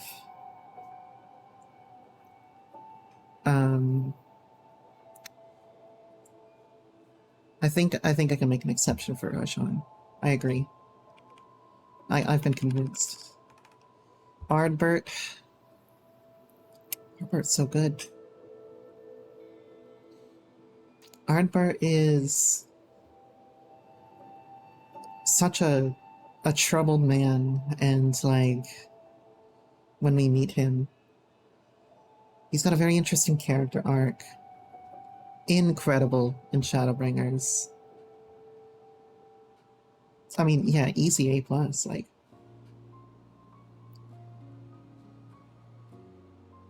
like Ardbert has made me cry on many occasions.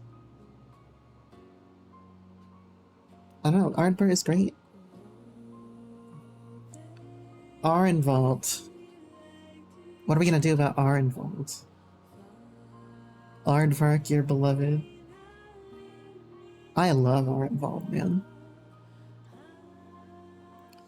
But I don't know if I like him enough to put him in the A+ tier. Oh, Seto is horrible, man. That's a horrible scene.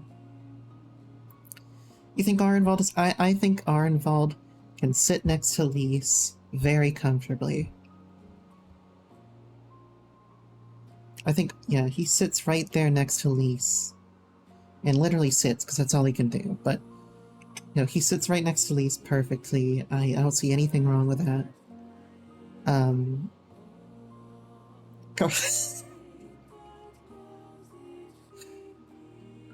Especially after the healer role quest in Endwalker. Like, the only thing about... Yeah, you don't have to learn his development too much. Yeah, that's the thing. Is that he has a lot of development, but you don't get to... He doesn't get a lot of screen time to play it out, but he certainly gets... He gets less sidelined than Cryo. Cryo deserves so much better. Like, I can't... I don't know what to say, man. Cryo deserves so much better. What about Gosetsu, man? Gosetsu is beautiful character. Everybody loves Gosetsu. A+. I think he's an A+. Gosetsu is so good.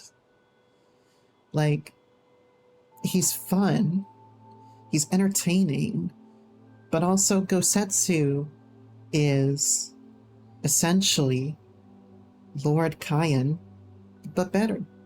Even though Kyan exists in 14. But Gosetsu fills the role that Kyan has in 14. And he does it so much better. And I already think Kyan is a great character. So, like, Gosetsu is at least an A, if not an A+. Like... And then again, the Endwalker role quests, they bring him back in a very satisfying way. And we get to see his character development through a new lens. Gosetsu's great. Gosetsu A+ tier. Easy. Hien. Lord Hien. Trash. You see, I like Hien, but I don't love Hien. I think he's fine. He's an idiot. He's kind of cowardly. But he has to learn to overcome those things. He's a little one-dimensional. He makes stupid decisions.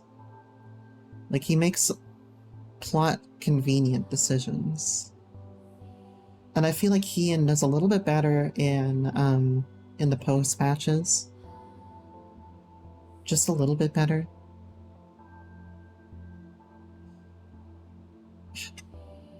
You think B? I'm thinking C. I'm thinking Hien is like...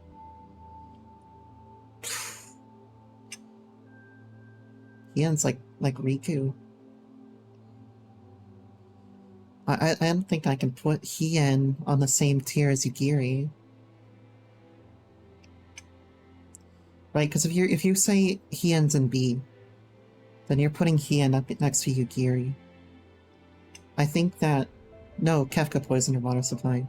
I think that Yugiri easily beats out Hien. Yeah, Hien's going straight C tier, man. There ain't nothing about it. Hien is okay, but he makes plot convenient, stupid decisions, and he isn't really explored enough in his character development to really make us give a shit. Alright, what about Isail? Lady Iceheart. What do you guys think about Lady Iceheart? One of the best characters in Heavensward. I personally rate her quite high. Because you think A+? I think that's a pretty fair assessment. A+ all around. All of us are in agreement about A+ for Isail. Look, she's amazing character development. An amazing end. She just drives the plot forward. She's such a strong character, such a difficult dilemma she has to face. Like, Iceheart is beautifully written. And I think that A+ is a very fair assessment. She's an easy A+. All there is to it, man. And I guess that leaves our last... She's an amazing character. Face to face and told him she's his wife. That's pretty bold.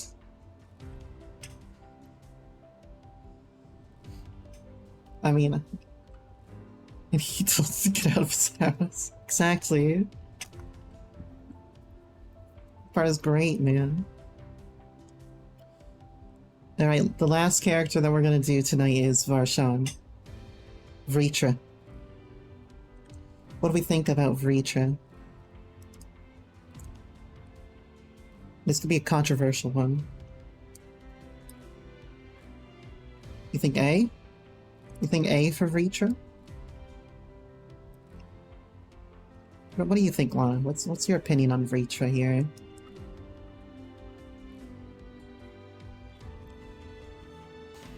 Because he has a wonderful character development in Endwalker. Absolutely wonderful. Post patches, he has to suffer through a lot and make so many sacrifices, and like he even has one last hurrah in Dawn Trail, you know? The thing that hurts him is like what? Like the post patch writing? The quality of the post patch writing? Exactly. That's the only thing that hurts him, is that he doesn't really shift very much in the post patches. He just makes sacrifices, which is appropriate for his character, but it may become a little bit one note after a while. So I can agree with your criticism of Varshan there. I would personally put, overall, as a holistic thing, I'd put him in A tier. I'd line him up with Arenvald and Lys. And I feel very comfortable about that. Right, it's motivation, yes. Yeah. There you go. You think it's a good motivation? Yeah. There you go. That's the list. The list so far, until I at least beat 2 and 9 and 13 and shit like that. Obviously I haven't beaten 10-2, but I still put Pain in the A tier. I think it's good. Clearly, Final Fantasy XIV and Final Fantasy X are dominating in those upper levels, but we have a little bit of representation from the other FF games too. I'm gonna take a quick BRB, and when we get back, we're gonna do some straight fucking gods. I'll see you in a bit.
Guys, I'm stupid. I'm really fucking stupid. Alright, so I open up Stray Gods, right? And I'm like, alright, how do I access the DLC? Alright. So I'm looking everywhere, and then I'm like, wait a second, did I even buy the DLC? I didn't buy the DLC. So, why is my model acting up now? There you go. Look forward, you idiot. Okay. I might have to wait on the Stray Gods DLC for another night, because I thought that I had purchased it already, but I didn't. But that's okay. Because, sorry, I got something in my eye right now. That's okay because, let me get some water as well. We only have 3 hours, so we weren't going to beat the DLC tonight anyway. So what I'm going to do instead is, I think I'm going to do the DLC on Wednesday. And I might do Guild Wars 2 for the last few hours. Because Stray Gods, I'm not going to be able to install it on stream, number one. Number two, I don't want to pay the money yet. Just yet. So let's move on then. And again, it's only 3 more hours left to stream, so I'm gonna move along. Oh, this is still up. Close yourself. Let's move on then, maybe do some Guild Wars or something for the last 3 hours. And I will change it such that, we'll do Stray Gods on Wednesday. We'll do National Park Girls Monday, Final Fantasy IX the other couple of days this week, if that works with you guys. Just because I'm a dumbass. And I thought I already purchased it. Let's see.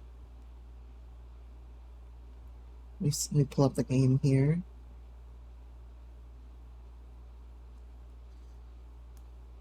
Log in. So I'm sorry if you were looking forward to Stray Gods tonight. Thankfully, it also means that Ralph gets to see Stray Gods because Ralph has raid right now. So he was probably one of the ones that wanted to see it the most, and now he'll actually be able to. Alright, let's move on here. I'll change all the settings and stuff. Why don't you fit to screen, please? Thank you very much. Application audio capture. Guild Wars 2. Thank you very much. Turn it up a little bit here.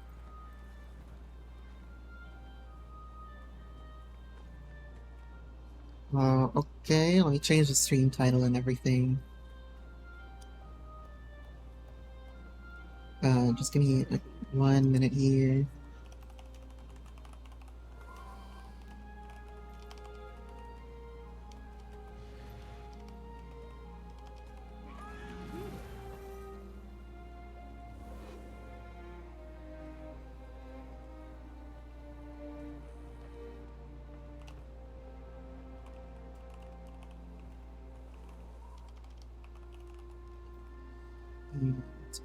I'll also type in that we're gonna do Stray Gods DLC Wednesday. But this is actually kind of good because I expected to have 5 hours left over for Stray Gods DLC, and we don't actually have that much time. So that actually helps me a little bit because I wanted to get through it all in one setting. Yeah, I'm working on it. I'm working on it here. Playing with viewers. With a new player. First playthrough. No spoiler. I guess that would be no spoilers for the story. Done. Yeah, so sorry about the Stray Gods, but again, we'll do Stray Gods on Wednesday. I'll buy it and everything. I'll have it installed by Wednesday. What is it? And that'll be fine. I just want to make sure that, because I think I can do it in one night, basically. So I'm just planning on doing it in a single setting one night. And not splitting it over multiple streams. My time is precious. I think that would be the best experience for me personally, and probably for you guys, because it seems short enough. Like the base game was like only like 8 hours. I think it's like half the size of the base game. So yeah, just be prepared to do that Wednesday. Monday is National Park Girls. FF9 Sunday, Tuesday, and Saturday next week. So we're going to be doing a lot of FF9 next week. Alright, so what's going on right now? What kind of bosses are up for me to pick off? Let's see, world bosses. Shadow Behemoth is active. Shatterer is coming up in 5 minutes. Let's go do the Shatterer, I think. Actually, Triple Trouble is coming up in 5 minutes as well. I imagine people are going to want to do Triple Trouble instead of the Shatterer. So let's do Triple Trouble instead. Where does Triple Trouble start? It doesn't start here. Start here? His blood type code. I'm choking on the Fig Newtons that I just violated. I'm okay.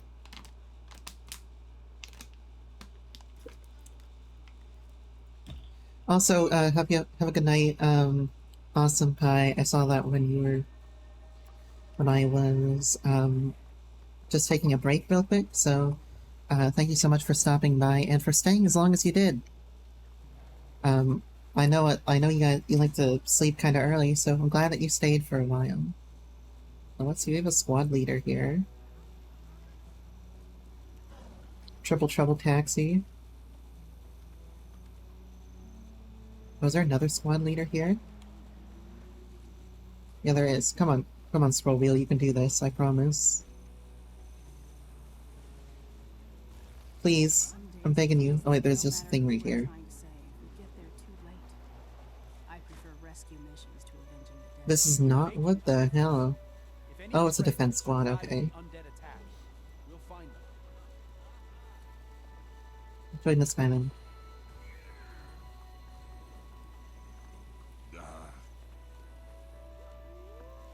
Now, stream title should be changed and everything. So, if anything is wrong, please let me know.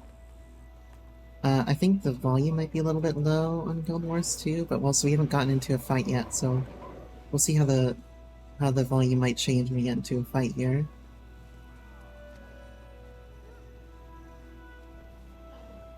So, from what I know about Triple Trouble, I've done this once. It's apparently a very good way to get gold in this game. Or a very good world boss to get gold from. So, there's going to be 3 teams, right? And each of the teams is going to follow a researcher to their respective places. Like one goes here, I think. And when they get to their respective places, they will fight a boss, and all of them will fight a raid boss at once. And I went and killed Amber head first last time I was here. Who's the party leader? I don't know who the party leader is. Wormicidal Mania. So I guess I'll just follow them. It looks like they have an orange marker. Maybe that means that they're gonna go, orange head again, which I don't mind. Except there's an achievement for getting all the heads, so... it's whatever. But from what it seems like, it's okay gold to kill these guys. So I'm just gonna assume that I should do it. Same with Tickwaddle. Which hopefully we can get a Tickwaddle on stream. When's the next Tickwaddle? Oh no, I think it's gonna be a while for the next Tickwaddle. 3 hours and 1 minute until Tickwaddle. That might be what I end the stream with then. It would be Tickwaddle. Because I think I just missed Tickwaddle. The worms will start in about 1 minute and 5 seconds, it looks like. And then there's a few other ones after this. There's like a level 15 one right after. And then something I've never done before. A couple of things I've never done before. But yeah, plenty of stuff. Now that I look at it. I think if we try to stop in for every one, I don't think that's going to be feasible, but what I might do is I might go for Ley Line Anomaly, and then go do a run of the Silver Waste, and then after that we'll stop by Claw of Warmag. Admiral Covington is a pretty long while later, so we might not get that. Although there's also the Karka Queen. I've never done the Karka Queen before, so maybe I'll do that. That's the the plan for now, though. Gonna do this. We'll do Ley Line Anomaly when it pops up.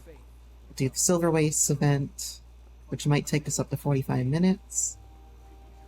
And then we'll try to hit Karka Queen and end the stream with Tickwaddle. So, this is the character I have so far. Level 80 Elementalist. So I don't have the patchet, or I don't have the expansions. So I don't have any of the special stuff. My DPS set is pretty lacking. But there's like a few purple items, it's not purple, a few orange items, and one pink item here that I got from the Wizard's Vault. And I bought Death Wish and shit like that. I think I looted this. Oh, that's a healing thing, never mind. I bought a lot of this shit. And then I have a healing set. And the healing set is actually all orange or above. I have some pink legs and chest. I have a pink weapon. I got some I got a pink necklace here, pink rings. So I got a lot better gear on my healing set than I do on my damage set. Although for this, obviously, I'm probably gonna go damage set, just for kill credit kind of thing. And I haven't done any fractals or anything like that yet. I haven't done any dungeons or World of World or anything. I've just been doing open world content and trying things out, and I did the story as far as I could go. So my story journal, I have Living World Season 1 and 2. Or sorry, Living World Season 1 and then the base game, I've done those. I don't own Season 2 yet. I don't own any of the expansions yet. But I thought this part right here, the Battle of Claw Island all the way to victory or death, was really good. Especially the end. Fighting Zaitan was really cool. The fight with Zaitan, actually, as I was doing it, I had two thoughts in my head, really. Number one was I wish some encounters in FF14 and WoW were this cool in the story. I wish that they were this dynamic and this long and interesting, but also I had this feeling like I really wish that the Guild Wars 2 developers would let me fight it like any raid boss at the same time. So I kind of had it both ways, where I was like, this is an amazing part. I can see this being the end of a game, of a regular AAA game, but I wish it would be more MMO about it. But yeah, I thought it was great. We're making a difference. If any dredge have survived the Preparations underway for vigilant investigations on the Blood Tide coast. Hell yeah, baby. Let's kill some worms. There are so many worm bosses in this game, man. There's like 4. I don't know what their obsession is with worms. Oh, by the way, Lana, how's your M2S prog doing right now? How are you guys doing on your plugging of M2S? Is it still alarm pheromones is a hell of a fucking mechanic? Well, let me put down, I think I have a cake or something. Eat that cake. Cakes for everybody. Oh, there's thank you that I can sit at. Gives you magic finds. That's good. I like magic find. I like finding magic things.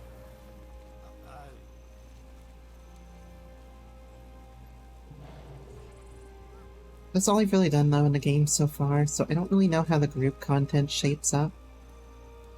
And that's something I'm gonna have to learn and like try out. If anybody is a player of Guild Wars 2 that's watching the stream, you can certainly have me tag along for something. Like you can certainly play along and like or ask me to come do something, and I'll be willing to do it so long as I have it unlocked. Oh wait, I think this food is supposed to be better for me. I guess it is. That's a lot of stats. 100 whole power. Welcome to Amber Worm. Okay, so we are in the Amber Worm group. You have to kill a worm at the same time the 2 others get killed, so don't execute mechanics early. To hurt the worm, we need harpoons.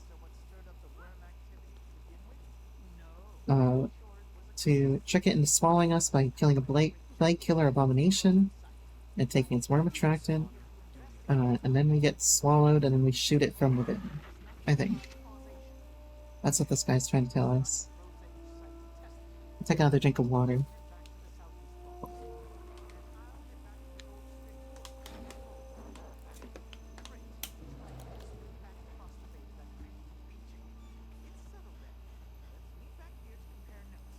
It's a lot of instructions here, man. Look at all these chat bubbles he's come up with. Alright, here we go. This is our guy that we need to follow right here.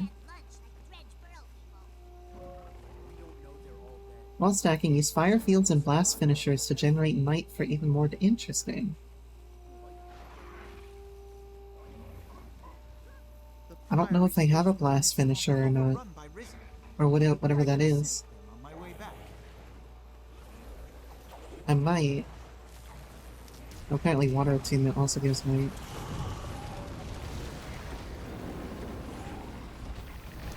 How does this sound, by the way? It looks like it's well balanced, so I'll leave it where it is right now.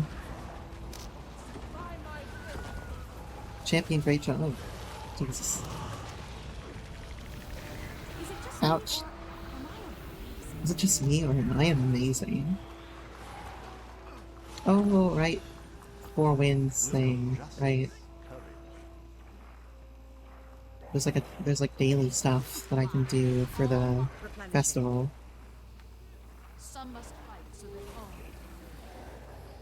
Is it with us? Are we with the guy? I think he's way back there. Is this normal? Are we okay?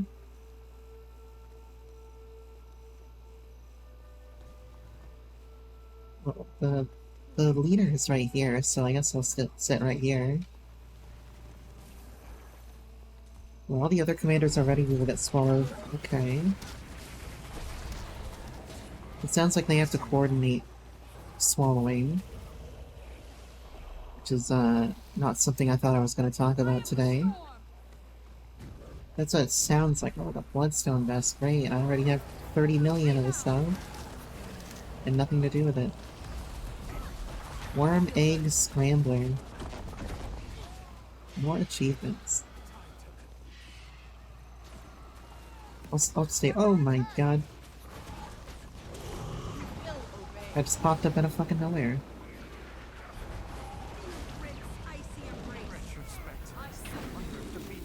I got something. Got more of these. You're just always getting like fucking loads of loot in this game. Like Diablo. Yeah, I'm never really quite sure what is good loot and what's bad. I'm just doing what I think is right based off what people have said.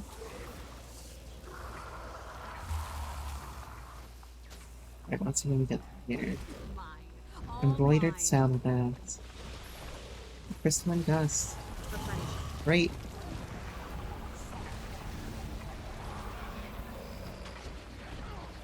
Big plate carrier over there too. Another personal victory. Worm bait achievement will be here soon. Stand in white circle for the achieve. Okay.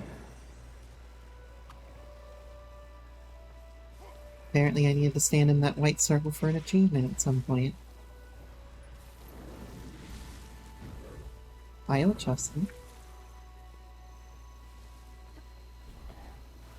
So this is like halfway-ish. Gotta take him down to like an arena. Actually no, it's like right over there, I think. Dodge 3 enemy attacks with dodge roll. Hell yeah.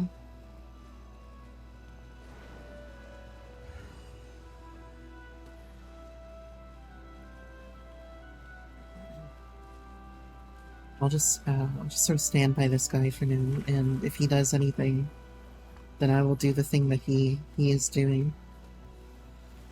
Watch work sprocket. Cool. Right, 2 out of 3 investigation sites reached, so there's somebody lagging behind, but it doesn't actually start the battle until we're all here, I don't think. Or until all 3 guys are there. Anyone know if there's a T-Guild? What the fuck is a T-Guild? Somebody in chat asking for a T-Guild. I know what a T-Group is in Final Fantasy. What the hell is that? Oh, they got off the mount. I wanted to see what that thing was. That's a cool dragon though, the like little light wings. I've seen some pretty crazy fucking dragons in this game that people have. Like this one, right? Oh, that's like a wolf. A wolf. That's another wolf too. I like the wolves. This one's pretty cool though. I can dig it. I don't think it really fits the character that I play, but it's at least cool. But at the same time, I don't think the character I play would even have an mount in that sense.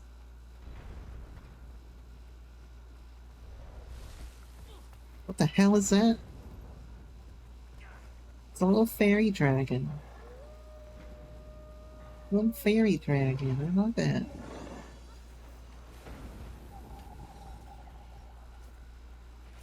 I always wanted the fairy dragon mount in WoW, because I love the look of them. They're like my favorite NPC in WoW.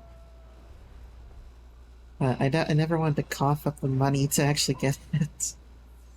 You know what I'm saying? Like if I had to pay like $30 for a mount, no fucking way. Let me take a drink of water because my throat's kinda getting sore.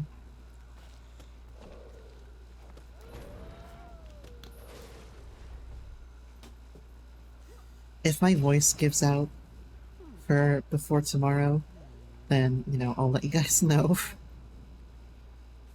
I'm not really used to talking for more than like a 5-hour stream. So we're still gonna have to go another 2 hours and 45 minutes, so my voice might be a little trashed by tomorrow, but it'll be alright. I've definitely talked on Discord for like many hours before. Under attack! Oh, are we good? Are we good? Are we going? Going? Well, apparently they run to Quaddle. Whatever the T group is.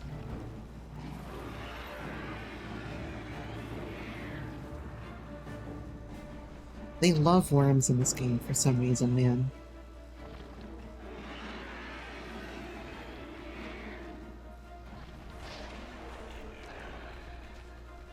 So I think we need to let the worm eat it. Yeah, we do, okay. He has 20 stacks of thick skin.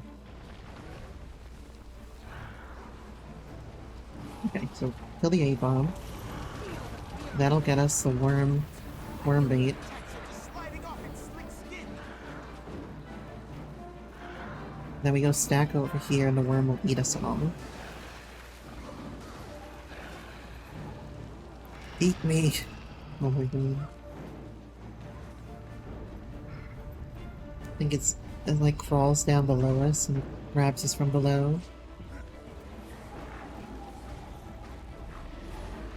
Bring that one down. Where do I fight? What do I kill? Do I kill this? Oh yeah, I kill this. The pyloric valve. Someone saying hold harpoon? Ouch. Target the amberworm, close, and line up a clear shot. Okay, that's for the people that are harpooners. Alright, good. Harpoon fired.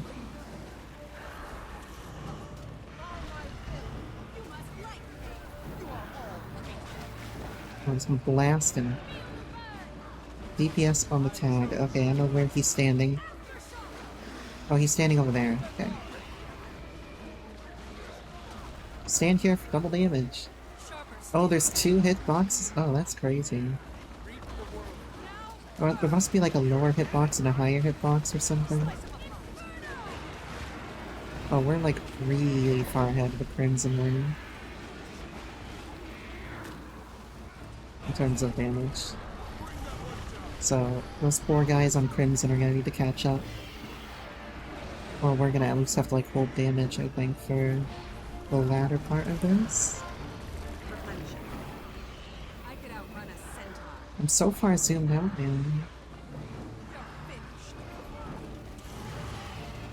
Let's get credit for this. So, like, gotta make sure to kill these guys. I guess if these are the only guys that are really up right now that I can kill. Alright, kill the abomination. Stack up under here to get eaten.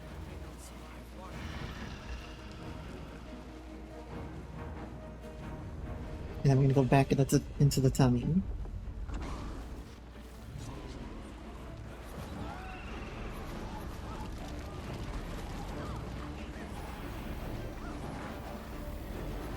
I guess I'm just gonna throw stuff and hold DPS for now. Oh god, I'm dying.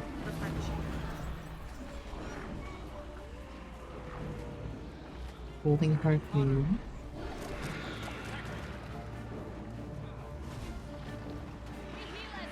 I'll just put down some healing fields for people. Mostly myself.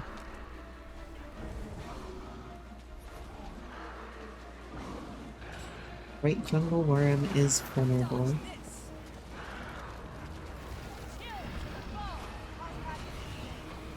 It says light DPS only this time. Okay, so I shouldn't go ham on it.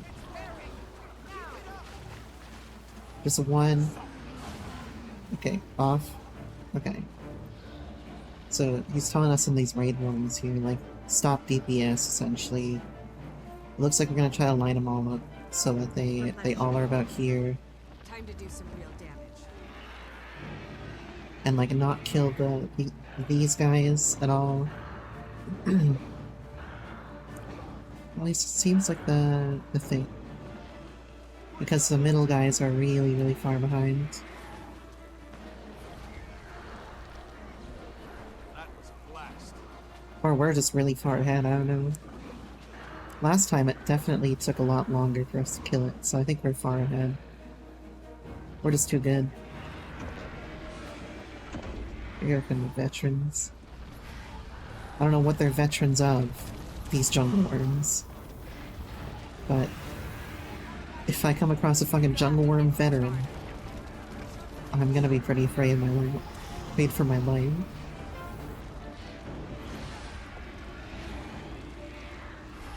Pretty much dead. Oh god, don't kill me. I don't think any of them are dropping loot for me, the veterans. But I could be wrong.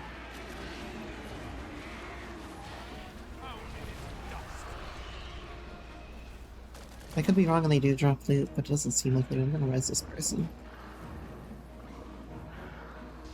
There's 4 people on the ground.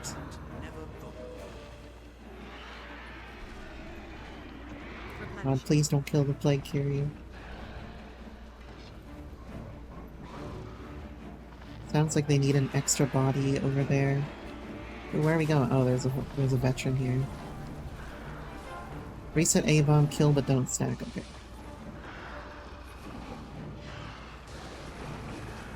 Oh, we got a champion over here.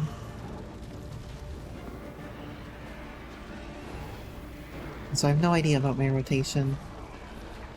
I just hit buttons and hope that they work. Traveler of the Four Winds again. I think that killing the champions is like a daily thing for the Four Winds. I'm not entirely sure on that.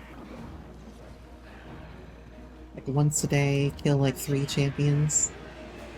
Eggs? Where are the eggs? I don't see eggs. Oh, there's an egg.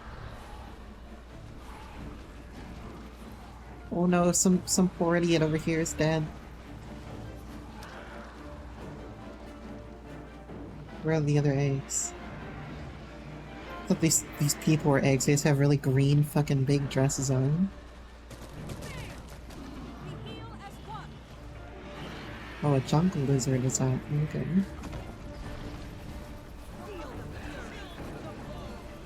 Another one right here. I think they're gonna tell us to go soon. They should tell us to go here in a second. Because they're all pretty low. Healing turrets, interesting.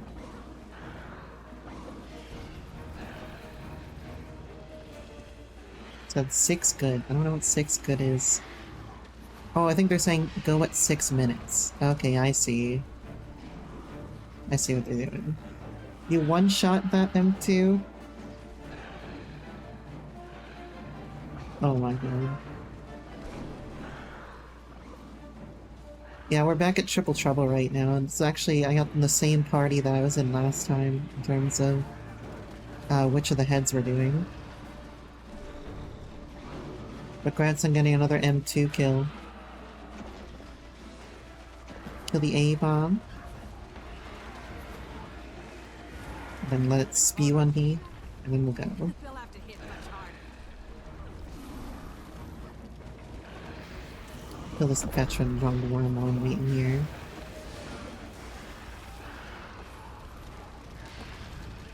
If I need a book, we can I don't want to get a... I don't care. Or, I mean, I think you're telling me that because you want to try to reduce the number of total kills that we have to do with M2S. But I don't really want to do Party Finder M2S ever,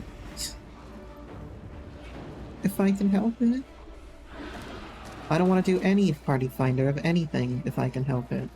Unless you, like, literally mandate me, I have to do this or I do not get this.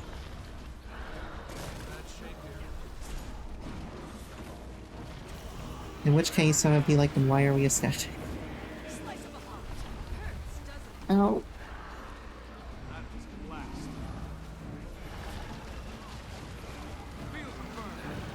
Okay, now we're gonna cut the head off. Slow burn, okay. I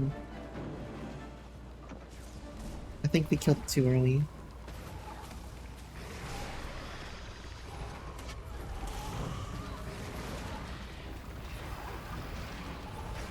Yeah, we killed it way too early, I think.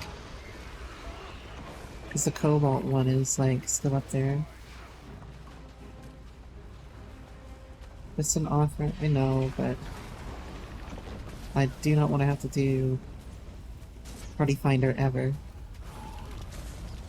Because it would be... it's... especially if I was forced to. Time to do some healing. Oh my god, he's jiggling around everywhere. Jiggling so much. Oh my god, get me out of here.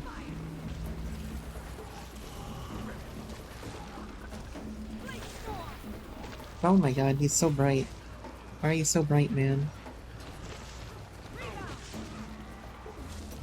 I could outrun a centaur.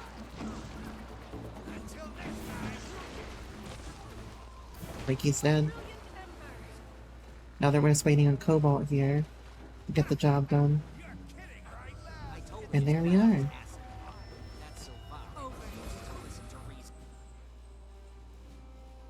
And that's the fight. Do I already get it? I think I have to click this thing, right? Or did I already get it? Definitely did not already get it. Sweet, sweet loot. Oh, there we go. Took a while for the loot to get to me, but now it's all there. Wait, I'll say thank you.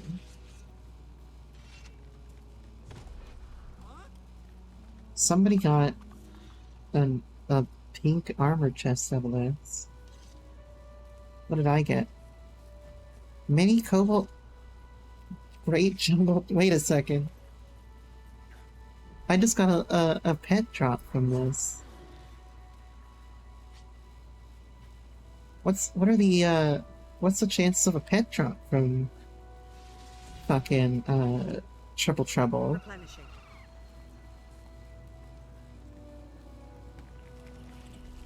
Also, what's up next? Leyline anomaly in Gendaran Fields? Do I even have time for that? We don't know they're all there. Some may have survived. Have faith. We'll attempt to go find it. First, you know Rex Jr. I know I have a lot of pets, don't I? How's your... yeah, how you doing there, Ralph? I hope you're not exploding too much. You seem to be a little miffed. Sweet, sweet loot. Where's the ley lines guy? It's supposed to be a ley lines guy here. Fallen Adventure backpacks. Garbage. Garbage, more garbage. I mean, they're useful, sort of. Oh my god, I have so much of this stuff. And it looks like it's valuable. But I don't know what to do with it. I got a pet. Mini detached great worm jungle head.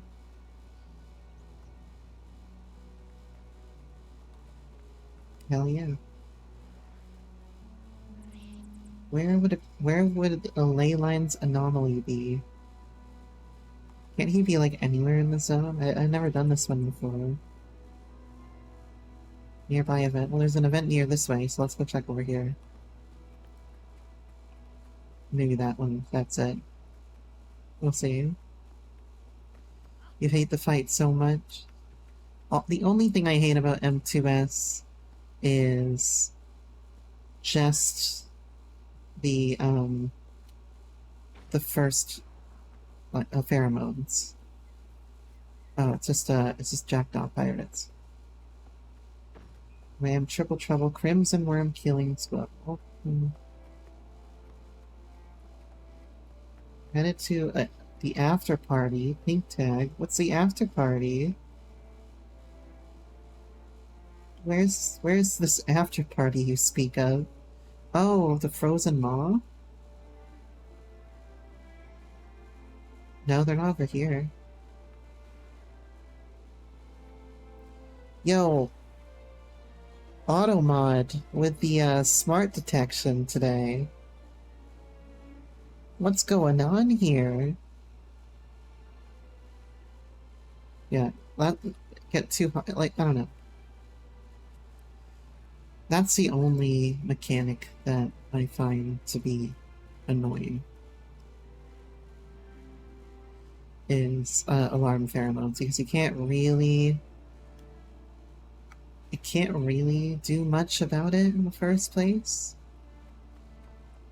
There's not really a way to consistently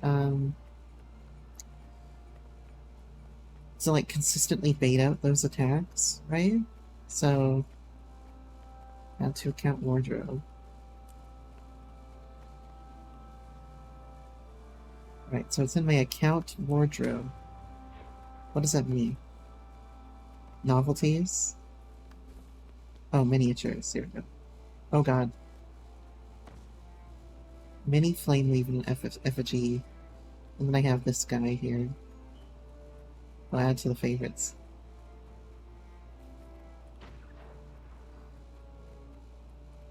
That's the only thing that I've ever found really annoying about it is just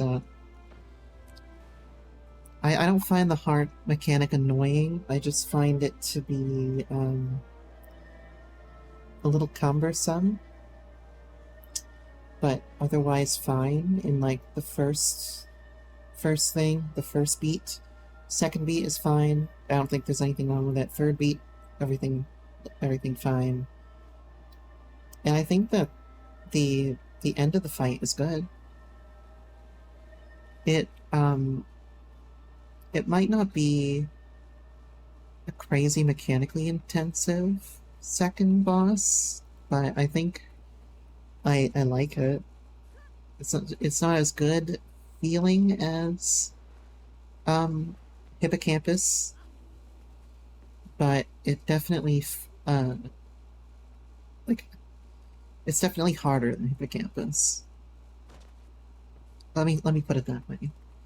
Hippocampus is an easy fight, but has cool mechanics because of how the arena works. Whereas Honeybee Lovely is not easy, but it's like not incredibly fun. So, but I also think that there are some good design choices in Honeybee Lovely, particularly in how they punish you for fucking up mistakes. Oh god, pugging it would be a nightmare. I don't know how I'd be able to handle pugging it, man. That would be unreasonable, in my opinion. Just be way too. Oh, that's just rock dogs. Never mind. Looks like we have some stuff coming up soon. Let me go over to the Silver Race, though. I think because I can't find the leyline anomaly, so I'm gonna head over to Silver Race and see how we're doing there. Yeah, it's just bad if that happens in phase 1. Okay, it looks like we are just starting the assault. Well, you see, Ralph, I went to go play the Stray Gods DLC, and I didn't have it purchased. Time to do some real damage. Okay, now I gotta fucking heal up this goddamn bull. Oh my god, I don't heal for any... Okay. Yeah, I went to go play it, and I didn't have it. And that's a problem when you're trying to play a game. As it turns out. But I also said, like, I want to do it all in one sitting. Because I think it'd only be like 5 hours, and we only had 3 hours left to stream anyway after the tier list, so I was like, you know what? We'll do it on Wednesday. I think that's the most fair. Oh, well, a Drake scale. Time to do replenishing. Why is the bullet such low HP? Why are you dying?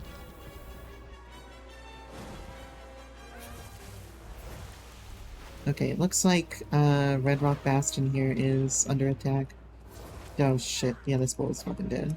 Feel the fury. This bull's a dead man.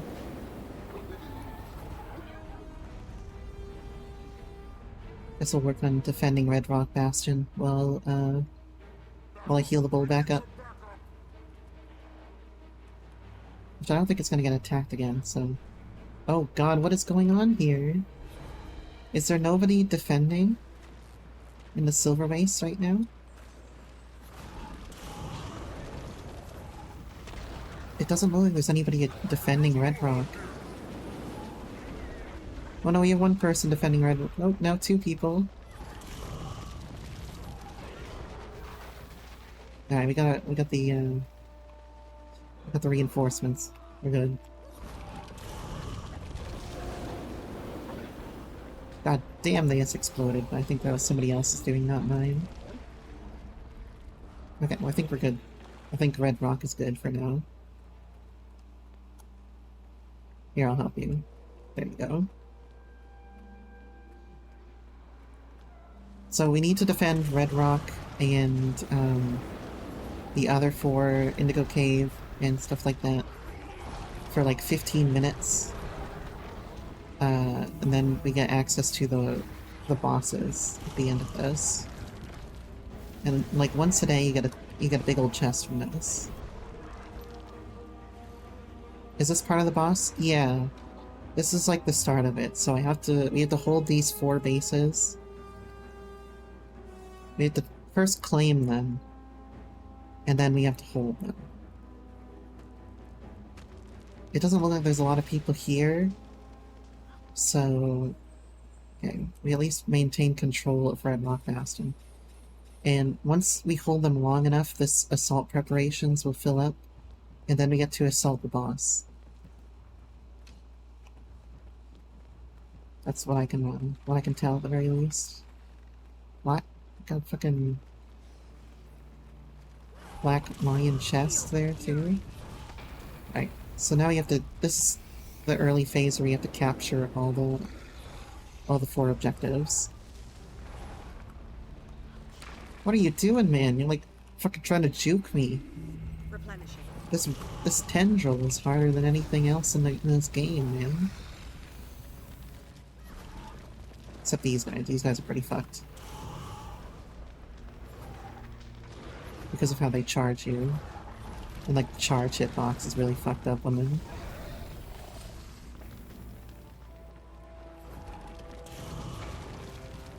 God damn, I don't think I did any damage there. So to capture it, I basically just have to clear it out of all these things. Okay, we didn't take that. Foxfire Cluster. Well, that's cool. I don't think I have any of those. That must be a pretty rare fucking drop if I haven't ever seen it. Because I've done Silver Waste like 3 or 4 times. Oh wait, no, I've done it 3 times. I believe. 3 times total. They'll have to hit much harder. Oh, please don't hit much harder. Don't say that, main character.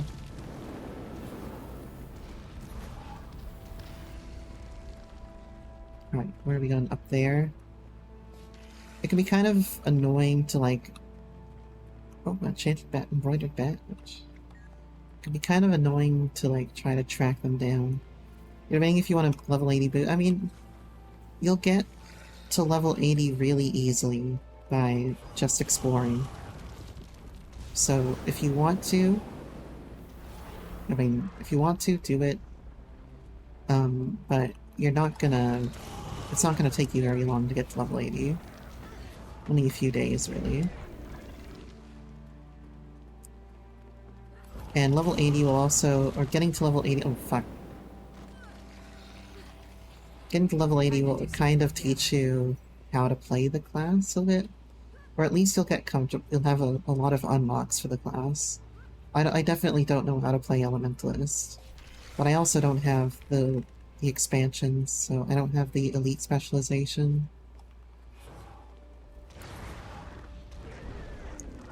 So I'm I wouldn't say I know how to play the class. I'm just a little bit more familiar with what my buttons do, I guess.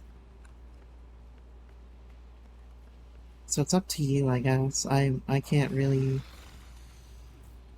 tell you the one way is better than the other because I'm not exactly an expert on this game. Oh, Amber Sandfall was taken. Good. I'm extremely new. And I don't even know, like, all the mechanics that my class has. For the most part. I don't really know my air and earth skills very much. Because I don't often use air and earth. You would be a necromancer? I imagine they seem pretty good for leveling. Like you can, or like solo content and like open world content because you have your pets, right? And for the longest time I used the pets on Elemental. Oh my god, what just happened? For the longest time I used the pets on the Elementalists because they really help me just divert attention away from myself in like the open world experience, and that's pretty valuable. Alright, Indigo retaken. We just need to retake. We need to hold Red Rock. I don't know if we even have enough people in the zone to do this. You're hobbling. Do I need your princess carrying me as major? 3 to 10 defeated enemies. I'll take that.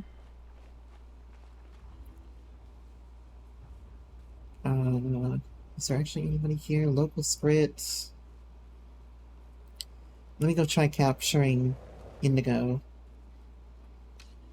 And we'll see if there's even enough people to do the event. Because I don't think there are right now.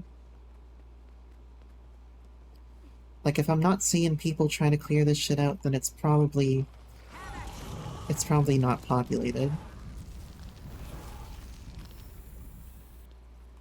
Alright, Amber Sandfall under attack. One person is not going to be able to hold each of these, I don't think. Maybe they can, maybe I just can't because I'm like not experienced and I don't have the elite specializations, but I definitely can't hold a single one by myself.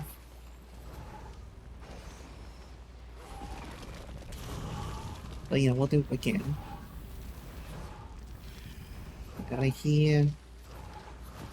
Get out of here, Jungle Tendril. What is that? Venom? Venom and stability. So I think stability is... I didn't say no? I didn't say no, correct. I did not say no.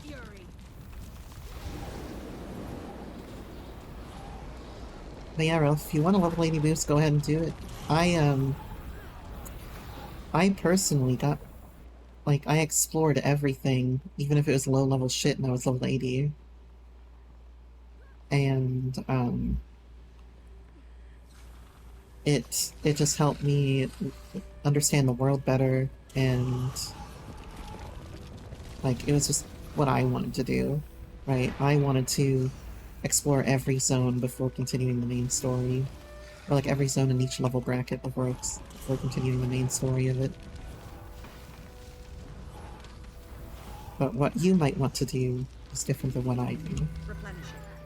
Because you can just rush to level 80 and start endgame content, I assume. Level down stuff is still pretty high XP. It's like as much, like, the XP scales. Like, I can do level 15 shit at level 80, and I still get lots of experience from it. Like an event, for example, that I do at level 15, like, the Frozen Mall, whatever, gives as much experience as these events in the Silver Race. Right. We've retained control of Red Rock, which is good. I should go back to Indigo and try defending Indigo. Yeah, it is one of the best parts, because I can do whatever the fuck I want in the game and still get experience. That's really fun. Because maybe I haven't seen stuff in Queensdale before. Maybe I, oh god.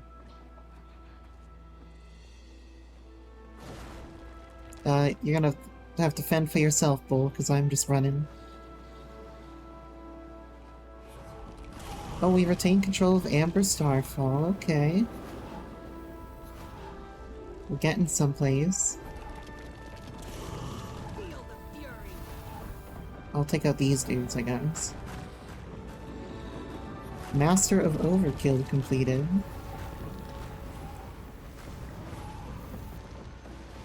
Oh shit, did I just get aerially bombarded?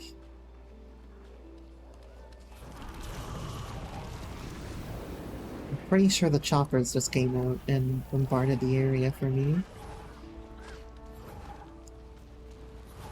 Works in my favor at least, because I think I'm the only person here in Indigo. Wait, no, we got somebody. We got somebody coming. Time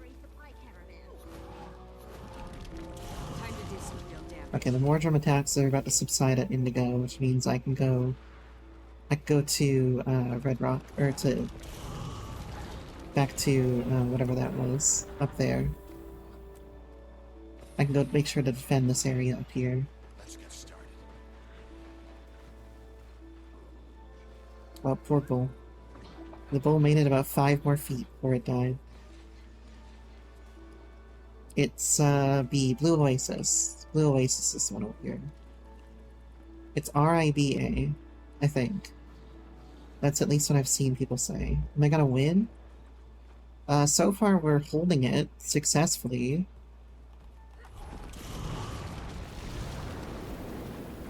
I don't know if we're gonna win it, but we are holding it enough Time to do some real that we could damage. potentially win.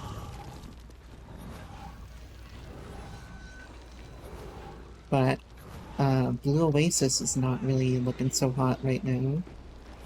So I'm gonna try to change that.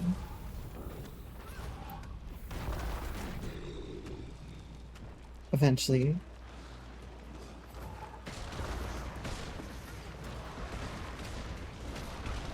Oh my god, oh my god, oh my god.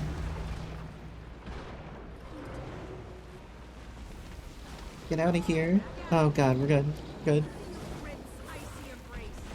Oh my god, what a fucking jump. Guy's a god. I think I'm dead. Yeah, I'm fucking dead. I'll drop a revive orb on this. Because I don't want this to fail. And I was so close to keeping this wall too. Feel the fury. We're good. We're kinda good there. I gotta kill the troll though. The trolls are scary. Amber Sandfall is under attack. Oh god, I think the tactician's gonna die here. God, if I have anything to say about it. I could have killed you in that one. Maybe I can do this.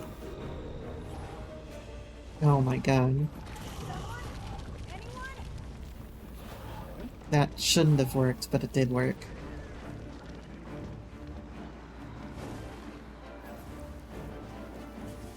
My health, I can't do anything about my HP, man. It's not my realm. I'm not a straight up healer. On a centaur. I'm in my DPS spec right now. Shit. We'll try to keep the tactician alive here at the very least. But she is not healing for very much. I will say that much. think it's probably just better for me to kill stuff. God damn, alright. The ocean's power. It's over. Oh, stay in my healing field, you idiot!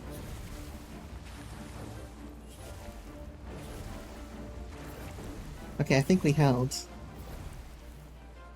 But we're gonna need to hold again. So I should probably stay here at blue. Because even though we held that time, we're gonna need to hold multiple times. To get there. How do I repair these walls and shit? Because these walls are not gonna hold for very long.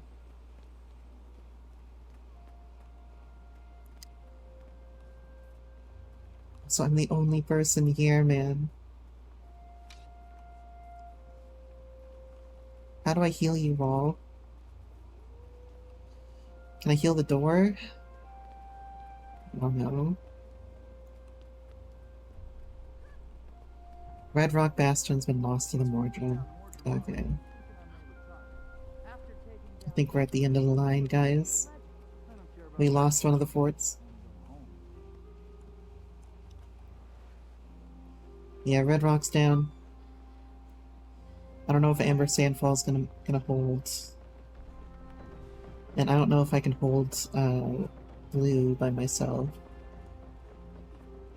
But it looks like we go back from second level defenses back to first level defenses when we lose it. So it might be for the end for us. What's coming up next on the agenda here? Inquest Golem. The Incest Golem is coming up in 10 minutes. Well, let's hope that I don't have to go switch to the Incest Golem. You cracked my neck, man. Also, craft 3 masterwork item. I don't know if I can craft. Oh wait, masterwork is green, right? I can craft some green items, maybe. I did not mean to open you up. Bags of gear. Sweet, sweet loot. That will be like 2.5 gold when I sell that. Which is nice. Couple shovels. I like the shovels. We need those. So I can spend these bandit keys. We also have some sand to open up too. And I guess I can scrap this real quick. Well, we maintain control of Amber Sandfall, which is good. We need that supply caravan to finish our work here. We need that supply caravan. Indigo Cave is lost. Okay. Yeah, we're not holding this, guys. This isn't looking good right now.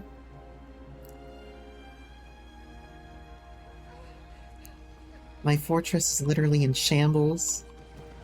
The walls are nearly gone. 2 of the fortresses are down. We do have 1 person with us here, which is encouraging.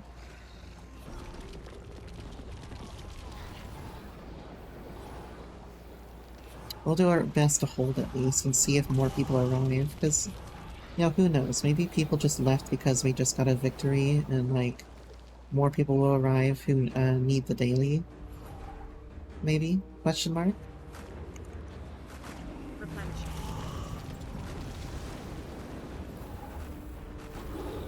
Hey. Spawn on top of my face, will ya? Lana's gonna take that out of context, I know it. Oh, is she under attack? Oh my god, she's under attack? Really need some help here. What the fuck is going on here? Anyone?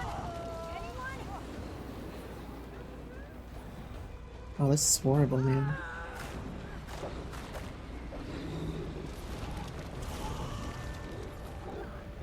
Oh, this is terrible.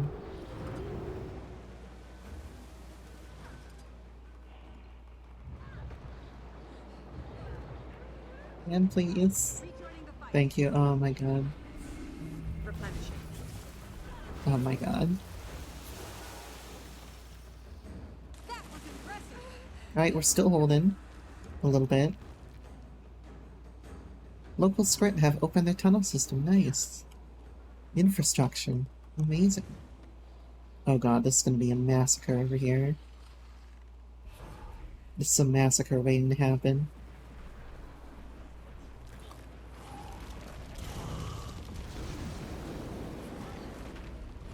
These guys out of here. This healer. Oh, the wall is down too. Oh shit. There we go. Massacre avoided. Except for this one over here, of course. Alright, we're good. Oh wait, we're not good. There are guys inside the fortress. Are we gonna lose Amber Sand? Oh my good.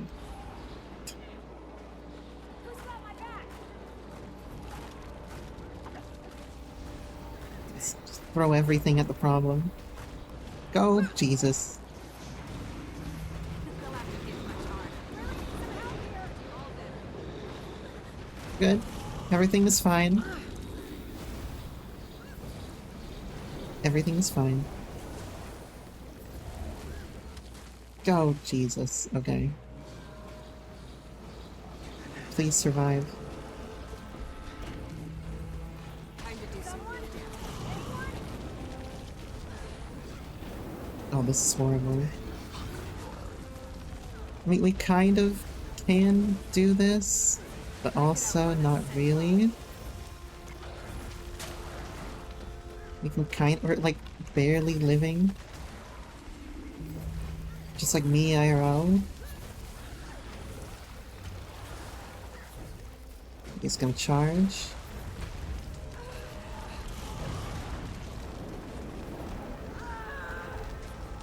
Oh my Christ. Get him up. Kill him. My fucking god. This is a nightmare. Oh, god. Feel the fury.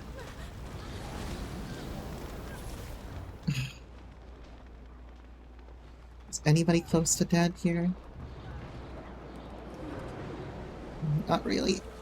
I'm trying. Alright. That's a loss right there. I told you I can't do it by myself. I can't hold a single fortress by myself, unfortunately. There's a few people here. Maybe it'll repopulate as as I wait here, but yeah. Red Rock is down. Indigo is down. Blue is down. But let's try doing it again and like see what happens. Definition of insanity, yeah. Cargo Queen is up in an hour apparently. So we'll go do Cargo Queen when we get there. Blue Oasis lost, yeah, I This is a know. bad time to be traveling. Goodbye. I know. Let me open up some water here. Once we get. Oh. No. My model's been having some hang-ups today. Getting like stuck in certain places. So if my model gets stuck in a certain place, let me know. Also, someone needs to crack my neck like a motherfucker right now. There we go. So how's everybody doing in Red Rock Bastion? You alright there, Tendril? Oh wait, that's not my... I'm not in fire.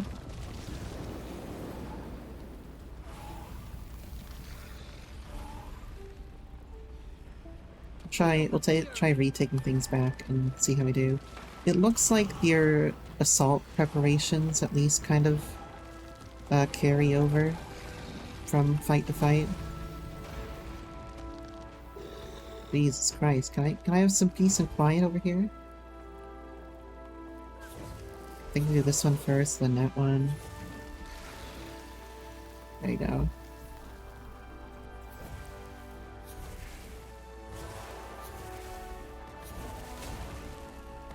AoE loot. Oh, bandit skeleton key. Yeah, it looks like your assault progress does carry over, so even if you fail, you're still a little bit closer to succeeding than you were previously. Maybe. We'll see if that's the case, because we're currently at 0 of 4 at the current moment. Oh, also, y'all, there's going to be a Twitch drop for Guild Wars 2 in like a couple of weeks or something. Another thing where if you like watch a certain number of hours and you get certain things in game. And I want to say one of them is the like sip coffee emote. So if I stream some Guild Wars in a couple of weeks, then you guys could benefit from watching me. So just saying. Oh my good baby sweet Jesus. Please. These jungle roots do so much damage. It is next week? Okay. How long does it run for? Do you know? Also, welcome on in-game, Addicted. Because I don't know anything about this game, but if I can help you guys get drops, then I might stream a little bit of it in a couple of weeks. Next week's schedule is kind of tight, but I can fit it in the week after probably, so long as it goes for more than like a week. It's around a week? Okay. I'll see if I can fit it in and at least contribute a little bit. Which also means that I should probably watch some Guild Wars 2 streams at some point. I mean, okay, so to qualify as watching a stream by Twitch rules, you either have to have the volume on, or you have to have it in the top tab and playing. So basically what I do, if I want to support somebody but I don't really want to attend so much, is I might have the window playing sound but really, really quiet so that I can watch other things at the same time. So that is one thing that people can do if they don't care to enjoy that content but still want the benefits of watching. At least I can retake Red Rock. Well, I think we briefly had something there, but not anymore. Yay, we did it! Should I go to... Okay, none of these are good. I'm surprised it hasn't come up with a little thing telling me that my instance is not full. That I should go to another instance. I guess I will... Oh, there is somebody here. And he looks like he's going towards Indigo. So I'm gonna follow him to Indigo. Or I'm gonna go towards Indigo and start killing things. But yeah, if, I know Ralph you like to play, so I'll make sure to try to get some timing. I think it's like 8 hours for the emote. But there's other stuff too, every 2 hours that you watch, I believe. We'll have to go check it. Oh my god, why am I taking so much damage? Oh, it's because these jungle roots are insane.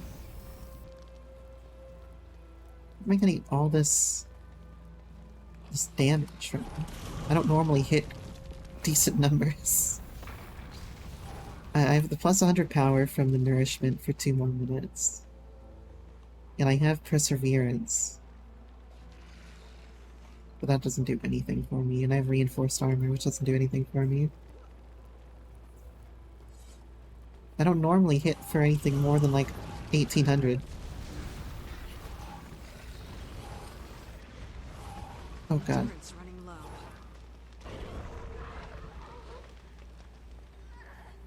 So, I'm like, this is weird, actually doing damage. I'm not, I guess a lot of the time I do wear my healing set around places if I'm going to do certain events. To like help try to keep people alive, even though I'm probably not making that much of a difference. But still. We also got this level 500 friend over here. Hopefully that'll turn things around.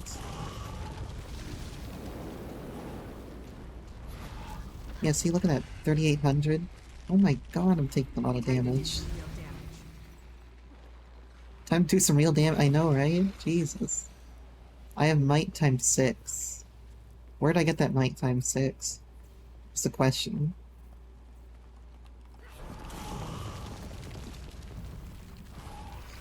What's more of Venom, though? Oh, I see. Each condition that I remove is 3 might stacks, okay. So the fact that I'm restoring a lot of conditions and I'm not just using this for DPS is quite good. Or it's quite good that I'm getting hit with a lot of conditions that I can just shake off quite easily. I see. I get the might stacks as well from the glyph here. That heals me, so... I guess the fact that I'm using it on cooldown, as opposed to when I'm, like, not really in too much danger, is probably a good thing.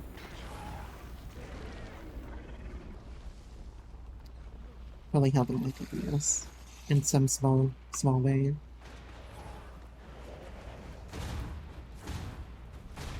Someone named person. Oh, Foolish Rawa, thank you so much for the follow.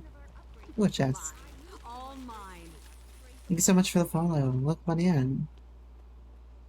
Hope you're having a good day so far. I've been streaming for 6 hours so far, and I kind of like, I don't normally stream for more than 5, but we have. Oh, thank you, Gambling Addicted, as well for the follow. It's a big day for us because we're kind of like doing a little mini marathon, and we actually didn't have the game that we wanted to play, so we went ahead and went to play some Guild Wars 2. I'm kind of like new. I'm pretty new at this. I only had the core game, but this is my first time coming back in like 13 or 11 years. And so I'm kind of seeing what it's all about. And like trying out a lot of the world content. So if you have other tips for me as well, you can feel free to let me know, and I'll be happy to like listen to people's input.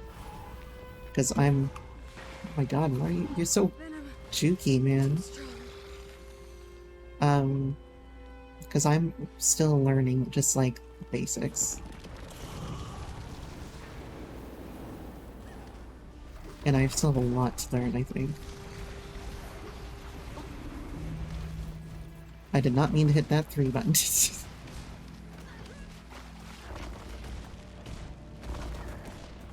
I'm never prepared for when I accidentally hit the 3 button and just like fly off the map. I was doing the Claw of Your Mag earlier, and I think I fell off the cliff twice. Like, I just like... I always hit this like 3 button and just start flying. Oh my god. Ow. Oh, I'm in the poison. Shit. Alright, we're good. Endurance running low. I have to like put my Dark Souls brain to work. And like, whatever part of me it was that that beat fucking Radagon needs to come back right about now. Look at that, 4,700. And I didn't even have anything on me. Malnourished. I didn't know that was a buff. I do have a cake. I didn't know malnourished was even on there. And it's 5 stacks of perseverance. Maybe it's like every time that we fail an event, I might get like a stack of perseverance or something. I don't know. Addicted, you're just dedicated. Hey, I think that's a virtue, isn't it? I wouldn't call you addicted at all. Making minced octopus, lobster, scallop, and pork wonton. Oh my god, what just happened? I don't even know what was happening while I was reading chat. And cooking for 12 hours, Jesus Christ. But that does sound pretty good. I've never tried octopus before. I don't have anything against it, I just never tried it before. Because I don't really have a lot of seafood in my diet. But fucking lobster scallop, oh my god. Kill me now, man. That's good. Oh god. That fucking vine just baited me so hard. It knew I was gonna do my fucking backflip.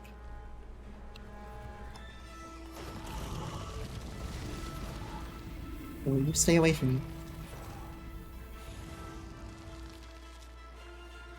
At least we're gonna capture it. I don't know if we're gonna actually hold the forts this time, but we can try. Oh, you started playing yesterday? What level are you at? What are you doing in the game? I started playing again about a week and change ago, and I started this Elementalist here. Level 14. So you're like close to sort of opening up to some more zones. What I did originally was I did every low-level zone that was available to me, and then I kind of worked my way up in level brackets. And as I worked my way up in level brackets, I did the main story quests alongside them. But you don't need to do that. You can really do whatever you want, I think. For me, I really wanted to explore the whole world. And so I did. You bought the Yellow Dragon Saga? Hell yeah. I don't have any of the expansions yet, so I don't have like flying or anything. But it's a good thing to get the expansions because there's like so much that you can get with them. Like flying and mounts and elite specializations and stuff like that. Like, I'll show you here. Like, there's an entire sort of talent tree here that I could get, which apparently is really, really strong. You're playing chronological as much as possible, so am I. That's what I want to do, because I value that, like, if they didn't want me to have a mount for certain places, I won't have a mount for it. Because it's supposed to be experienced one way, and it kind of, like... I guess the mount can be used to cheese jumping puzzles and stuff, and... I want to play it in the way that they intended for me to play it through. So I'm also doing the same thing, like, going through each of the story bits as I unlock them, and going through the zones that are appropriate for the story and not getting any extra features. But I know it would benefit me to get mounts and stuff like that. But I think it seems like there's not really any right way to play the game, you know? Yeah, a lot of them do. Although, I was working on a jumping puzzle last night, and I was able to cheese it on an engineer. Getting glider early, that would probably be helpful. You can also use the glider to cheese some of them. But more than anything, I think the glider would just help you, or help me, like, not die to gravity all the time. Like I do. Ow. Ow. Oh my god. What was that, like, quadruple hitbox? Holy shit. That was like... That was like Gaping Dragon's fucking hitbox. Hitting you over and over and over. Yeah, the glider would save me a lot of money from when I die to gravity. Because I definitely die to gravity every single day. Ouch. Oh, we're good. Amber Sand falls under attack.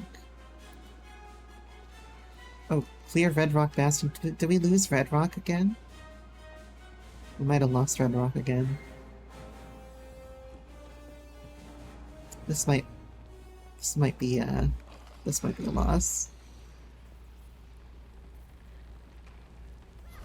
Well, we have someone here at least. Someone to help me out. What's their name?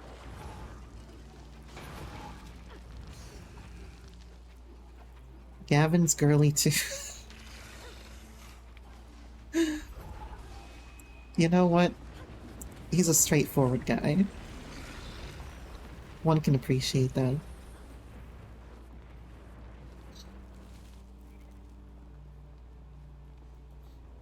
I'm not gonna help the bull right now. I'm just gonna take the bull to Indigo and try to recapture Indigo.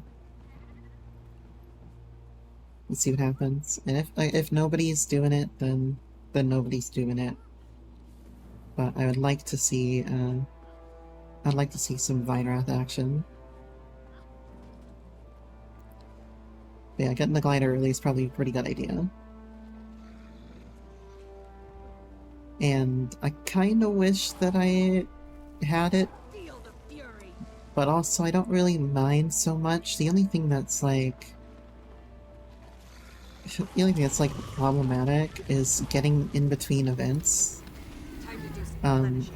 Like in here, for example, I can only do like a couple events before they're all gone because I can't get there quickly enough. You need 700 Wanter and you're tired. Jesus Christ. That's way too many Doesn't it? of anything. Oh my god, I'm gonna fucking die here.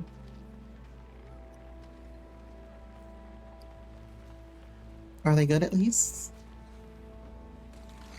They come out right? And oh my god, the damage.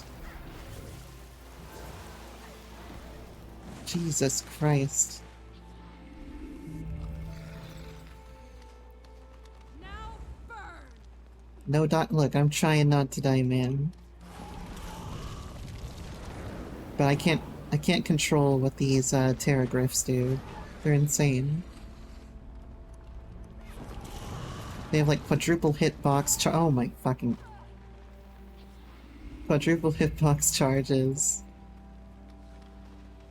For a big wedding. Oh, okay. I was wondering why you made so many, but if it's for catering, that makes sense.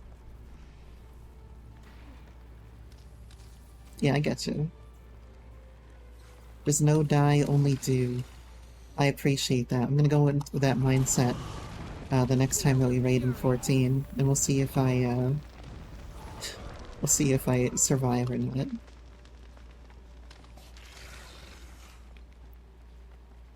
Out of a home kitchen, Jesus Christ, that's crazy for such a large event. Oh my god, please don't kill me. He like changed his trajectory mid-flight.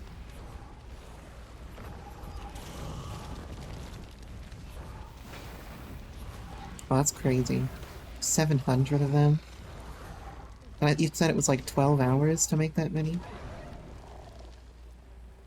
I can imagine.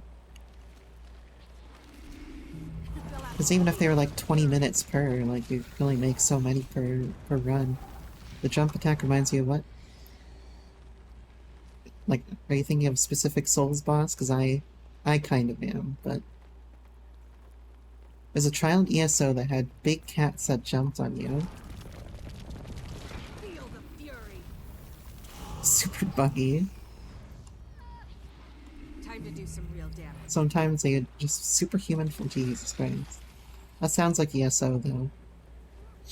That sounds like the kind of charming jank that I expect from ESO. Where the fuck? Oh, look at that over there.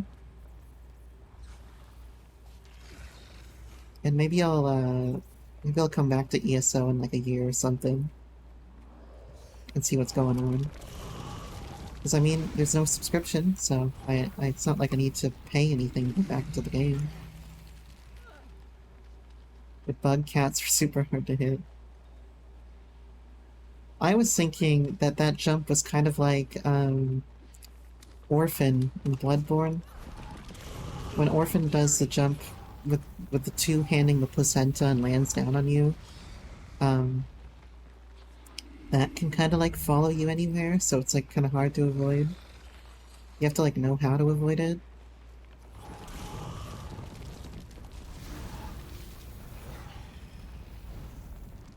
And then, like I said, the charge is like fucking Gaping Dragon or something. I think there's also a guy in the Elden Ring DLC, like the guy that rides the bull or whatever, or the boar.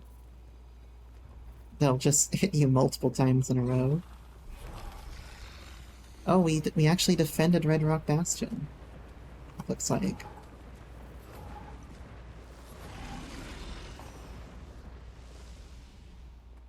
Well, now that I know that their charge is the most busted thing in the game, I'll know to avoid it.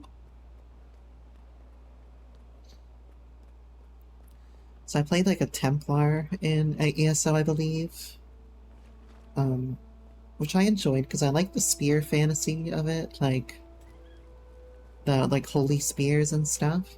You're also the massage there. Jesus Christ. You're wearing a lot of hats. Massage therapist. Never again. Probably a best choice for yourself. At a certain point, even if you can say yes, you know, putting yourself forward is important. Professional therapist. I used to know a few like professional therapists.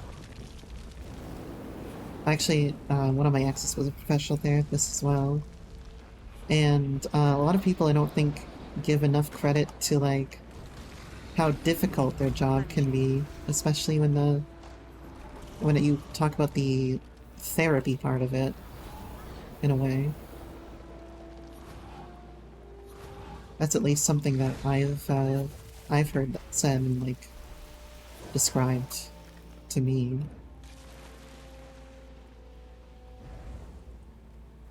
It's certainly like a intensive job. Oh god. Why are these roots so insane, man?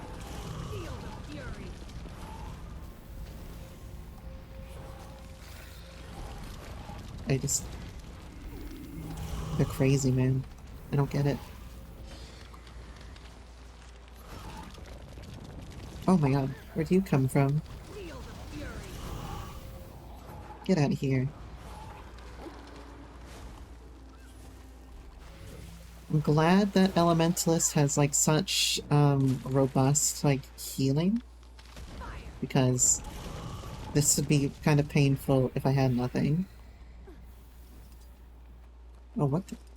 I thought I was looting somebody. Oh my god, please. Okay. Wouldn't even call it like robust, it's just like it exists for a short burst of time. But also, I kind of want to heal if I get into any of the endgame content. Time to do some real damage. I don't have enough energy. Seems like it would be kind of fun. Because it's really just like a DPS with an extra ability, right? Like you're mainly doing your DPS thing. You're applying for lead therapist. Might get the majority of the work. You deal with all the specialized cases. What kind of specialized cases would that be in particular? Like particularly difficult, or like people with particularly special like backs or whatever who might need more care, or Well, I assume you know, it's people who need more care, but or like repeat customers who need it on the paralysis, trauma, high risk. Yeah, I was thinking the trauma part, but I wasn't thinking the high risk pregnancy part. Feel the fury. Yeah, that makes sense. Personally, I used to be in biomedical engineering, but I actually wanted patients. So something like what you're doing is attractive to me. Like not like attractive as in it's something that I think I would enjoy. But I have hand problems as it is that would probably prevent me from massage therapy. But what I'm going into right now is mostly psychology for like clinical psychotherapy, and I figure that that'll give me more of what I want out of Feel the fury. having patience and making the sort of big changes in people's lives. But I think massage therapy can be just as important as psychotherapy could be. Oh, we're actually holding right now.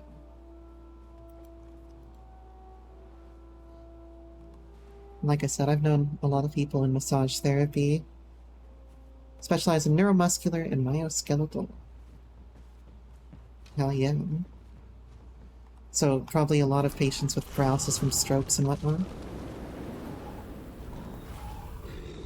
Or perhaps like pinched nerves and things like that as well. Or maybe even like disc injury, I'd imagine. Oh my god, would you stop it?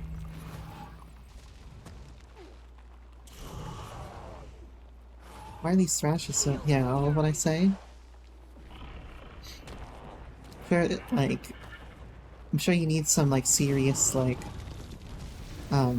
neurological, education to be qualified for that kind of specialist. Feel the fury. I assume probably like a master's degree. Oh my, what is... Oh, there's like someone with a dragon behind me. I was like, how did that happen? Make me feel twice next time. Oh, we retained... Okay, we're holding. We'll have to hit much harder. We're kind of holding.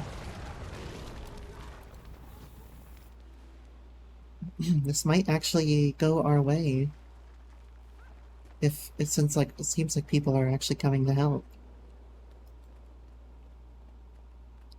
I'll go back to Blue Oasis and see what I can do from there.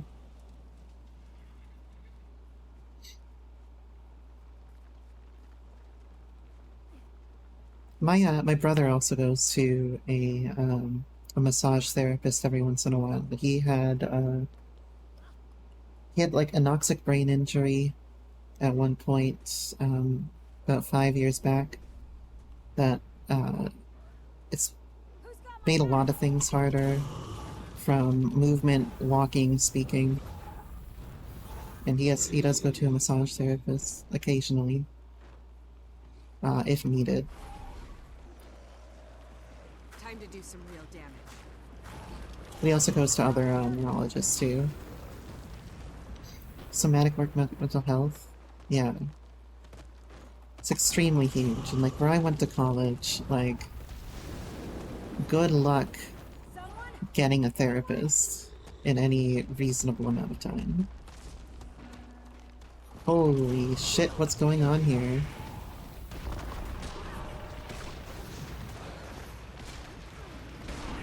Yeah, I think we can do this. I think we can hold this. Probably? Possibly? Yeah, we got the cavalry here.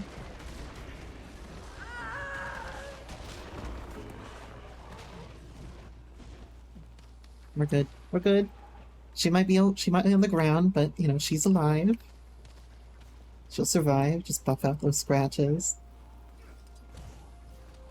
She'll be fine. She herself might have a head injury from what just happened, but she'll be okay. Looks like we've got this under control. Oh, just kidding. Oh, hi there, guys. How you guys doing?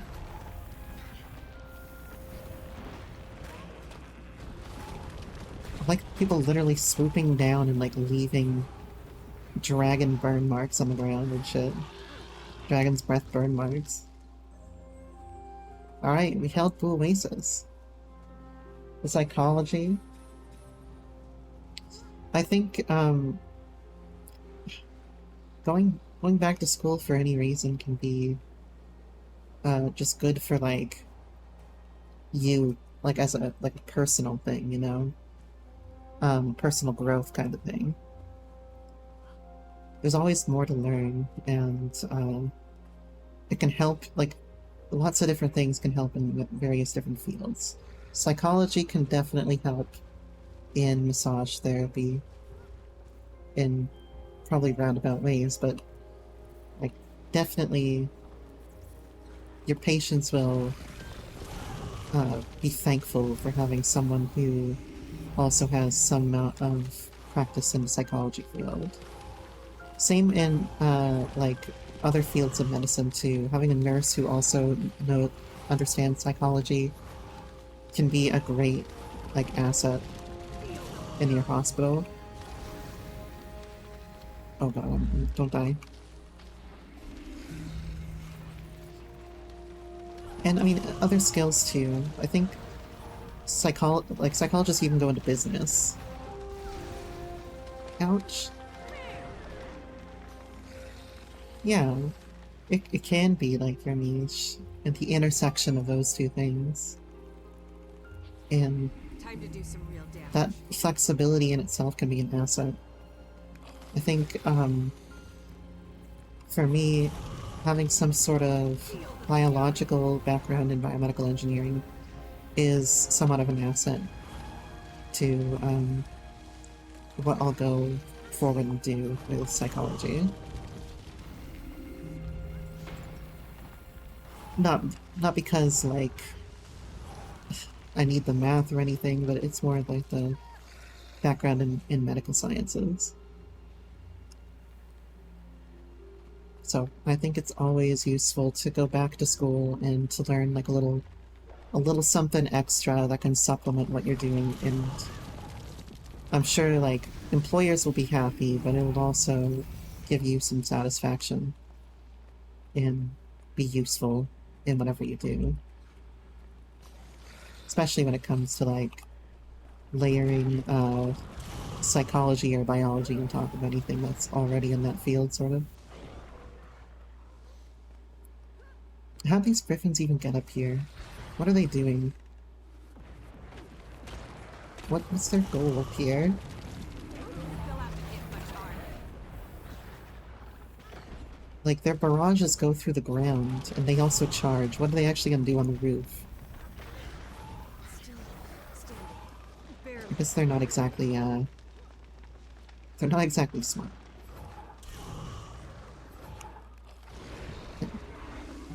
We're good. Everything is fine. I may have been beaten within an inch of my life, but everything is fine. What's down here? Red Rock is under attack. Red Rock's been taken as well, so we're back up to 3. I think we're gonna hold it now. Most likely. But I'm not entirely sure. But it seems like we're finally kind of making headway. Jesus, that roll attack hit really hard too. Where's the last guy? What are we missing? Oh, I guess we're just down to the Divine Crawler.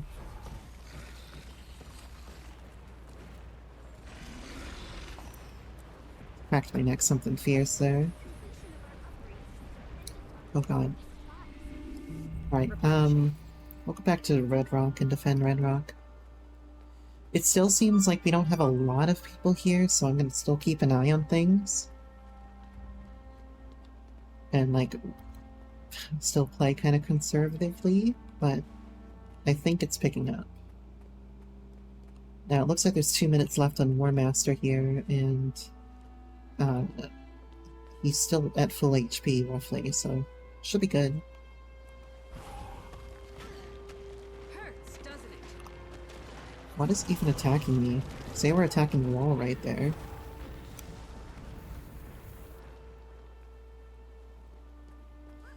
I like the Silver Way stuff. It's like, it's kind of just chill, so long as everybody is doing their job. It's like really chill and just kind of brain off. And just blast things. But if everybody is not doing their job, then it becomes quite problematic quite quickly.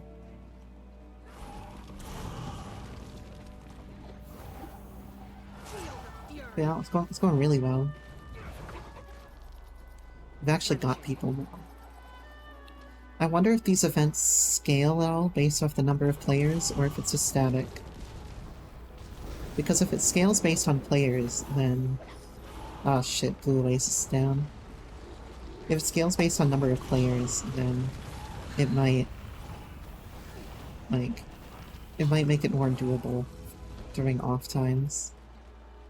Like this. Although this doesn't really feel like an off time, I guess, but... hey, I don't know. I guess it is 1:30 in the morning, huh? Been streaming for 6 hours and 40 minutes. Get out of here. Go back to blue and go snag blue. It is really good that the preparations aren't going back down. Tattered cloth. What's this for? Okay. It's a thing. I don't know what that thing is, but it's certainly a thing. I think... oh, are they dying? No, they're good. It just didn't load in its HP.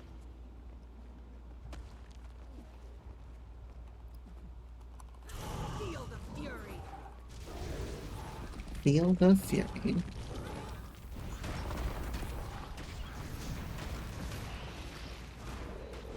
Now, like, sometime earlier, I was hitting, like, thousands with this, I remember. Like, thousands per hit with that ability right there. But I think it was during Claw of Yorma, so I probably had loads and loads of buffs. Most likely.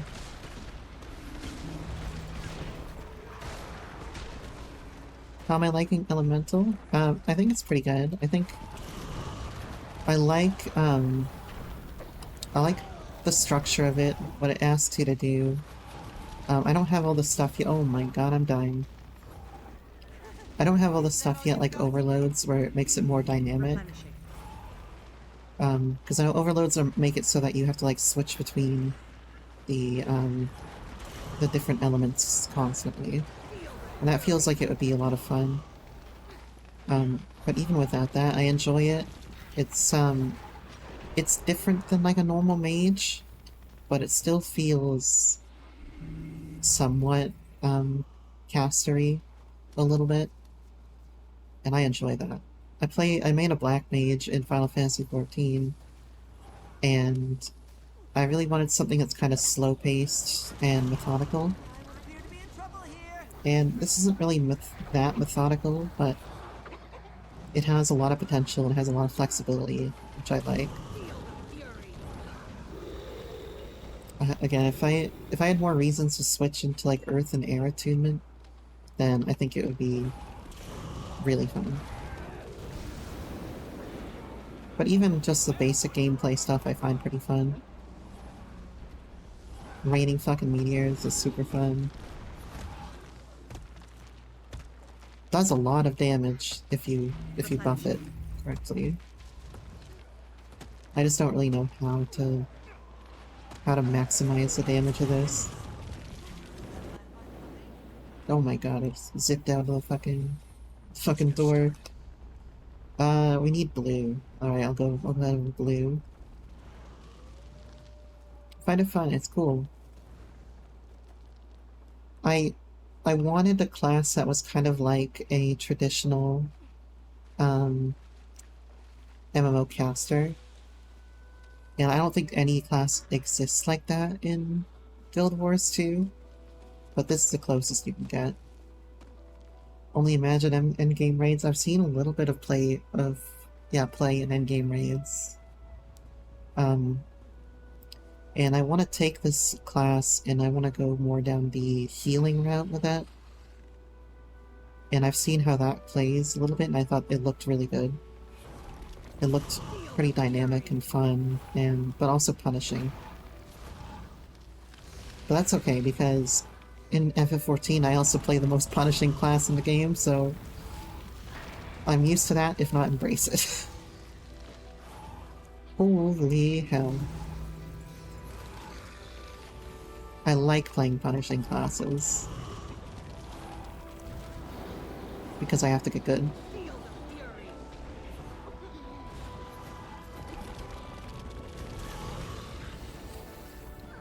Oh Jesus. Thank you, whoever you are.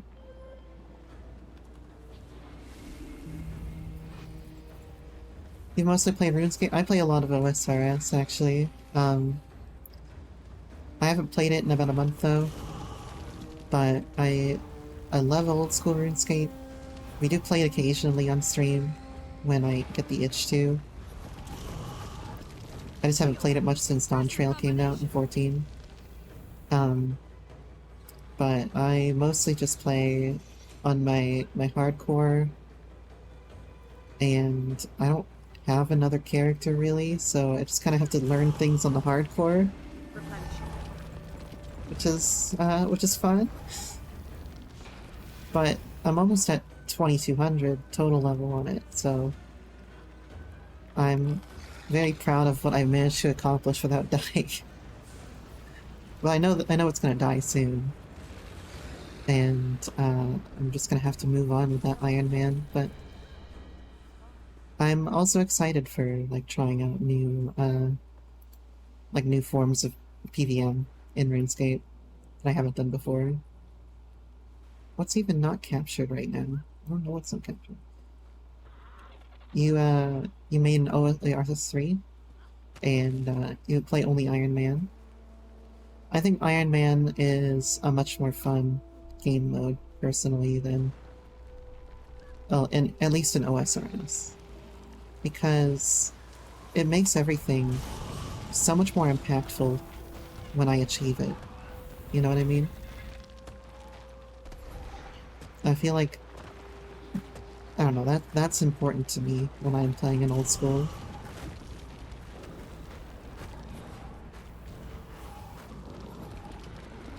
And, personally, it makes my achievements feel really good. Getting, for example, like super combat potions at 90 was insanely hard. You prefer PVMing in RS3? I've heard that the PVMing in RS3 can be, like, a lot more complex in ways. It sounds good.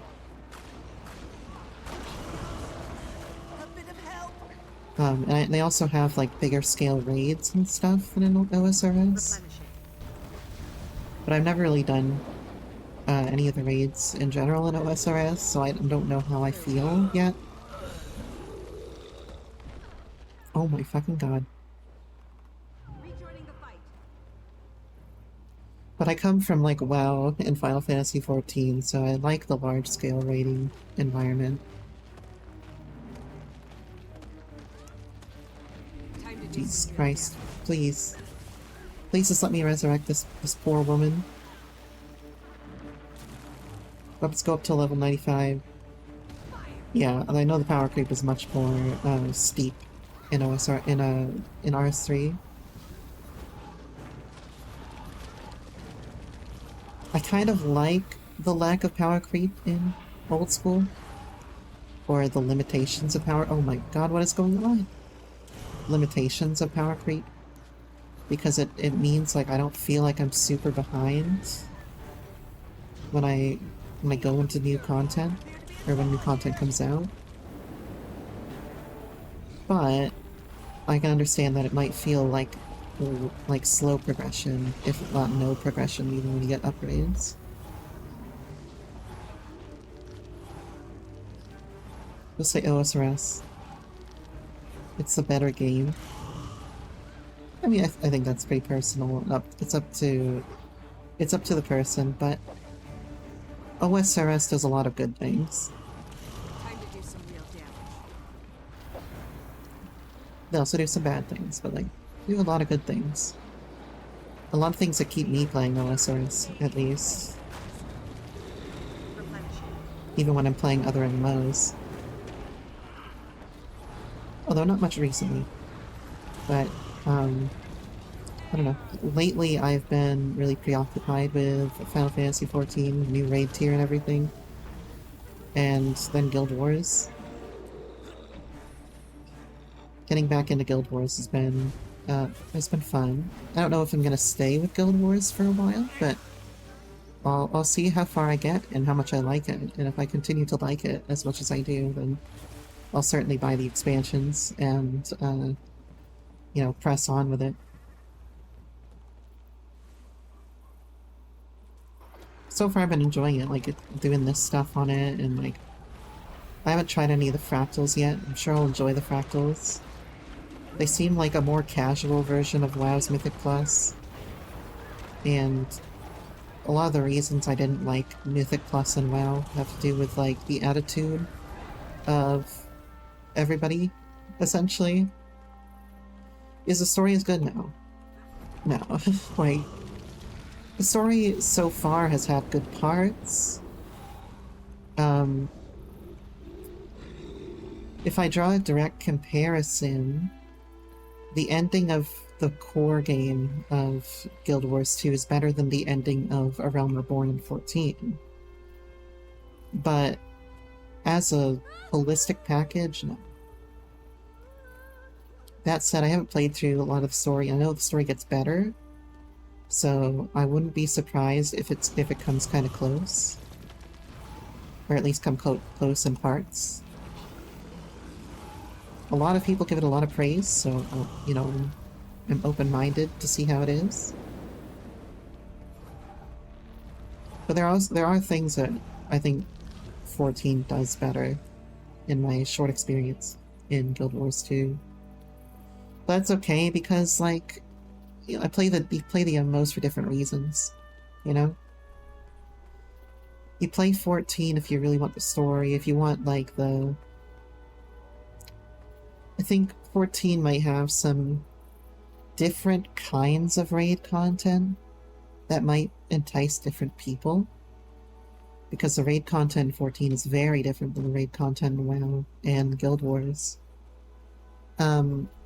Whereas Guild Wars actually has exploration content and a lot of open world stuff that 14 doesn't have. So, you know, you have a reason to play either game. They both fit different niches. And kind of WoW too has its own niche. Like, WoW's not good at story.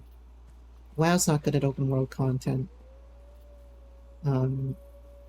But WoW tends to pump out lots and lots of raid content, lots and lots of, like, hard, small party content. And that is one reason to play WoW. It has its own niche, basically. So that's my opinion. They all have their niches. OSRS has its own niche, of course. Oh my fucking god. All better. OSRS's niche is very, very different than 14's niche. Okay, am I gonna survive? Yes, I'm gonna survive. Time to do some real damage. You finish all the MSQ within 3... Yeah, it takes a long time to get through the MSQ. I think I finished back in Stormblood within, like, a couple of months. Actually, no, I think it was within 1 month. But, a lot of the content I didn't get through in Stormblood until much later. Well, I know that one person in the chat is also a RuneScape lore nerd who's just calling me out for my HP. Look, you know, there was nothing I could do there, okay? There's nothing I could do. I pulled like 9 dudes. The only thing I could do is run at that point. What's that supplies? Oh.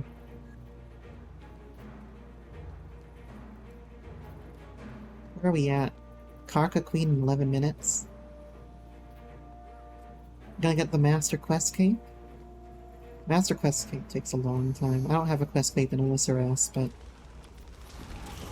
I could probably get one if I wanted to.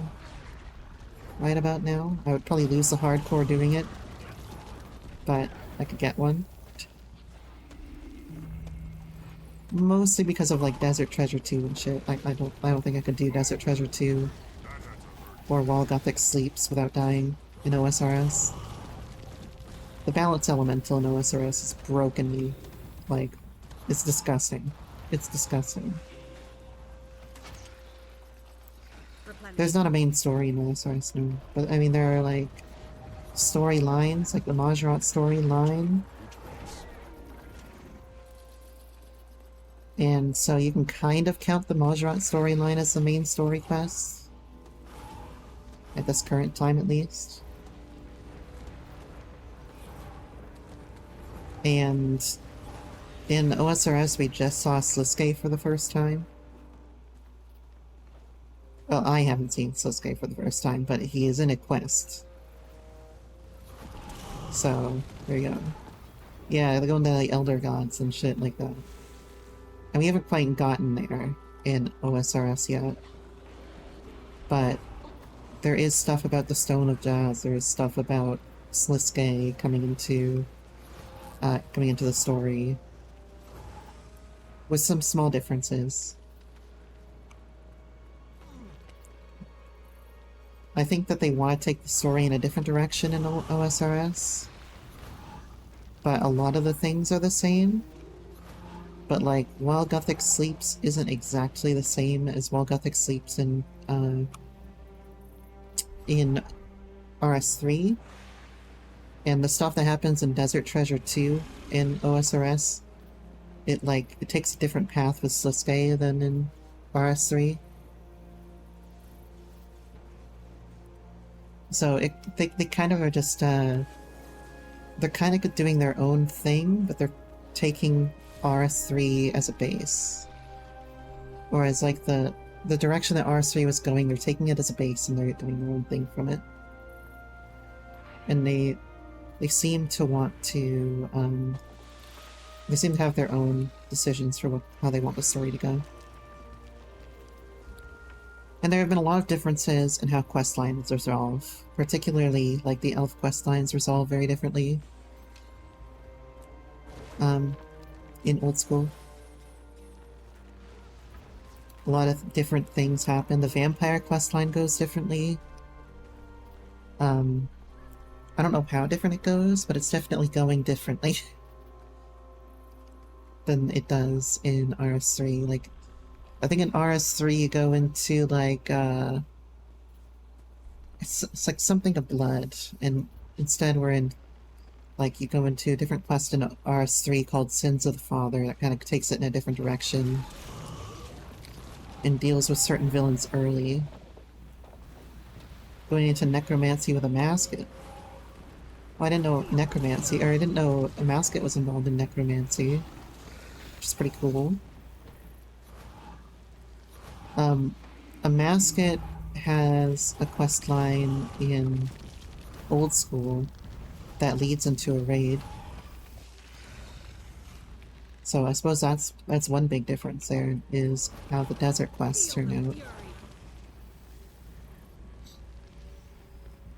And again, the elf quests turn out a little bit differently. There's some quests that don't exist in RS3 Yeah, the gods play a bigger role on RS3 than they do in OSRS so far. Fury. So far, at least. They might, like, it might go in that direction eventually. But at the moment, it's not in that direction. But I think they're still, like, working with the Majorat, and I think that we'll be dealing with Slisuke soon. Or, like, Nomad and all that stuff Feel the fury. pretty soon. Which will be cool. I don't think I did the Nomad quest in actual RS3. I know I did some of the quest line, but I stopped playing RS3 before that was big. He's annoying in 3. He's only in one quest so far in old school, so I don't know. But he makes his first appearance. But he goes after a certain artifact in OSRS. Oh, I think we're going. Oh shit, we're going, okay. We're actually going into the breach, alright.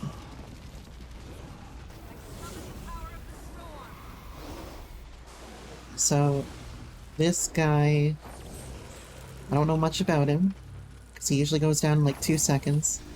So it's like the first time that I'm actually fighting. Oh my god, he does a lot of damage. Holy shit.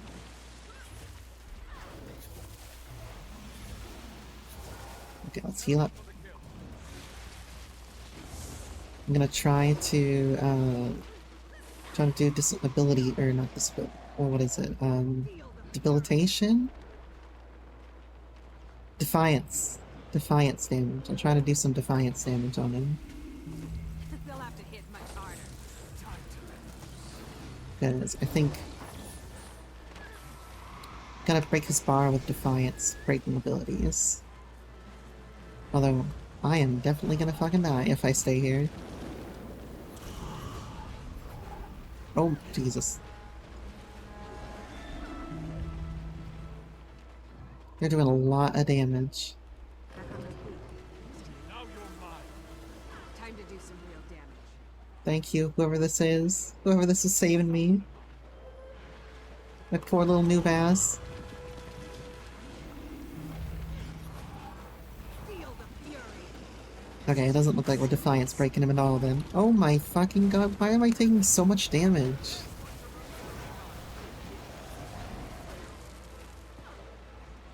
I mean, I know why I took a lot of damage there, because I got hit by the cleave, but... I don't know why I was taking so much damage when nothing was hitting me.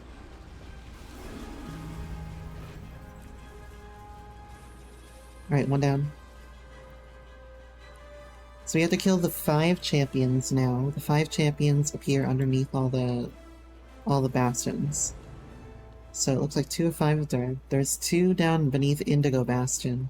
There's 1 beneath Blue Rock that I think people are going to, or Blue Oasis that people are going to. So you do these guys, and then you can do the final assault and break into the middle area.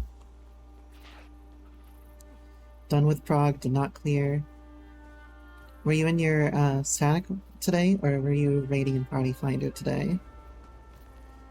Jesus, you're quiet because of N3S group, no problem. Have whatever fun you can with M3S. If you can have fun with it. In Party Finder, that is to say. I'm sure it'll be very fun with group. Real damage. Where'd you guys go? You had to Party Finder a healer, soul help. Set him up for the kill. I would not trust that. Is this a raid? I think this is meant to be done in a raid group, but it's not really a raid proper. It's just a world event that sort of appears, and you have to do it in a raid. Platinum? Oh. I think that's just a collection one, essentially. But it's kind of a basic powerful Another sack personal inside. victory. I don't know what that did. Collect the to collect 10 parts to assemble luminescent leggings. Interesting. It's sort of a it's like an overworld raid kind of. Like it needs to be done in a raid group or with a raid amount of people, but it's just open world content that you can choose to do. Are we gonna make this? So that's Scurrix. I thought that was Scurrius, so I was like, that's a boss in OSRS. We only have 30 seconds left to kill the champions. So we gotta go. I don't know if we're gonna make it then. If we don't make it, well, there's one left in 8 seconds. He's right here. Oh my god. Still at full HP. Serious. Oh, event failed. We didn't quite make it. Oh, wait. Oh, Jesus. Thank you, whoever this is. Okay, it looks like we can continue to do the Vine Wrath thing. Yeah, if only I had a fucking mount. It's okay. There are plenty of people here. It's just that they didn't kill it fast enough because there's only like 7 of us in the zone. But now we have to get the kill in the temple. So we have to like defend 3 lanes and send a group in at a time to fight the boss of those 3 lanes. So I think we're all gonna start south probably, but you can only do 1 boss every like 8 minutes. You're not supposed to go in multiple bosses, so I'm not sure how this is gonna work. Whether or not we're gonna have enough people to do this. But we'll see what happens. So it says choppers land in minute 50. That's when the next event's gonna start. That one for days. Or the next part of the event. And this is the final section here. Right, so basically, if I look at the map here, there are 3 lanes. Right here. To get into here. You go up 1 lane, you break through the barrier, and then you kill the boss inside. Then the next lane goes, they break through the barrier, kill the boss inside. And after you kill the boss inside, you get teleported out, and you can't kill another boss again for 8 minutes, I think. At least that's what I think is the timer. Can't kill another boss for like 8-ish minutes, roughly. So, after you go in, you need to support the other groups that need to go in after you.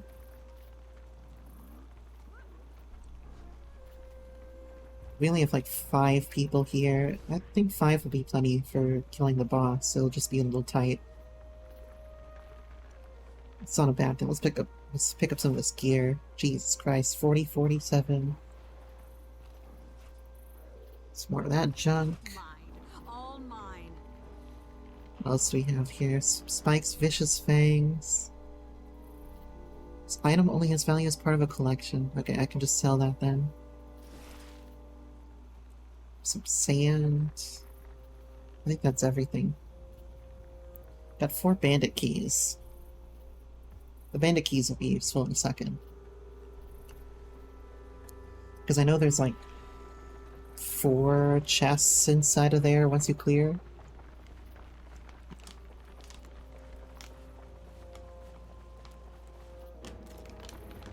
Oh, here we go.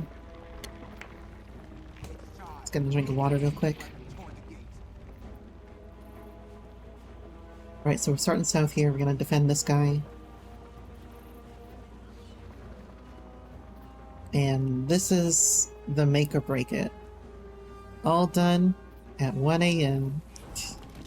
That's a lot of want. Time to do some real damage. Hey, at least it's done. At least you can strike that off your checklist.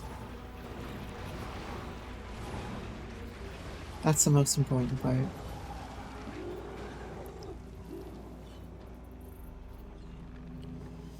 And now you can enjoy the next 53 minutes of me killing random bosses in this game. Yeah, we set an 8-hour stream as like a little incentive earlier, and I got the or like a few weeks ago, and I got the 8-hour stream. So now I'm gonna be streaming for another 53 minutes. I could put a timer on screen if I really wanted to.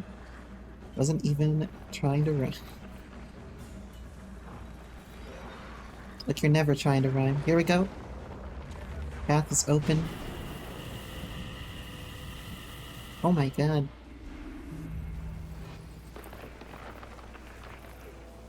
My fucking scroll wheel won't let me zoom out because it's kind of broken. There we go.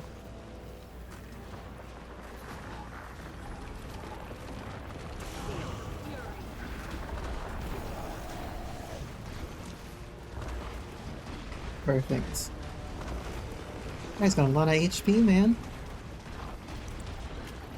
This beekeeper, man. I don't know why we're killing the beekeepers. Those are the people that I don't want to kill specifically in this world. But you know what? I'll let Guild Wars do their own thing. I'm hitting really hard on these guys, aren't I? In comparison to what I normally do. There we go. First one down.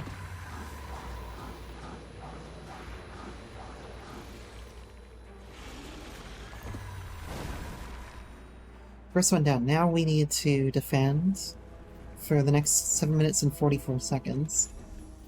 So I'm gonna go up to lane 2. Lane 2 is now the open lane that we're gonna go down. Yep. And I'm gonna have to defend lane 2 here. Well, we're 1/3 of the way there. Guess I'll help resurrect all these NPCs, I guess. Oh, the path is open on lane 2. Which is perfect. That means I'm gonna go towards lane 3 and go help the people on lane 3. Keep defending lane 3.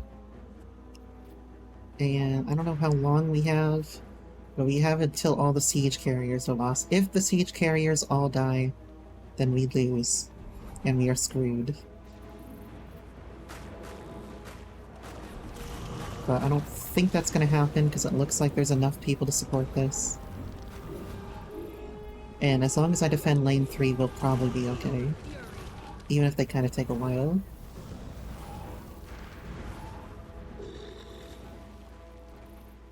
Okay, we got another house coming. All that matters is like making sure that lane 3 is defended and that the people inside don't fail. Because if they fail, then we're fucked. Yeah, they got guys coming. Oh shit. Oh god.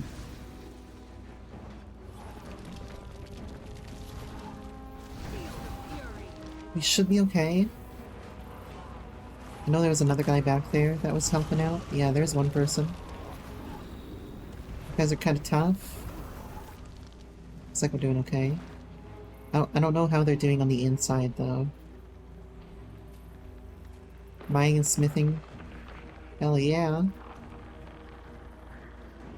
Goes to 100k, 110k. I definitely can't get 110k mining in OSRS. Still have to hit much harder. Holy shit. That would be insane in OSRS. Oh, level 110. Congrats on your 99 capes. I don't know if they actually do very much, the mining ones and smithing ones. But they probably do something. I know the mining one in OSRS is kind of trash. It's fucking horrible, man. Because you never actually like mine adamant and rune in OSRS. You just mine other shit. So it doesn't actually help you in any way. The one in it's a big expansion of mining and smithing in OS3, so it's a lot more flesh. Oh, okay. Well, that's good to hear. because mining and smithing in old school is kind of shit. Except for, Giant's Foundry. Giant's Foundry is great. I've done many hours of Giant's Foundry in my life. It's very, very good. Get out of here. Replenishing. Rune is level 50. Oh yeah, I forgot about that. Because Rune's like 85 in old school. I forgot that they changed that. I honestly think that's better in some ways. Like having the gaps in like tier not be so high, but also in RS3 you have more tiers in general, so I can understand that too. What's going on, man? Why are you like flipping out? We're trying to escort you. Am I trapped? Oh, I got trapped there for a second. He was like climbing out the wall and jiggling out of control. Replenishing. Got 3 minutes left on my debuff.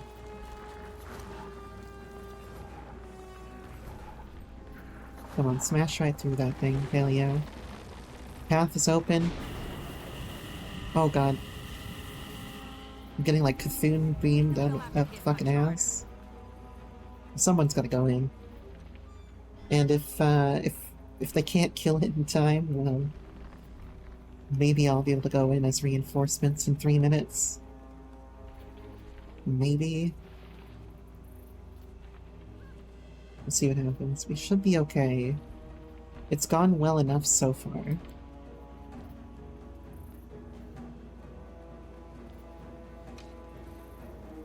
But yeah, I would like if Rune was like level 70 instead of 85 or something like that. I think in OSRS it's a little bit ridiculous how high level you need to be to like smith some of those things. Oh my god, we did it. It took like an hour and a half, but we did it. Holy hell. Got all the event awards. And there should be some bandit chests around here. Yeah, baby. I have 7 keys. All shiny. Should also be a... Here's one. There should be 4 in the room, I believe. And I can then you'll turn in my nightmare key. Wood cutting, clutching, and crafting. Oh. Rip Iron Man.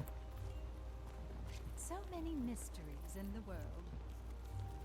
Let me try the shovel real quick.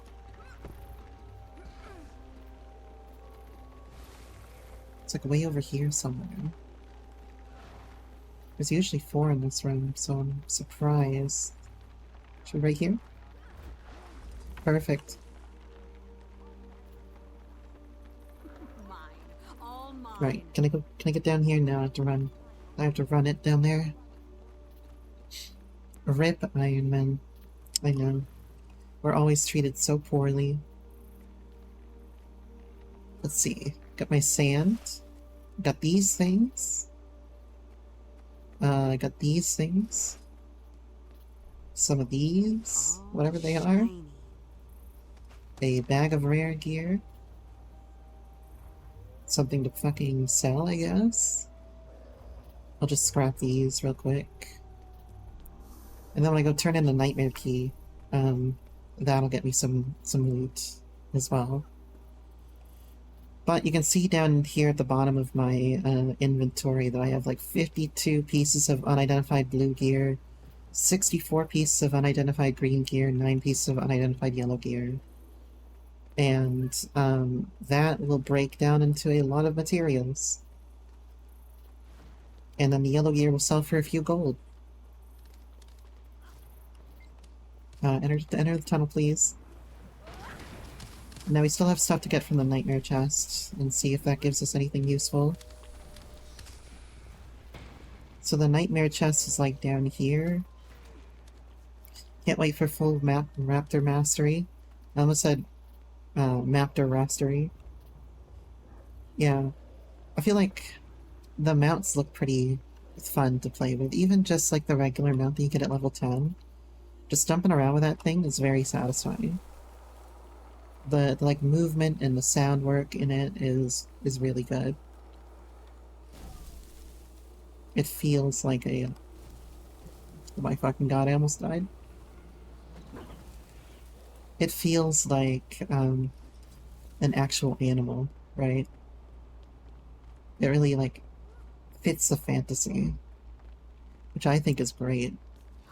Sweet, sweet loot. It's not just like a skin for whatever you're riding, essentially. Alright, let's get the fuck out of here. Get back to Divinity's Reach over here.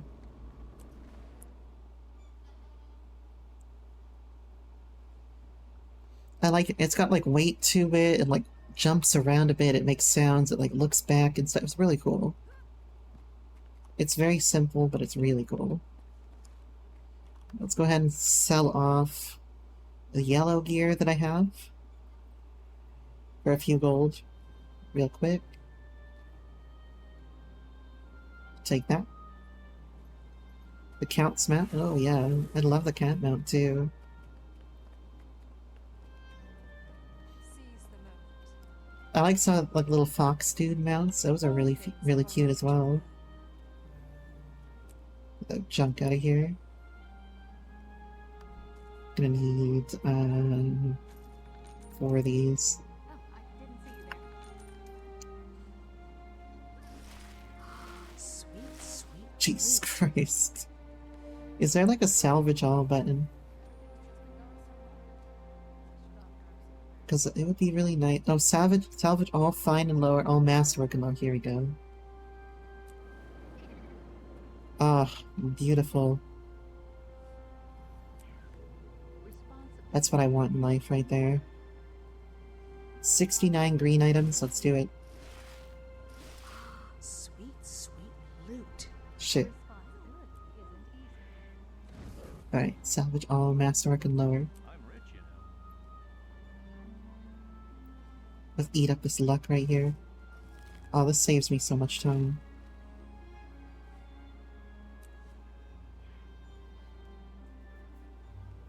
I think I need more salvage kits.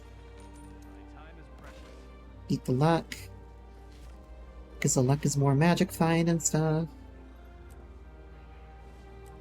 Got a lot of gold. Almost enough for 1/8 of a Living World chapter. Yes, I know. Got a bunch of this garbage here. Yeah, let's use these guys. Salvage all rares. Sweet, sweet loot. Sweet, sweet loot. Perfect. I don't know how to stack these things, even though like I can clearly stack them. You want all the Living World as well? Yeah. I want to get all the Living World when I do, because it's part of the story, right? It's part of the how do I like stack them on top of each other? It's part of the experience that they wanted you to have. Right, I need a key.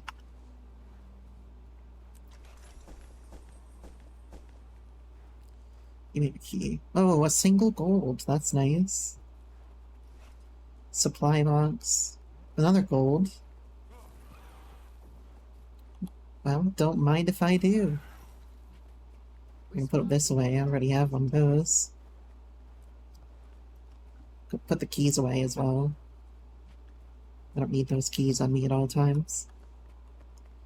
I'm excited for the Living World because I've been told that the Living World is like really good All things have a story content for the most part.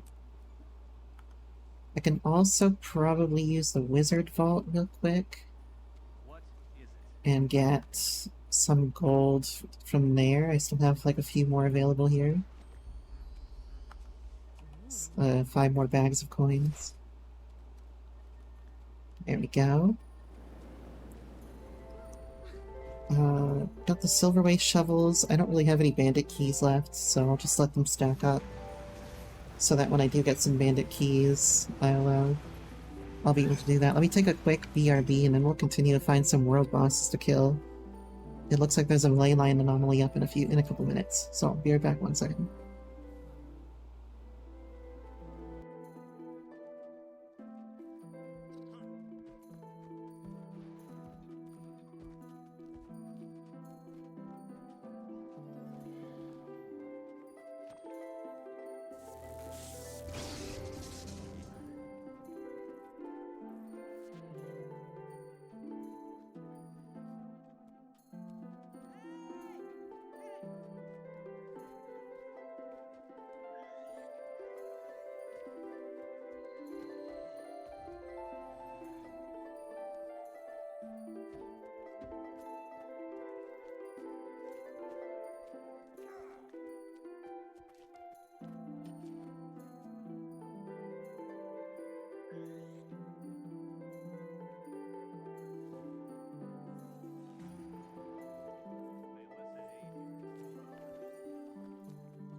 Alright, we get Chibi back.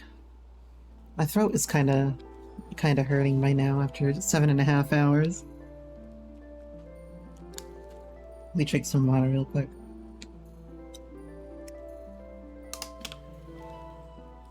There we go. Need somebody to make me some tea. Alright, we have a ley line anomaly apparently coming up here in Timberline Falls. Let's head over to Timberline Falls and see what's going on over there. Are there any groups in Timberline Falls? That would probably be a good place to start.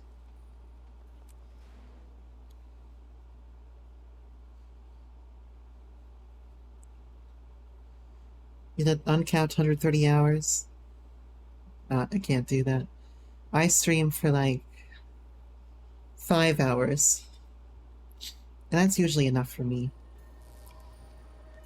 It makes me tired enough. But I think that the more that I stream, the longer that I can stream for. Oh, there it is. But the more that I practice streaming, the longer that I'll be able to stream. Theoretically. Feel the fury. Ley line, scaled, teleport. Yep. You're seeing our Twitch con? Awesome. 130 hours is a crazy subathon. To be fair. That would be just, that's a lot of community support right there. Insane. What is going on here?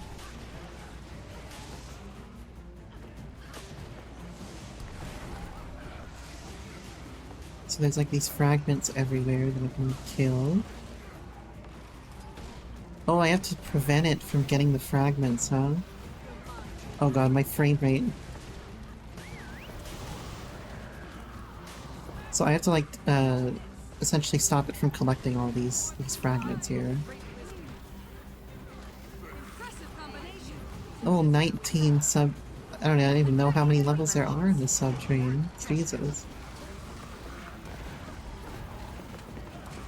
My fucking frame rate here is insane. How many people there are here. And I got bronze? SMHing my head. Hey, at least I got a Mystic Coin out of it. Yakington's Greaves. Interesting. All shiny. 330... Jesus Christ. I've seen like a 10 sub gift in chat so far, but that feels like it would be insane. That 10 sub gift that we had 2 months ago was probably the most that I've seen. And it was extremely generous of them. Oh, level 19 hype train within the first 15 minutes of stream. That's crazy. That's ludicrous. I'm still recovering. Insanely generous. It's like 1,500 bucks. But also, it's a great way to show like a streamer that you care a lot about how they do, and I think it's great if you have a streamer that you just enjoy that much, you know. I think one of my favorite people that I watch, I've been watching since Justin TV days, actually. And I don't really have the liquid value, but I do try to stop by whenever I can. And I had about like 22-month sub streak at one point, but recently it's been a little bit harder to maintain a sub streak on anyone. Also, Twitch has been like bouncing my credit card lately whenever I try to sub to somebody. And I think I've also been receiving like scam warnings from my bank whenever I do a Twitch payment, so like I'm like, I don't know, I have to like try to talk with my bank or something to see if I can get them to stop flagging Twitch as like credit card fraud or some shit. What the hell is that? It's like a stuffed animal. What is up next? Mega Destroyer is up next. Okay. And Tequaddle in 34 minutes. That'll probably be when we end the stream. Let's go to Mega Destroyer. So I've done Mega Destroyer before. Mega Destroyer is down here. In Mountain Maelstrom. Mega Destroyer in less than 5 minutes. Fire Elemental in 20 minutes. Tequaddle in 34 minutes. And now those will be the last 3 bosses that we do today. Fire Elemental you can actually probably do at your level. Now that I think about it, because it's like a level 15 boss in Metrica Province. So if you're like level 14, you could probably enter in on a Fire Elemental kill and try to get credit for it. Yeah, like some of the bosses here are they're spread throughout the various like leveling zones, right? So Mega Destroyer's here. It's like a level 66 boss or something. How the fuck do I get down there? How am I supposed to get down to Mega Destroyer? Do I come in through here? Maybe I do. So Mega Destroyer is like level 66, Tequaddle is like 56, and Tequaddle is like the most profitable world boss in the old world here. Fire Elemental is like level 15 in Metrica Province. There's a Shadow Elemental in Queensdale that's like level 15 as well. There's like a 15 Jungle Worm in Caledon Forest. There's like a level 30 something one in Harathi. Yeah, there's a lot of ones that you can do at low levels. The Shatterer is going to be up soon. The Shatterer is level 46 or something? 49? But since it sinks you down, right? Similar to 14, it's still... Oh, Thank you for stopping by. Thank you for the follow. And I hope you have a lovely rest of your night. And enjoy the wedding when you get to that wedding. You're going to need to have a way to track all that. I have a website that I've been going to called Guild Wars 2 Efficiency. And Guild Wars 2 Efficiency has a timer for all the bosses. Time to do some real damage. Jesus Christ. Thank you so much for the subs, man. Oh my god. Hey, we got. I recognize that last sub, Starshoot. Oh, and Inflation Bad too. Well, they'll appreciate that. Thank you so much for the 5 tier 1 subs. And we started a hype train in the process. Holy shit. Thank you so much for stopping by. And no, it is a lot. It's more than you think it is. Trust me. And I appreciate all the subs that people have and are willing to give out on the stream. It all helps. And for the most part, it all goes back into doing more for the stream, if possible. So, thank you so much for that. I'm very glad that you found me so entertaining that you're willing to give out subs after only just stopping by. But yeah, thank you so much. Foolish Rava. Once again, how the fuck do I get to this guy? Wait, it might not be in Mega Destroyer time, guys. But yeah, thank you so much again. And I hope you have a lovely time at your friend's stream. Yeah, I also hope you have a good time at TwitchCon with the other streamer that you gifted so many subs to. Fellow RuneScape, well, thank you so much. I do my best. Today was a long, long day, but I'm glad it all worked out.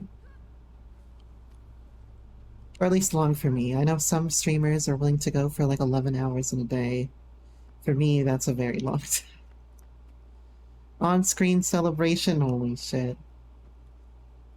Thank you, Lana, as well. 5,800 or 1,589. Oh, Jesus Christ. That's like more than my ass is worth.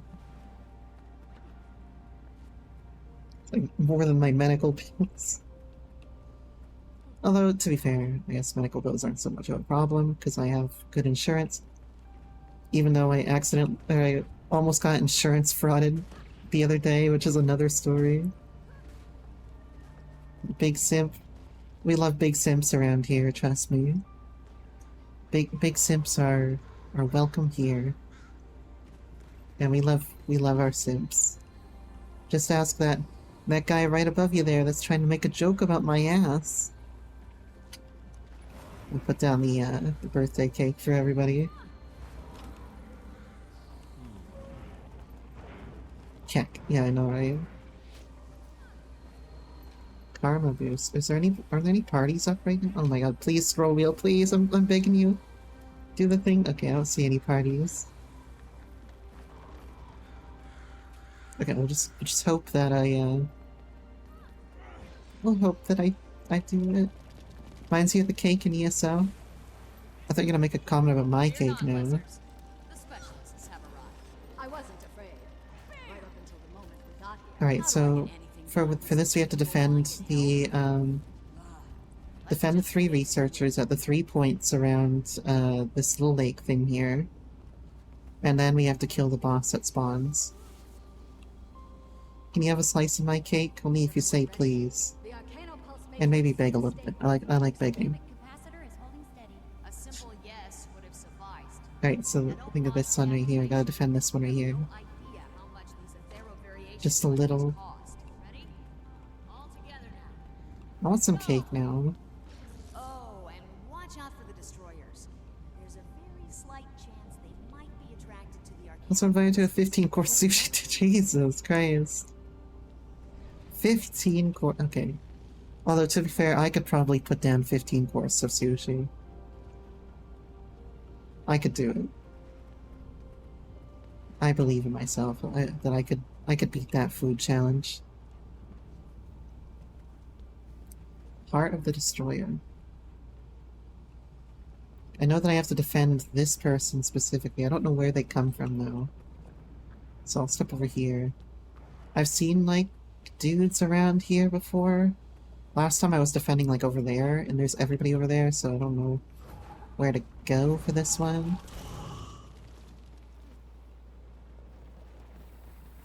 Be completed. Oh my god. 52 complete level 2. Level 2 I'm always happy about. Any level of hype train, I'm always happy about. Cost a pancreas and a liver and half a leg. Well, you know, we all gotta make sacrifices for the things that we love, you know? If that's sushi, maybe it will cost your pancreas, but that's just life. Where are the things that I need to defend? Oh, here they are. Time to do some This real person's damage. just too good.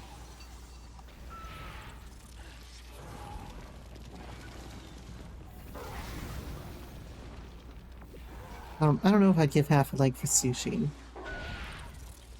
Dry aged bluefin. Look, you know, I could be convinced. I don't eat a lot of sushi. I haven't, at least since I was in college, but you know, I'm always down to try new things. And dry aged bluefin sounds like a good thing to try. You know what I eat a lot of, though, in college was Indian food.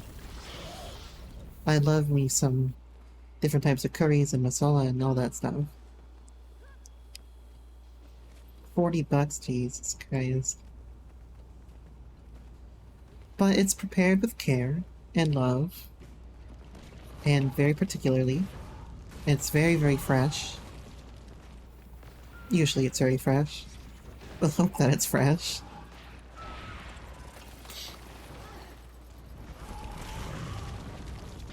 And made with, like, high-quality materials, you know. Okay, the defense is almost over, but we still have a little bit longer to go. What battle standard? Landlock in the middle of text, so it might not be crazy fresh. But it is what it is. I'm thankfully on the seacoast, so I can get my, particularly clams. I eat a lot of clams. Time to do some Some real scallops. I can get those really fresh. You caved and bought the 80 boost? At 100%. Wait, what happened? That doesn't match our expected results. Yeah, we get a lot of that around here. We also got some haddock around here. Other types of fish. Kill that thing already. It's actually pretty easy to get, like, you know, good quality fresh fish around here. Yeah, I'm completely out of range because they're all in the fucking lava. I guess I'll jump in the lava and see if people will heal me. Or whether okay, I think I need to heal myself. Oh. Surprised people are even alive right now. You got it. Oh yeah, you got it with the expansions. Yeah, that's true. You do get a free level 80 boost for the expansions. I don't suggest boosting your first character in any MMO, but I think if you're gonna do it in any MMO, it probably Guild Wars 2 would probably be fine. 100, Jesus Christ. I don't want to think about that kind of heat index. That's insane. Time to do some real damage. Oh jeez, I can't save this guy. There ain't no saving this dude.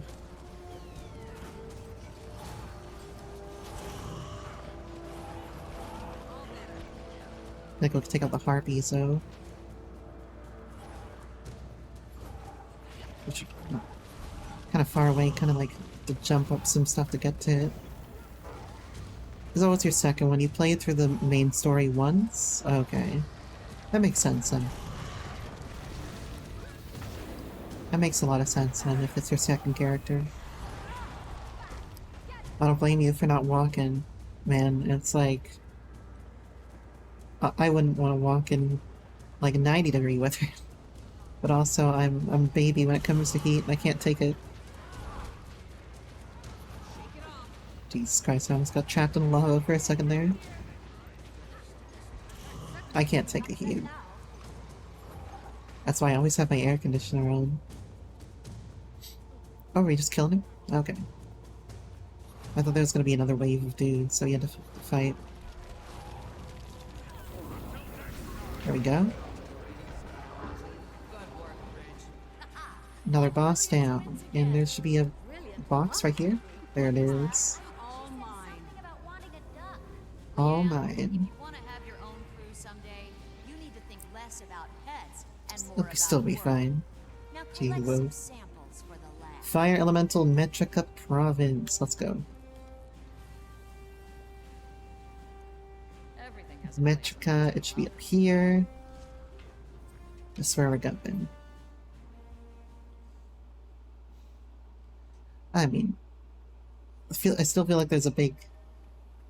It's almost like exponential when you get up into those kinds of temperatures in terms of discomfort.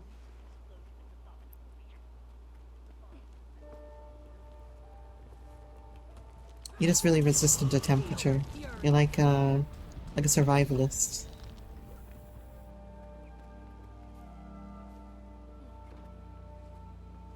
Or like that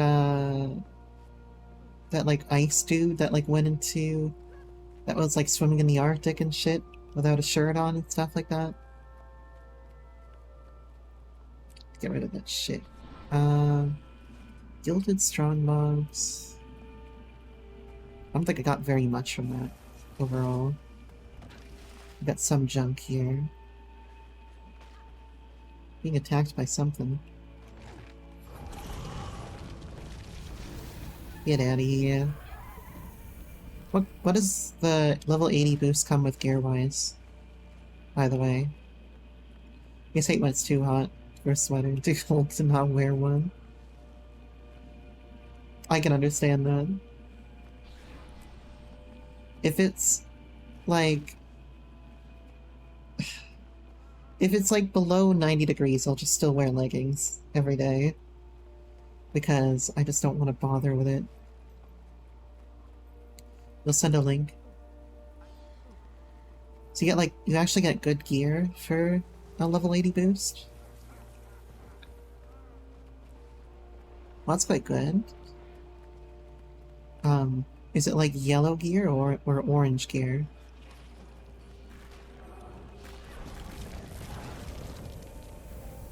You don't have a frame of what is my head?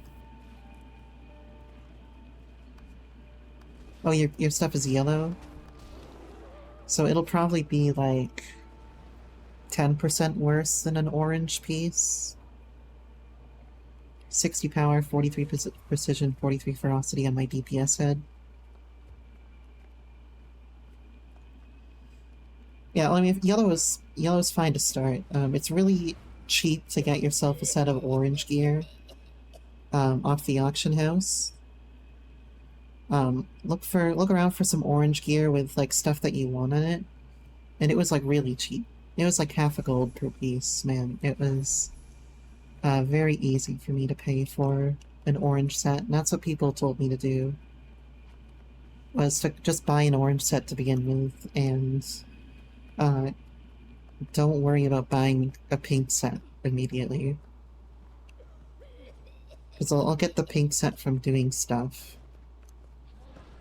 It's like 28 in all stats. Oh, I mean, that's kind of useful. Like, Celestial Gear is still useful for open world content because it's flexible.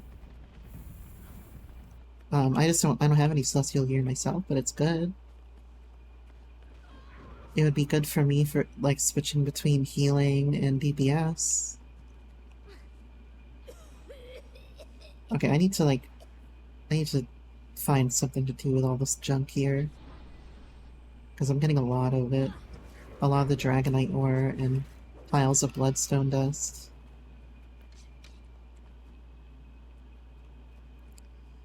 It'll probably be fine for you to start with. It might be a little painful in the Silver Waste when you go there. Because the Silver Waste stuff even beats the shit out of me. But it should be fine. I wonder if this, if like, I wonder if the item level sync is like Final Fantasy XIV, where like there's a cap to the exact stat that you can wear. In which case Celestial Gear would be broken for like low level content. Maybe? I don't know. Like, if there was a certain cap and you just had loads and loads of extra stats, then that would make it really, really good. Whenever you go sink down to do like this, for example, Fire Elemental, or you know, go down here to Tequatl or something, it would be really broken for that. But I'm not sure how the item level sync happens. Doing a little bit of glam real quick. I don't have any details about that, unfortunately. Misplaced poison creature. Is that something I need to do for this? Oh, it is, okay. A large displaced creature is wrecking the water chamber. Got it. So I gotta go take out this guy first, I think. Before we can advance. Alright, perfect. Ouch. And now there's gonna be a little guy that we have to escort to the Fire Elemental, I believe. The Ruba? Oh, Ruba's a person, never mind.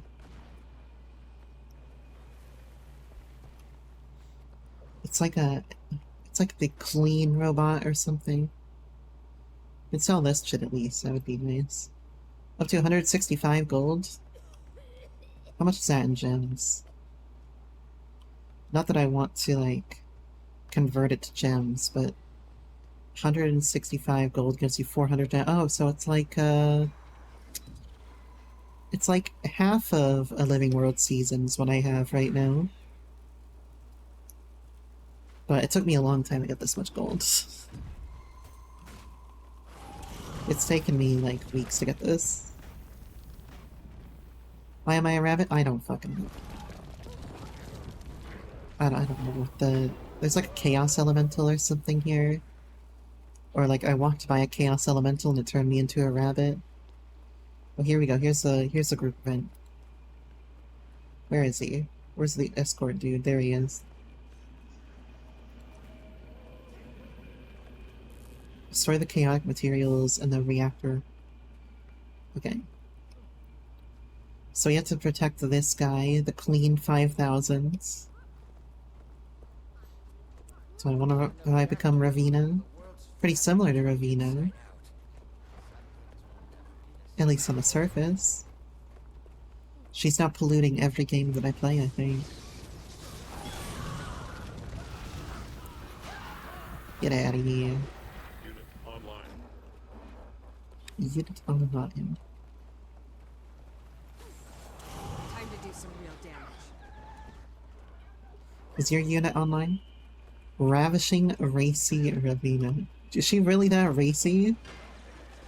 I don't feel like I dress racily in Final Fantasy XIV. I feel like I dress rather conservatively compared to you.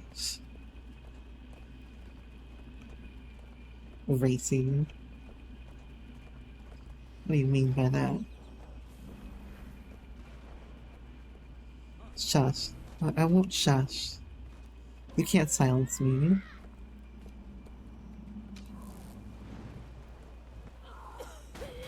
Oh, Jesus Christ. I like look away for 2 seconds and like some crazy shit appears.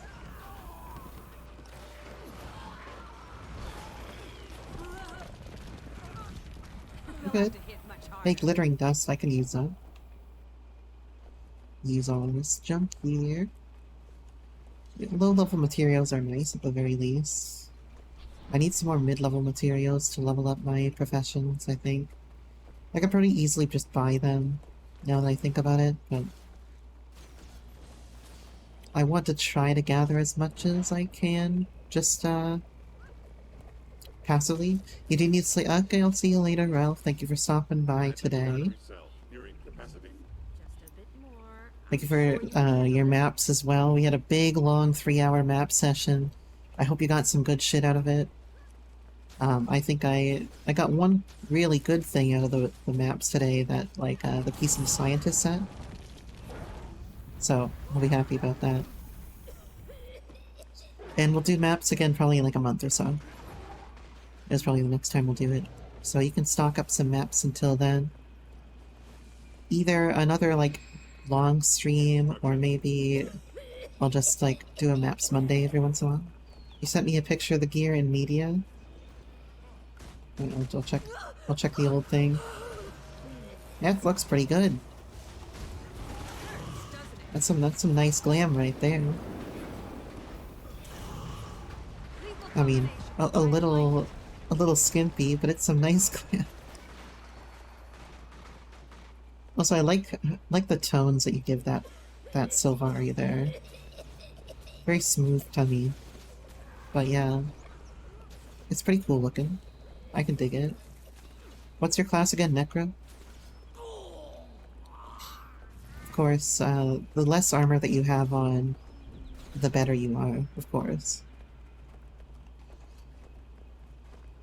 There's also a screenshot here of Lana's character, no pants on. Perfect. Don't have anything else for that. It's okay, I don't have anything else either, and I've gotten to 80 normally. I don't have very much. I kind of want to get a certain set of gear from the cash shop that has a set of glasses on it, because I think it's cute as fuck. Unable to render response. Let me see. It should be in the wardrobe somewhere. Not the wardrobe, the outfits. I could outrun a centaur. Okay, bye. Got this thing done. Now we need to clean up the main spill. Where are Everyone you? else, keep those inquest agents away from my colony. I think it's like, it's somewhere down here. Noble Courtier. Oh, where am I fighting? Where's things that need to be fought? Slayer, Executioner, Exemplar? Nope, that's not it. Magical? I'm sure I'm gonna find it eventually. A Researcher? Science? No, it's not this one. Noble? Hold on, I gotta actually do the mechanics, so I get credit for it. Hyena, what are you doing here? Ooh la la. What are you ooh la laing at? I didn't do anything. I didn't even try anything on. Oh, it's just about the glasses. The ooh la la about the glasses. Because, you love your anime librarians. It's okay, I do too. Jesus Christ, you're dying so quickly. I can't do anything. I love a nerd in glasses. I don't know if I'd call this character a nerd. Actually, yeah, she's kind of nerdy, actually. She's pretty nerdy. She's a nerd in her own way. Can't say much, though. Oh, I'm a nerd who wears glasses every minute of my life, except for sleeping. I'm very good about not sleeping in my glasses. I've never slept in my glasses before. So, I can say that I was responsible at least in that front. Be gone. Hell yeah, I can do some damage.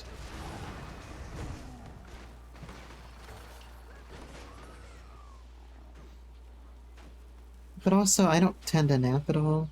Or like, I don't fall asleep in my computer chair or anything. Shake it off. Pretty good about not doing that, so I think I haven't really been under circumstances that would require me to fall asleep in my glasses.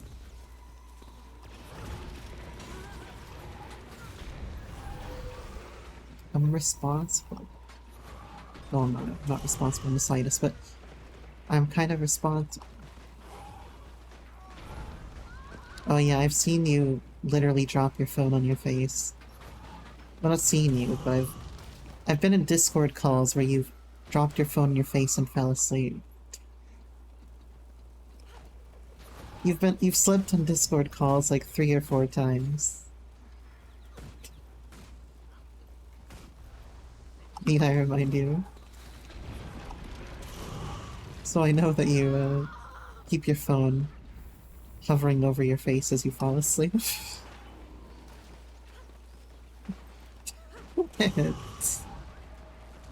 Give me the bottom fingers. Am I wrong? Look, it's been a long day, man. It's almost 3 a.m. for me. Don't expect my decisions to be, fully...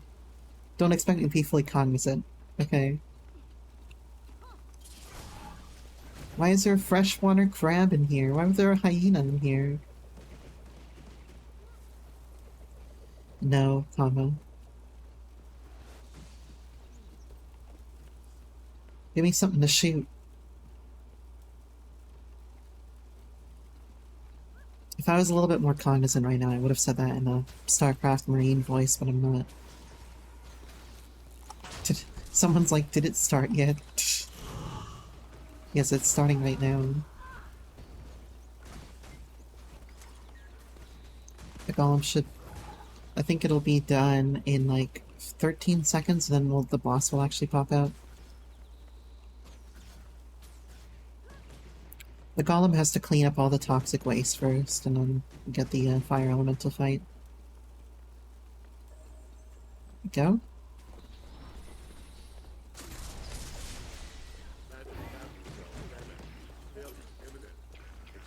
Oh no, keep it in. You can do it. That's an order. Keep it in, you can do it, that's an order.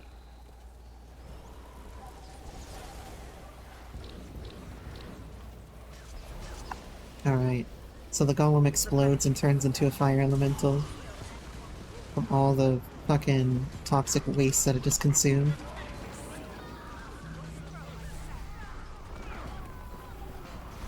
I'm surprised that it can actually get burning condition on it, but apparently it can, so you know what? Yeah, I'll sleep well eventually after the long stream. Thank you for looking out for me. Oh my god, can I stop being feared into death?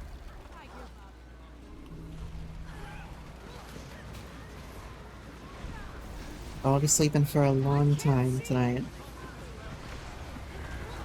Oh my god, I am like constantly— oh wait, I forgot this guy has mechanics. Wait a second. I forgot this has mechanics. Okay. I like it. Yeah, now I'll do the mechanics when they happen. Are you ready? I'm ready for the mechanics now. Because the first time through, it took me a while to realize this was what was killing me.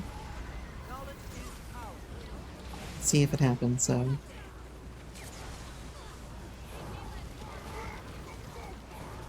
It's kind of just not doing anything right now, except for dropping random fire everywhere. Do the thing. There it is. Gonna like jump over the shockwave here. Or else you take a load of damage and you get like knocked around and shit. It took me so long to realize he was doing that the first time. Well, it took me a while to realize that you had to jump over shockwaves in general. But you do. Yep, there's another right there. It's kind of that proximity marker. Yep, boom, boom. Perfect. I think there's an achievement for jumping over 10 of them in one fight.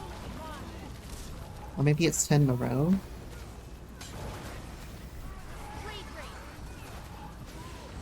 There you go. That's a fight. Get the loot.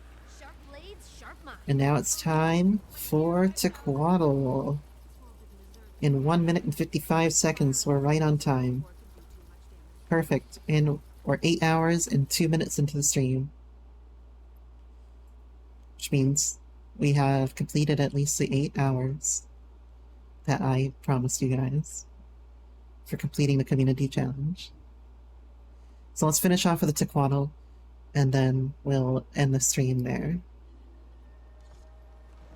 Tequaddle should be up in a couple of minutes now. This one's my favorite. Get into this guy's squad real quick. Tequaddle is probably the most important one for me to do. Box of lab equipment. What else do we got here? Nothing important, it looks like.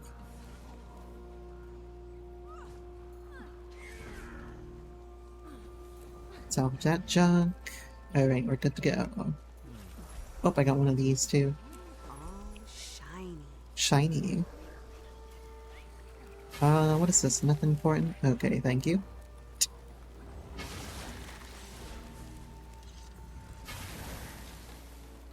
Risen are attacking Chokevine Ridge. So about to eat this food right here. So Tequaddle's the most important one, because it gives me the most money for completing it. So he should be coming down at any time now. I think once it hits 3 AM here. And, for the most part, this one's pretty straightforward. But I've only done it the one time, so I don't really know what kind of mechanics he does. I just know that, like, he does the shockwave thing again, and I know kind of the gist of how it works. But this guy's pretty cool. I like this guy. And I think this is probably the one that most people go to in the first place. Especially if they don't do it triple trouble.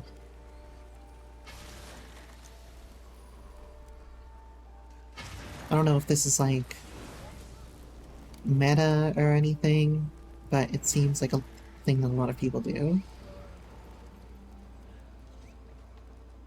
So, it should be coming down any second now. And the event will begin. Overall though, I really like doing these events in the open world. I don't know if it's enough for me to like I feel good. stay with the game for a long period of time, but like it's very entertaining to just go around doing all these events and stuff. It can be a lot of fun, and it just like, in terms of the MMO feel, oh, there he is. It just has that big, large-scale MMO feel that I love from things like WoW and stuff like that. Oh, I fucking missed it. Time to do something. I could outrun a centaur. Alright, so I just sort of like jump on one of the hands. Oh my fucking god. That's a lot of damage. That's a lot of damage. Oh wait, no, I'm targeting the wrong thing. There we go. Target that thing, please. Thank you. Someone whoever just got me up, thank you very much.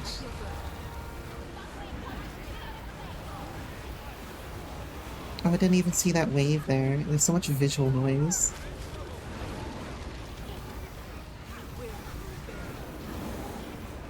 I think he'll be... Maybe when he like drops his hands, that's when the wave comes? I'm not exactly sure. Yeah, there it is. So he'll like do a ground slam, it looks like. And that's my cue. Yep, there's another. So I gotta be like watching his animations. And then when he does the slow overhand, he's like putting down AoEs, it looks like. At least that's what I can tell.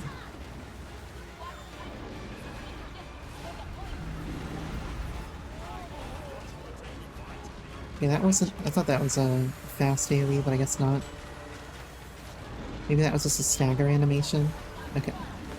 So now that we've brought him up, I have to go defend the batteries. Holy shit, I didn't even notice that. Okay, so when he gets up, he does it too. Damn. When he like rises up out of the water like that, he seems to do a another shockwave attack. So we have to defend the batteries so that we can knock them into the air again. Right, I'm gonna go over to this battery because it looks like there's less people. Oh my god. Holy hell. I'm okay. Everything is fine. Everything's cool. We're okay. I just got smashed in the face. Yep, so I'm gonna over to this battery here and try to protect this one.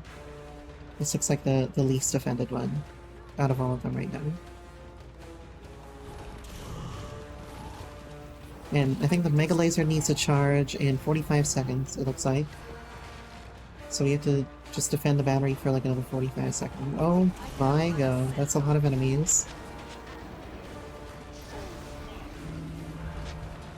And these fucking Hylek blowers here are blowing me the wrong way. Oh my god, there's so many. Yeah, this is a raid that definitely needs like 100 people. This shit's crazy.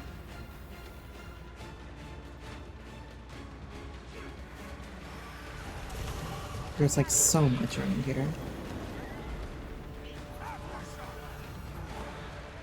Right, we should be good. Oh, event succeeded. Beautiful. Yeah, you hit the jump pad to go back. Really quickly.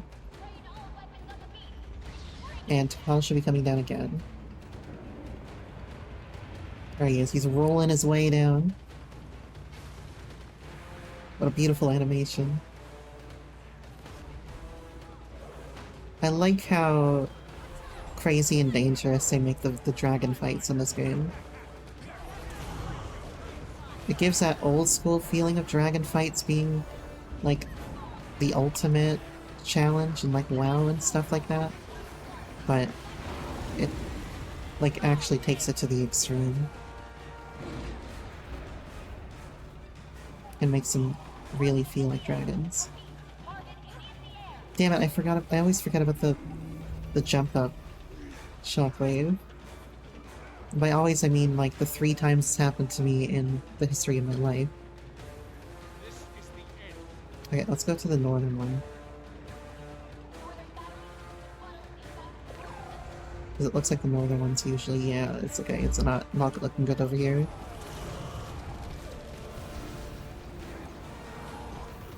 We should be fine.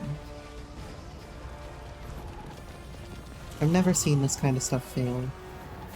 Like any of the big world bosses, I've never seen them fail, except for the silver race, so I think we'll be fine. And I've been doing these world bosses for like a few days. You can only do them like, you can only get the rewards like once a day, so you don't really need to like farm them on cooldown. Once you get all the bosses down, I think you can just stop for the day. I don't even like need to do this if I don't want to, but I like doing it.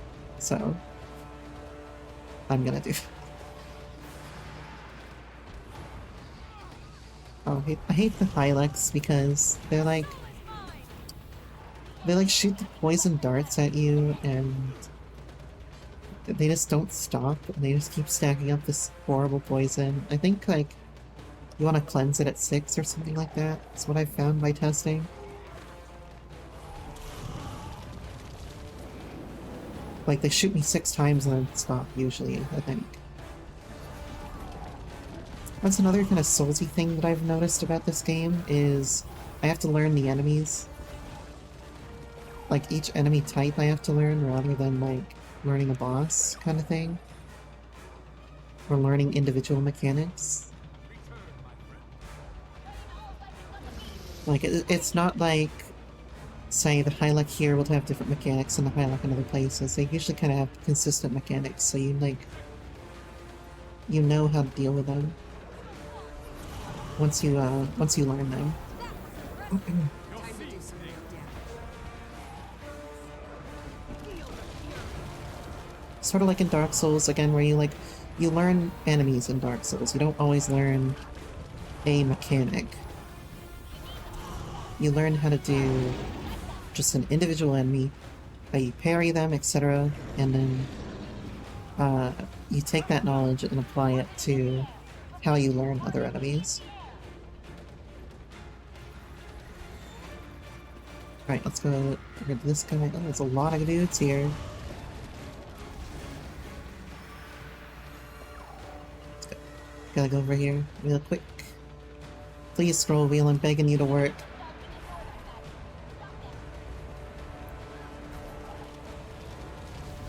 Maybe I need to like turn off the action cam so that I don't need to like fuck around with my scroll wheel for too long.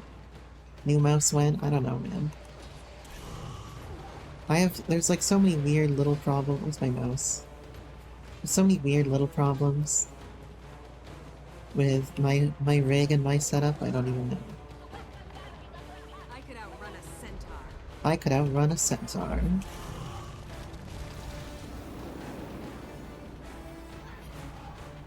You can be a little problem.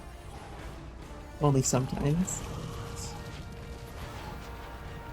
Holy shit, I wrecked him. Time to do some I wrecked him. The newest product from Apple. Are we good? Oh, 28 seconds left. Oh, you asked, can you be a little problem? Okay. I thought you said I can be a little problem. I can't read, man. It's 3 AM. I have a headache. I've been talking for 8 hours straight. 8.25 hours even. Oh, shit. I guess I'm over here now.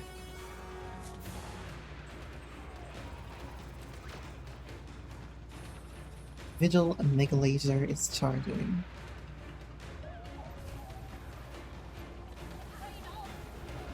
Fire in the hole. Look at that roll. Oh, that's such a good animation.